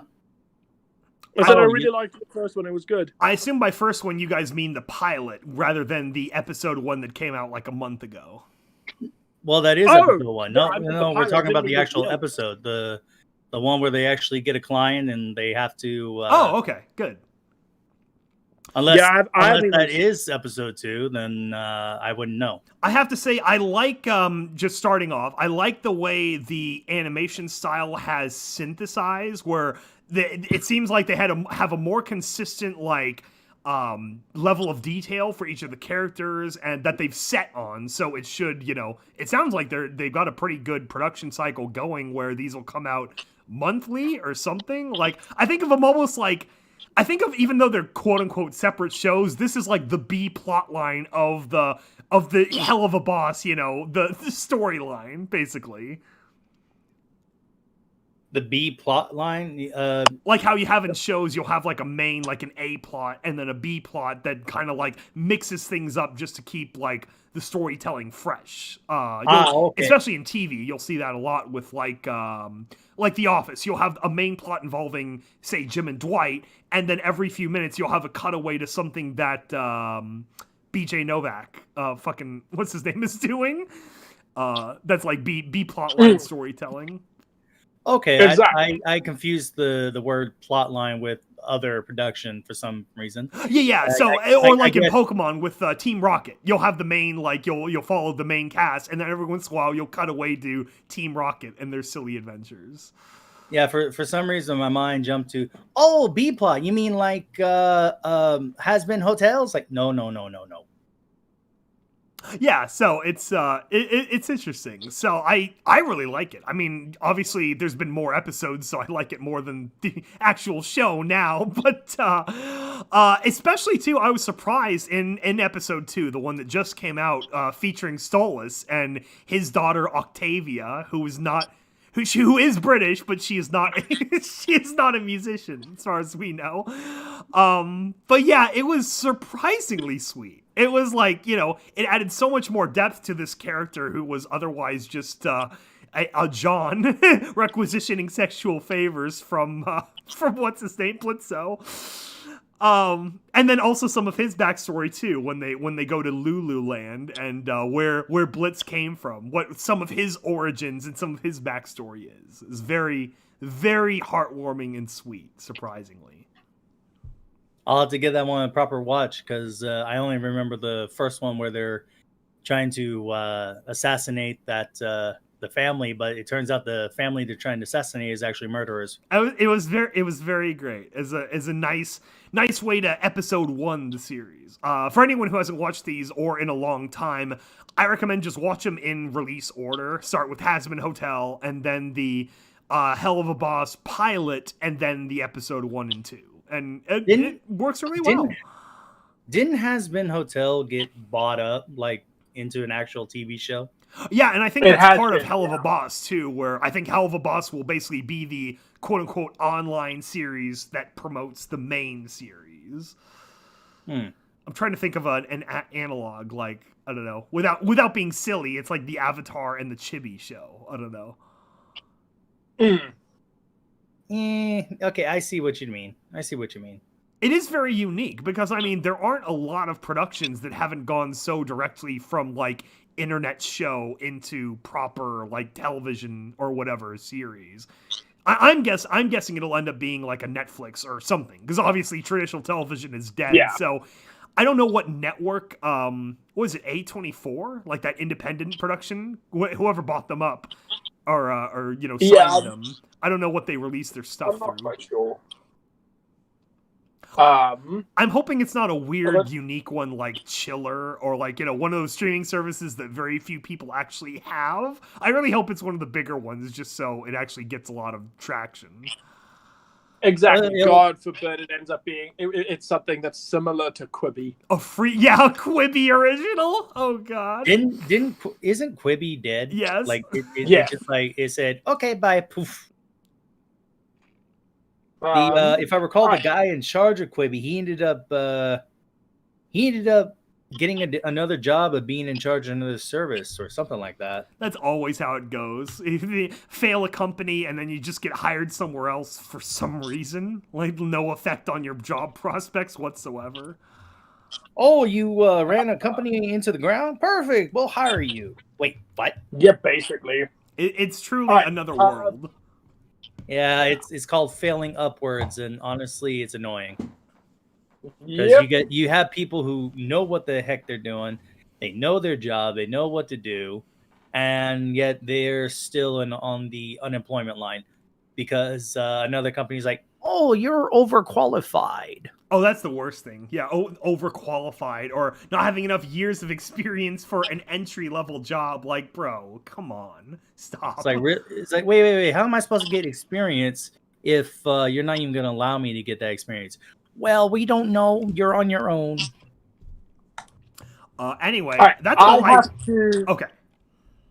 Sorry, I've got to check out. It is 11:30 over here, and I would like to go to sleep. That's true.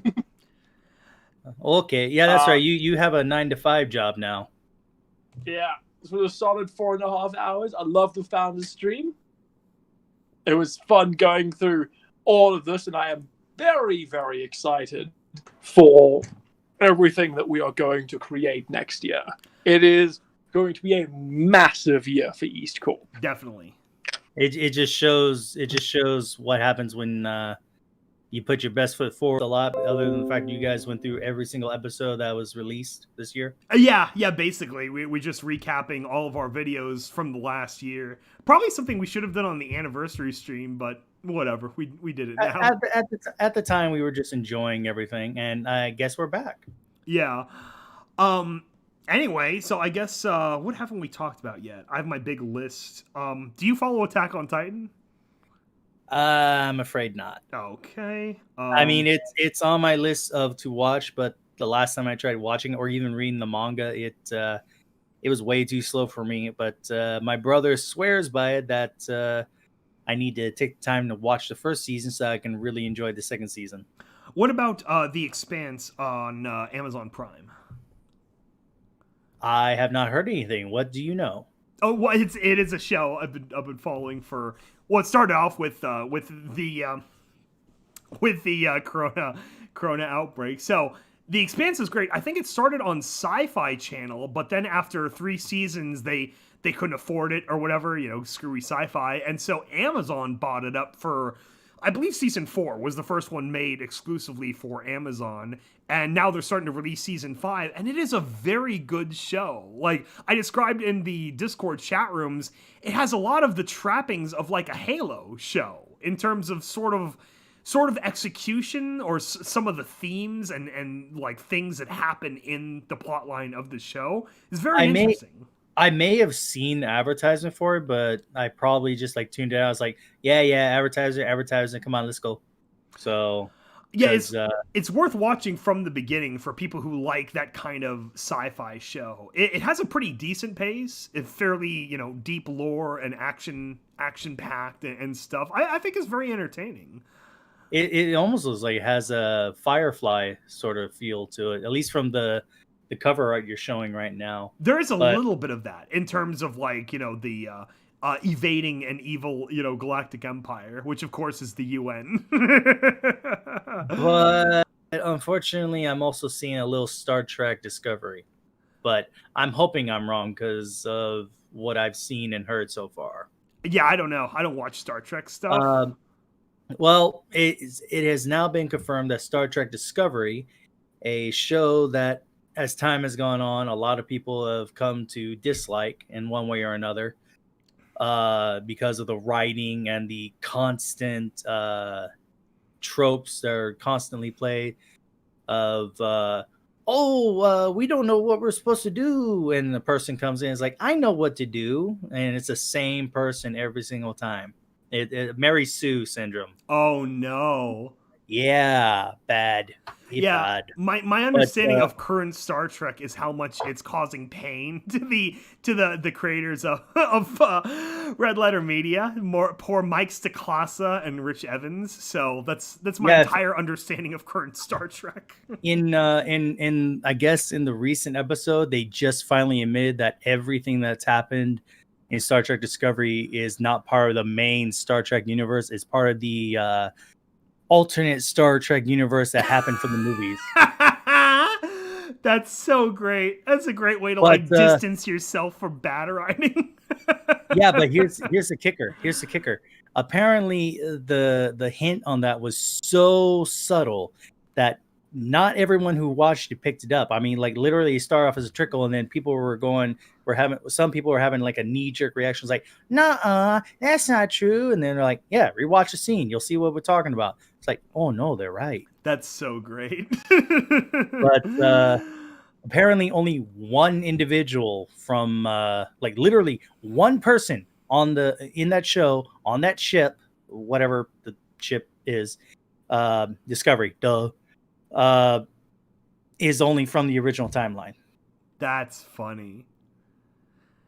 Yeah, Star Trek is a weird show because it's well, I would argue the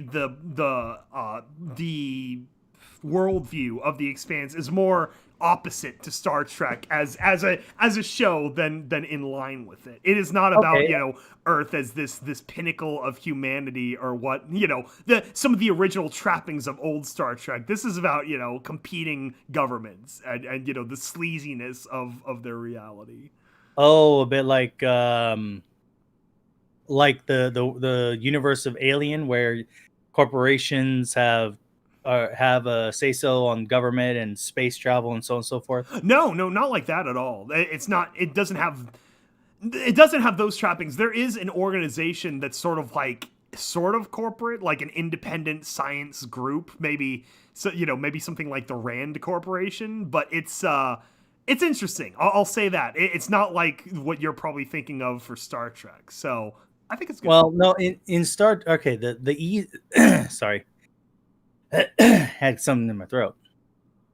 The one of the most blunt and easiest ways to explain Star Trek is it's not about Earth being a pinnacle or whatever. It's about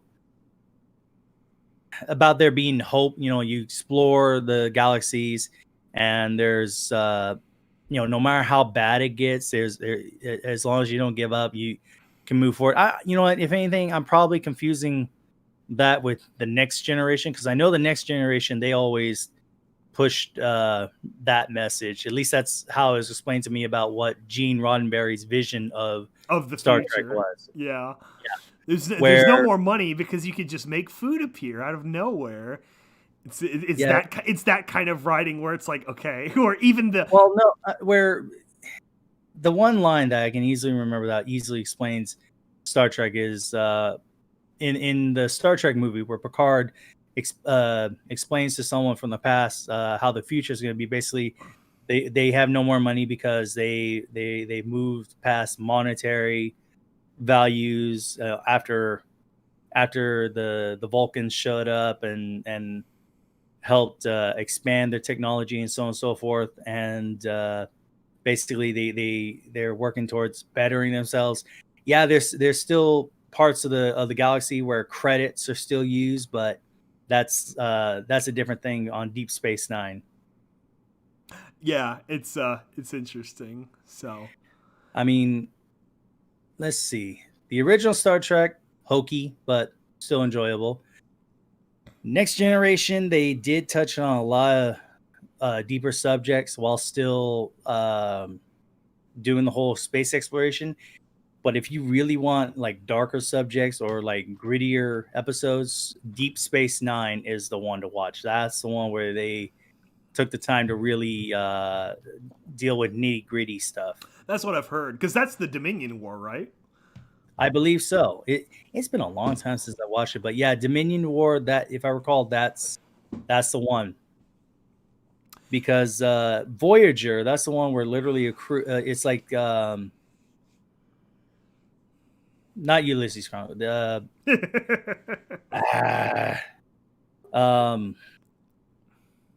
The old Roman story, the Odyssey. Odyssey. Yes, the best way to explain Voyager is like the Odyssey. You know, they're stranded far from home and they're trying to make their way back, and they meet a lot of different species and cultures along the way. Yeah. And their main villain, at least if I recall, the main villain towards the end of the run of Voyager was the Borg. Oh, interesting. Yeah, they literally find like a Borg space station that's nestled next to a wormhole, and it's like literally a transit system where they have different tunnels that jump from one part of the galaxy and universe to another, and their main enemy is literally the Borg Queen at the end. Oh, so it's like Mass Effect, the mass relays. A little bit like that, yeah. That's cool. So, but anyway, so The Expanse. Yeah, I could see some Halo and what you were talking about. I'm gonna have to see about.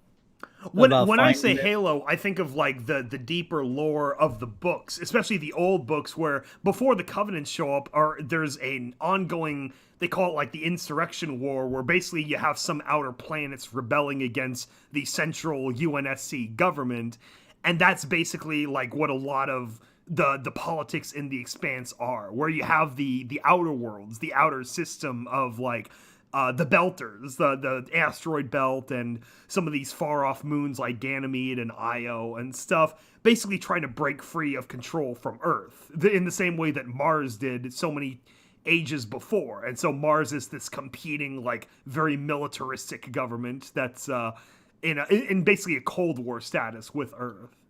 Okay, I think part of that lore was covered in the series Halo Legends. I have that DVD, and There was some different stories and whatnot. And I think one of them actually covered a bit of that. Halo Legends was great. Yeah, I just got the Blu-ray, but I haven't watched it yet. But My favorite story on that one is dang it. I don't remember all the details, but I do remember the majority of it. Is the one about the one soldier known as like the Grim Reaper. Like he's always sent out on missions with squads, but he's always the one that only comes back. And he actually sacrifices himself to save everyone from the attack of the. You just said the bad guy's names. Dang it! oh, the Insurrectionists. No, The Covenant. Covenant. Yeah, Thank yeah. you. Yeah, the Covenant, by using the experimental exosuit that looks like a giant version of Spartan armor. Oh, cool.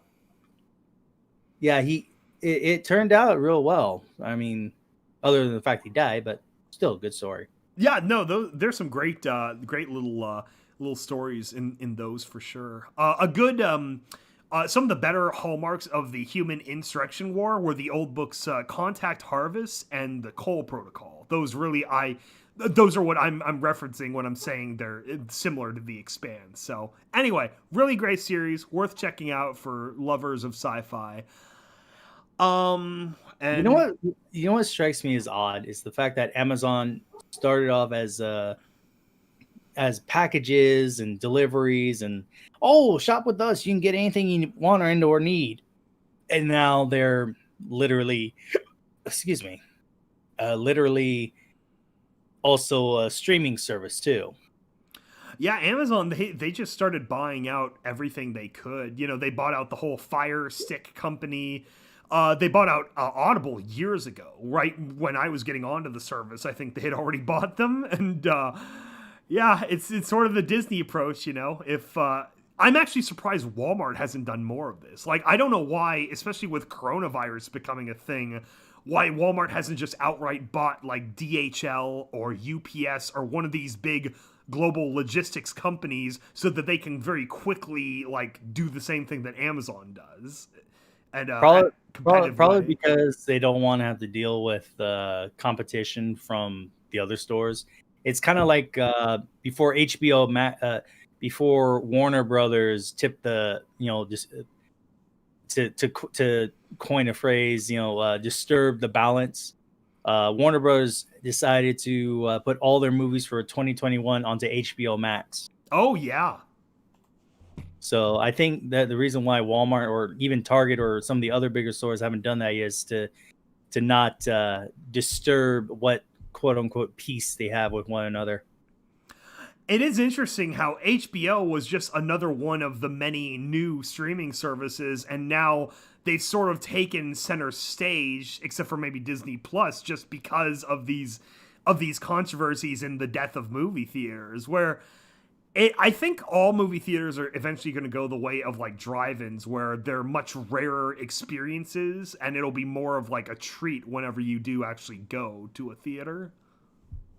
I agree. If anything, it'll also be more along the same lines as arcades. Like there, you can find a few arcades here and there and go for the experience, but it's not like important anymore like it was back in the 90s, because you have your own home console system and whatnot. Yeah, and pretty much everyone these days has some kind of home, like, flat screen television or something, just because of how cheap they are. In just a regular HD TV, you can get a big 80-inch screen for, like, less than $1,000, which is crazy, thinking back 10 years ago. Yeah, that's if you have the room for it. I mean... That was my problem, too. Yeah, I have no room for it. But again, it's all about preference. I mean, if people want the big old giant TVs, cool. If not, okay.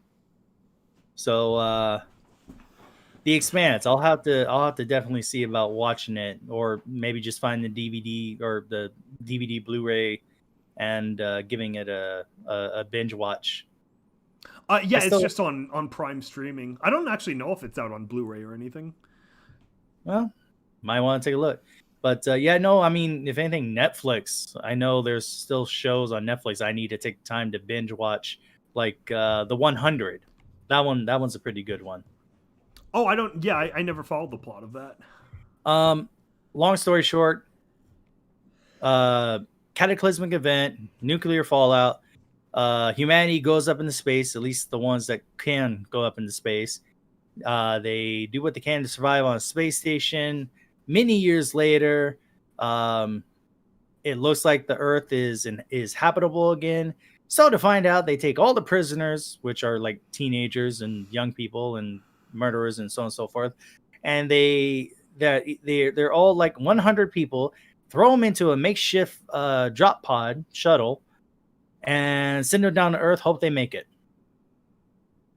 So literally it starts off with 100 people. Right off the bat, 2 die because they undo their seatbelts and it's like, hey, 0G, we can float, and then gravity hits them. Oh gosh. Yeah, I know. And it just kind of keeps going there down from there. I forget what episode number I'm on, but you start learning about the political setup on the space station, the tensions, and it gets bad to the point where people literally volunteer to sacrifice themselves to expand the amount of air and resources on the space station.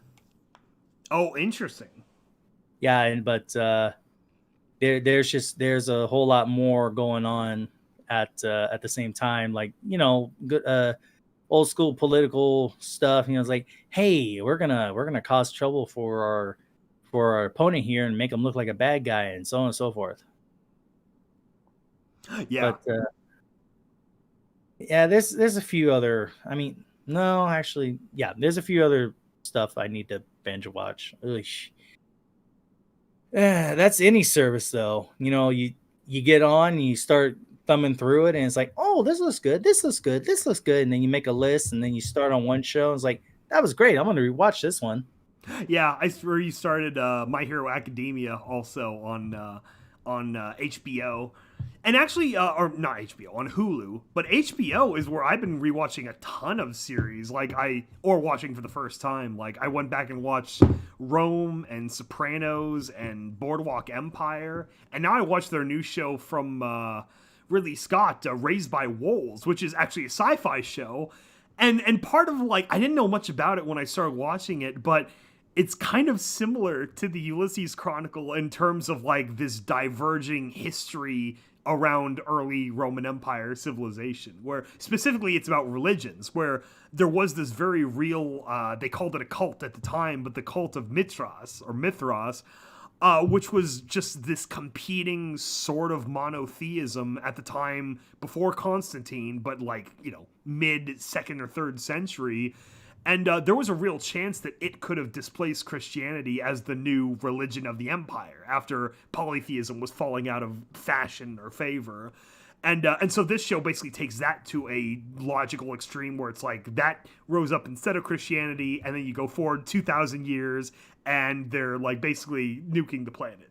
Everything's falling apart, and a handful of people are able to get on an arc to go to Kepler 22b, the exoplanet, and there's a competing faction of people who were the atheists, the ones who were against Mithras, and they get to the planet too, and then sci-fi happens. So it's pretty neat. It's definitely for people who like Ridley Scott kind of shows, it seems like the kind of stuff he wanted to do after Alien, and rather than forcing it within the Alien universe, like Prometheus or whatever, he found a guy with a much better vision to tell his own stories. So I liked it a lot. I think it's worth checking out.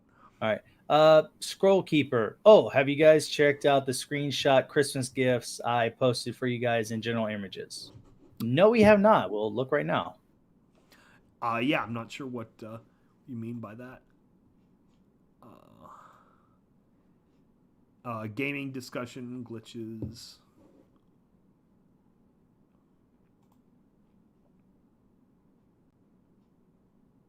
Oh yeah, these things from Valhalla. That's cute. Oh, okay. Nice screenshots. Yeah, I haven't actually played Valhalla. I think it's set right around the start of the Viking invasions against the Anglo-Saxon lords in like the 900s or whatever. So that's kind of cool. It's a neat part of history before the Vikings did their pincer maneuver by going to France first. Viva la France! Not that the Vikings have a say. The history of Britain is really interesting. It's like before they invaded the world, basically over the 18th and 19th centuries, the whole world it basically invaded Britain. Like the Celts were totally displaced by Romans and then Anglo-Saxons and then like the Danish and then eventually the Normans, which were more far-flung Vikings. And then you have a whole separate colonization via the Dutch, where basically they replaced the ruling class with the Orange clan. Very, very interesting when you look at Britain's history like that. So before America was a mixing pot, the mixing melting pot, Britain was a mixing melting pot, but not by choice. Oh no, and you look at in the languages too. You know, as a modern language, English has these weird remnants of like the French influence from the Normans and a lot of Scandinavian influence from those invasions, and of course the Latin characters and Roman. It's very fascinating. You look at all those contributions of culture and history, and I'm trying to explore that a little bit in Ulysses Chronicle as well, in more general terms about like the synthesis of civilizations from different cultural roots, because even the empire itself was like that. Like a lot of the Roman aesthetic didn't actually come from the actual Romans, the Trajan Romans themselves, but they took a lot of aesthetic from the Etruscans and then a lot of art and culture from the Greeks. And so really you had many centuries of the Roman kingdom and then eventually the Roman Republic that were very different to what we think of as the post-Caesarian, global military superpower. And then you have a lot of the knowledge and different cultural setups from Sinai. Yeah, exactly. Yeah, the interaction, because back then they were aware of each other. They did trade across the Silk Road, but they were so distant because of the technology of the time that you really didn't have those direct interactions. And so that's what I'm having a lot of fun with, exploring just an alternate world where basically you introduce some kind of super weapon to the world and then you see who basically puts it to the best use, who rises up and becomes like the major powers that secure big chunks of land. So it's not just Rome taking, the whole Mediterranean and Western Europe. You have Sinai taking up most of Asia and the other empires that I'll get into down the road on the other continents. So I think it'll be a lot of fun, and obviously that will play out in the whole plot of the story as a whole. So I think people enjoy it. Anyone who was around for Confessions and my episodes of Terminal Secrets, they should see the 1-1, of all that. So it's the author's voice, just like when you have a favorite author and you can tell, everything written by them, even if it's a change in style or whatever. You're still a Stephen King fan or a Lovecraft fan or whatever. That is true. And in my case, Michael Crichton, I read almost his entire bibliography. And even though there are some that are boring, it's like you still hear that author's voice throughout, which is really neat. That's what I strive to do anyway, just for maintaining a fan base across different series. Here's a question. Is Ulysses Chronicle going to start getting as long as Confessions? Oh, God, no. No, I predict the individual episodes will get a little longer. Like, obviously, the holiday special's pretty big, but I don't see it going more than, like, 15-minute or 20-minute averages. Definitely 20, that's the upper limit. It'll never be more than that because I specifically want to do 10-episode volume/seasons for each of the seasons, and so with that number of episodes, they're not going to then swell up to like Confessions. Oh, come on! Everyone loves a good 6-hour video. Yeah, so and that'll be a season as a whole will be like that, but Yeah, I'm kidding on that one. Please don't. No.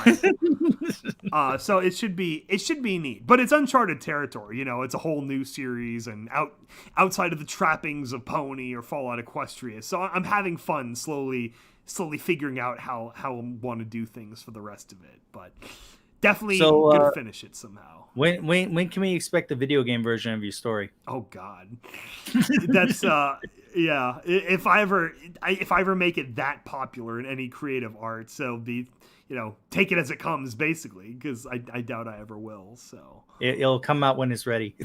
Yeah. And here we go back to the very first thing we talked about. What else is on my list?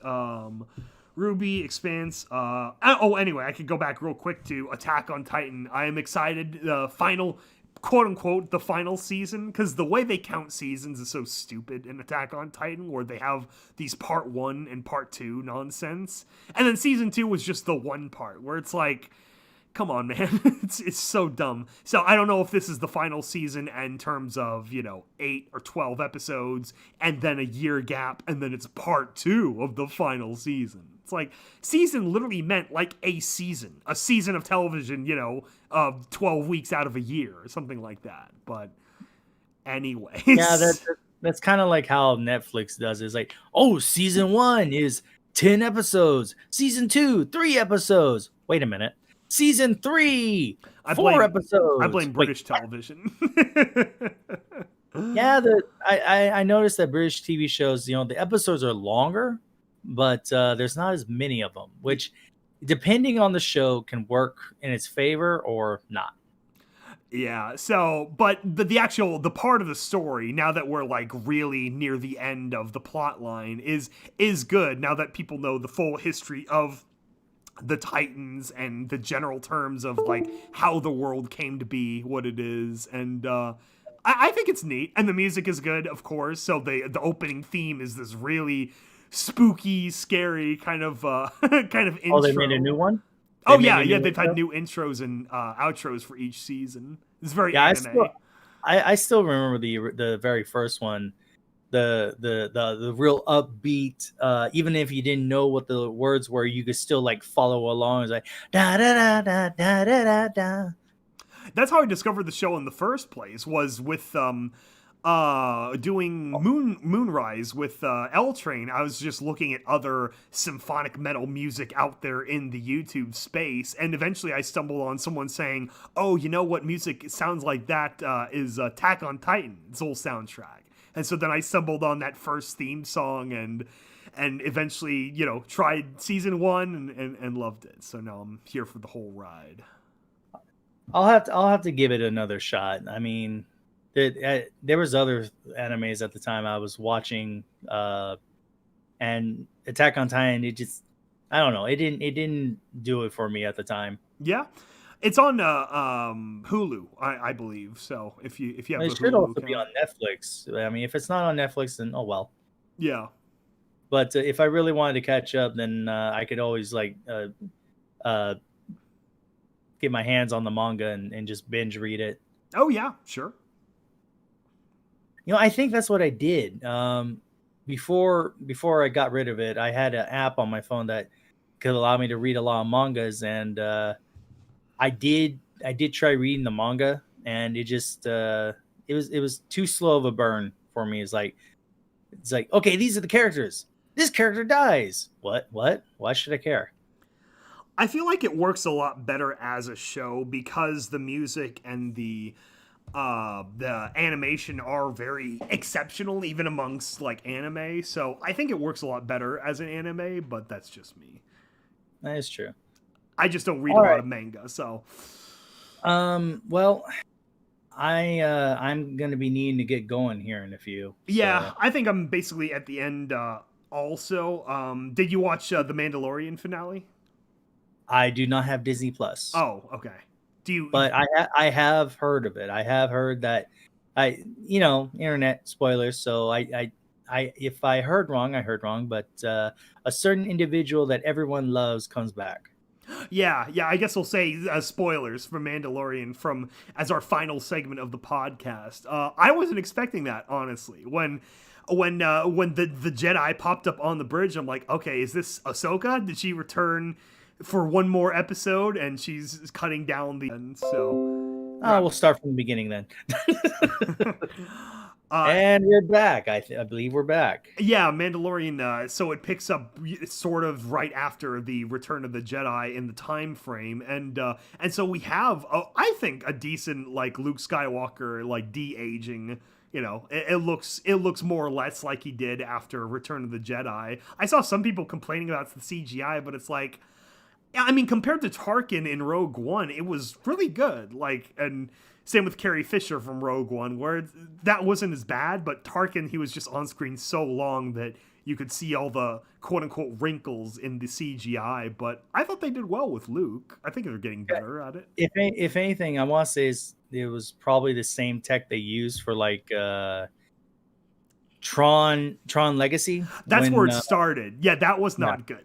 That's why they kept him in shadow, was Tron. Well, I mean, in the movie theater, it was like, boom, here's Jeff Bridges younger. And it's kind of like, oh, okay, cool. He looks younger. Then you watch it on DVD or, at home where you can really look at it. And it's like, oh, this did not age well. No, it really didn't. So I feel like they're getting better with more and more. It was good for what it was. It was good for what it was. Yeah.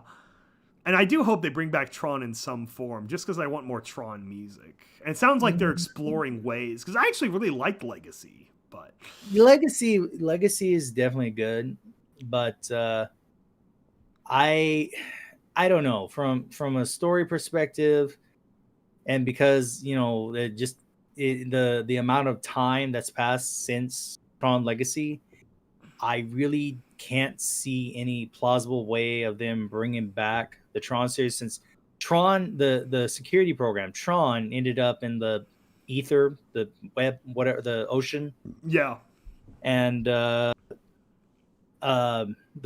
Jeff Bridges character ended up going poof after fusing back with Clue. So I don't know. To me, that seems like a good end to a good story. That, because these last couple of years, it's like, oh, we're bringing back this movie or this series, or we're rebooting this, and it's like, no, just stop. No, stop.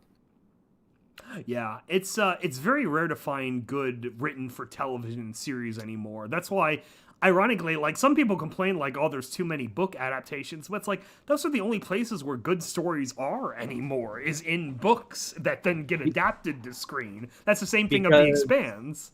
Because in books, you can actually have more detail. It's not going to be just like, okay, we got to move to this to keep the movie under 2 hours or keep the book under 2 hours. Like, how? Why? I'm reading it at my own pace. Well, and for the most part, the story isn't being interfered with by stupid studio executives. So obviously in the industry, you have some problems with like editors and publishing companies, but there's a lot more creative freedom in the noveling world than there is in, major Hollywood pictures. And as of late, a lot of agendas have been popping up. It's like, oh, we need to rewrite this way certain characters are the ones standing up front because agendas. Yeah, it doesn't work out. You have to write a story from, a story. Yeah, the story has to come first, and then everything else will happen as a result of it. But it's like, yeah, you gotta put the story first. Yeah, that is true. Good characters, good story, good ideas, and also proper execution. If it doesn't look right the first time, then take time to polish it. Yeah. So, all right. Well, yeah, we're wrapping up. I can't think of anything else to talk about. Let's see. We covered Cyberpunk. We covered episodes of what was released. Everything on your list, practically. Yeah, I've got my list here, so we are good. All right. Well, this has been fun. I'm glad we were able to do this today. It's been a while. We need to get a What the Fic going on soon. That I definitely do want to do another What the Fic soon. I apologize to the audience that we did not have all of the founders on this year's Founderscast, but that's been part of they are both very busy, both Needle and Kelly. So hopefully they're getting their stuff done, and hopefully they'll be back up for a podcast at some point. So That's right, Governor. I've been real busy doing everything that I was supposed to do. oh god. I'm sorry, Kelly. If you hear this, I apologize. It's all in good fun. Yeah. So it's fun. We we hope you enjoyed. I really enjoyed this. I thought this was a good overall holiday podcast. Hopefully, I'll be back for another New Year's Skyblog, and hopefully, we'll have another What the Fick or podcast in the next couple of weeks. And yeah, we wish everyone a happy New Year, and hope 2021 Merry is better. Christmas. That's what we can all Merry hope. Christmas, Happy Hanukkah, and Happy New Year's. And happy Saturnalia and Yule, most importantly. Very true. Very true. All right. Thank you, guys. Have a good holiday.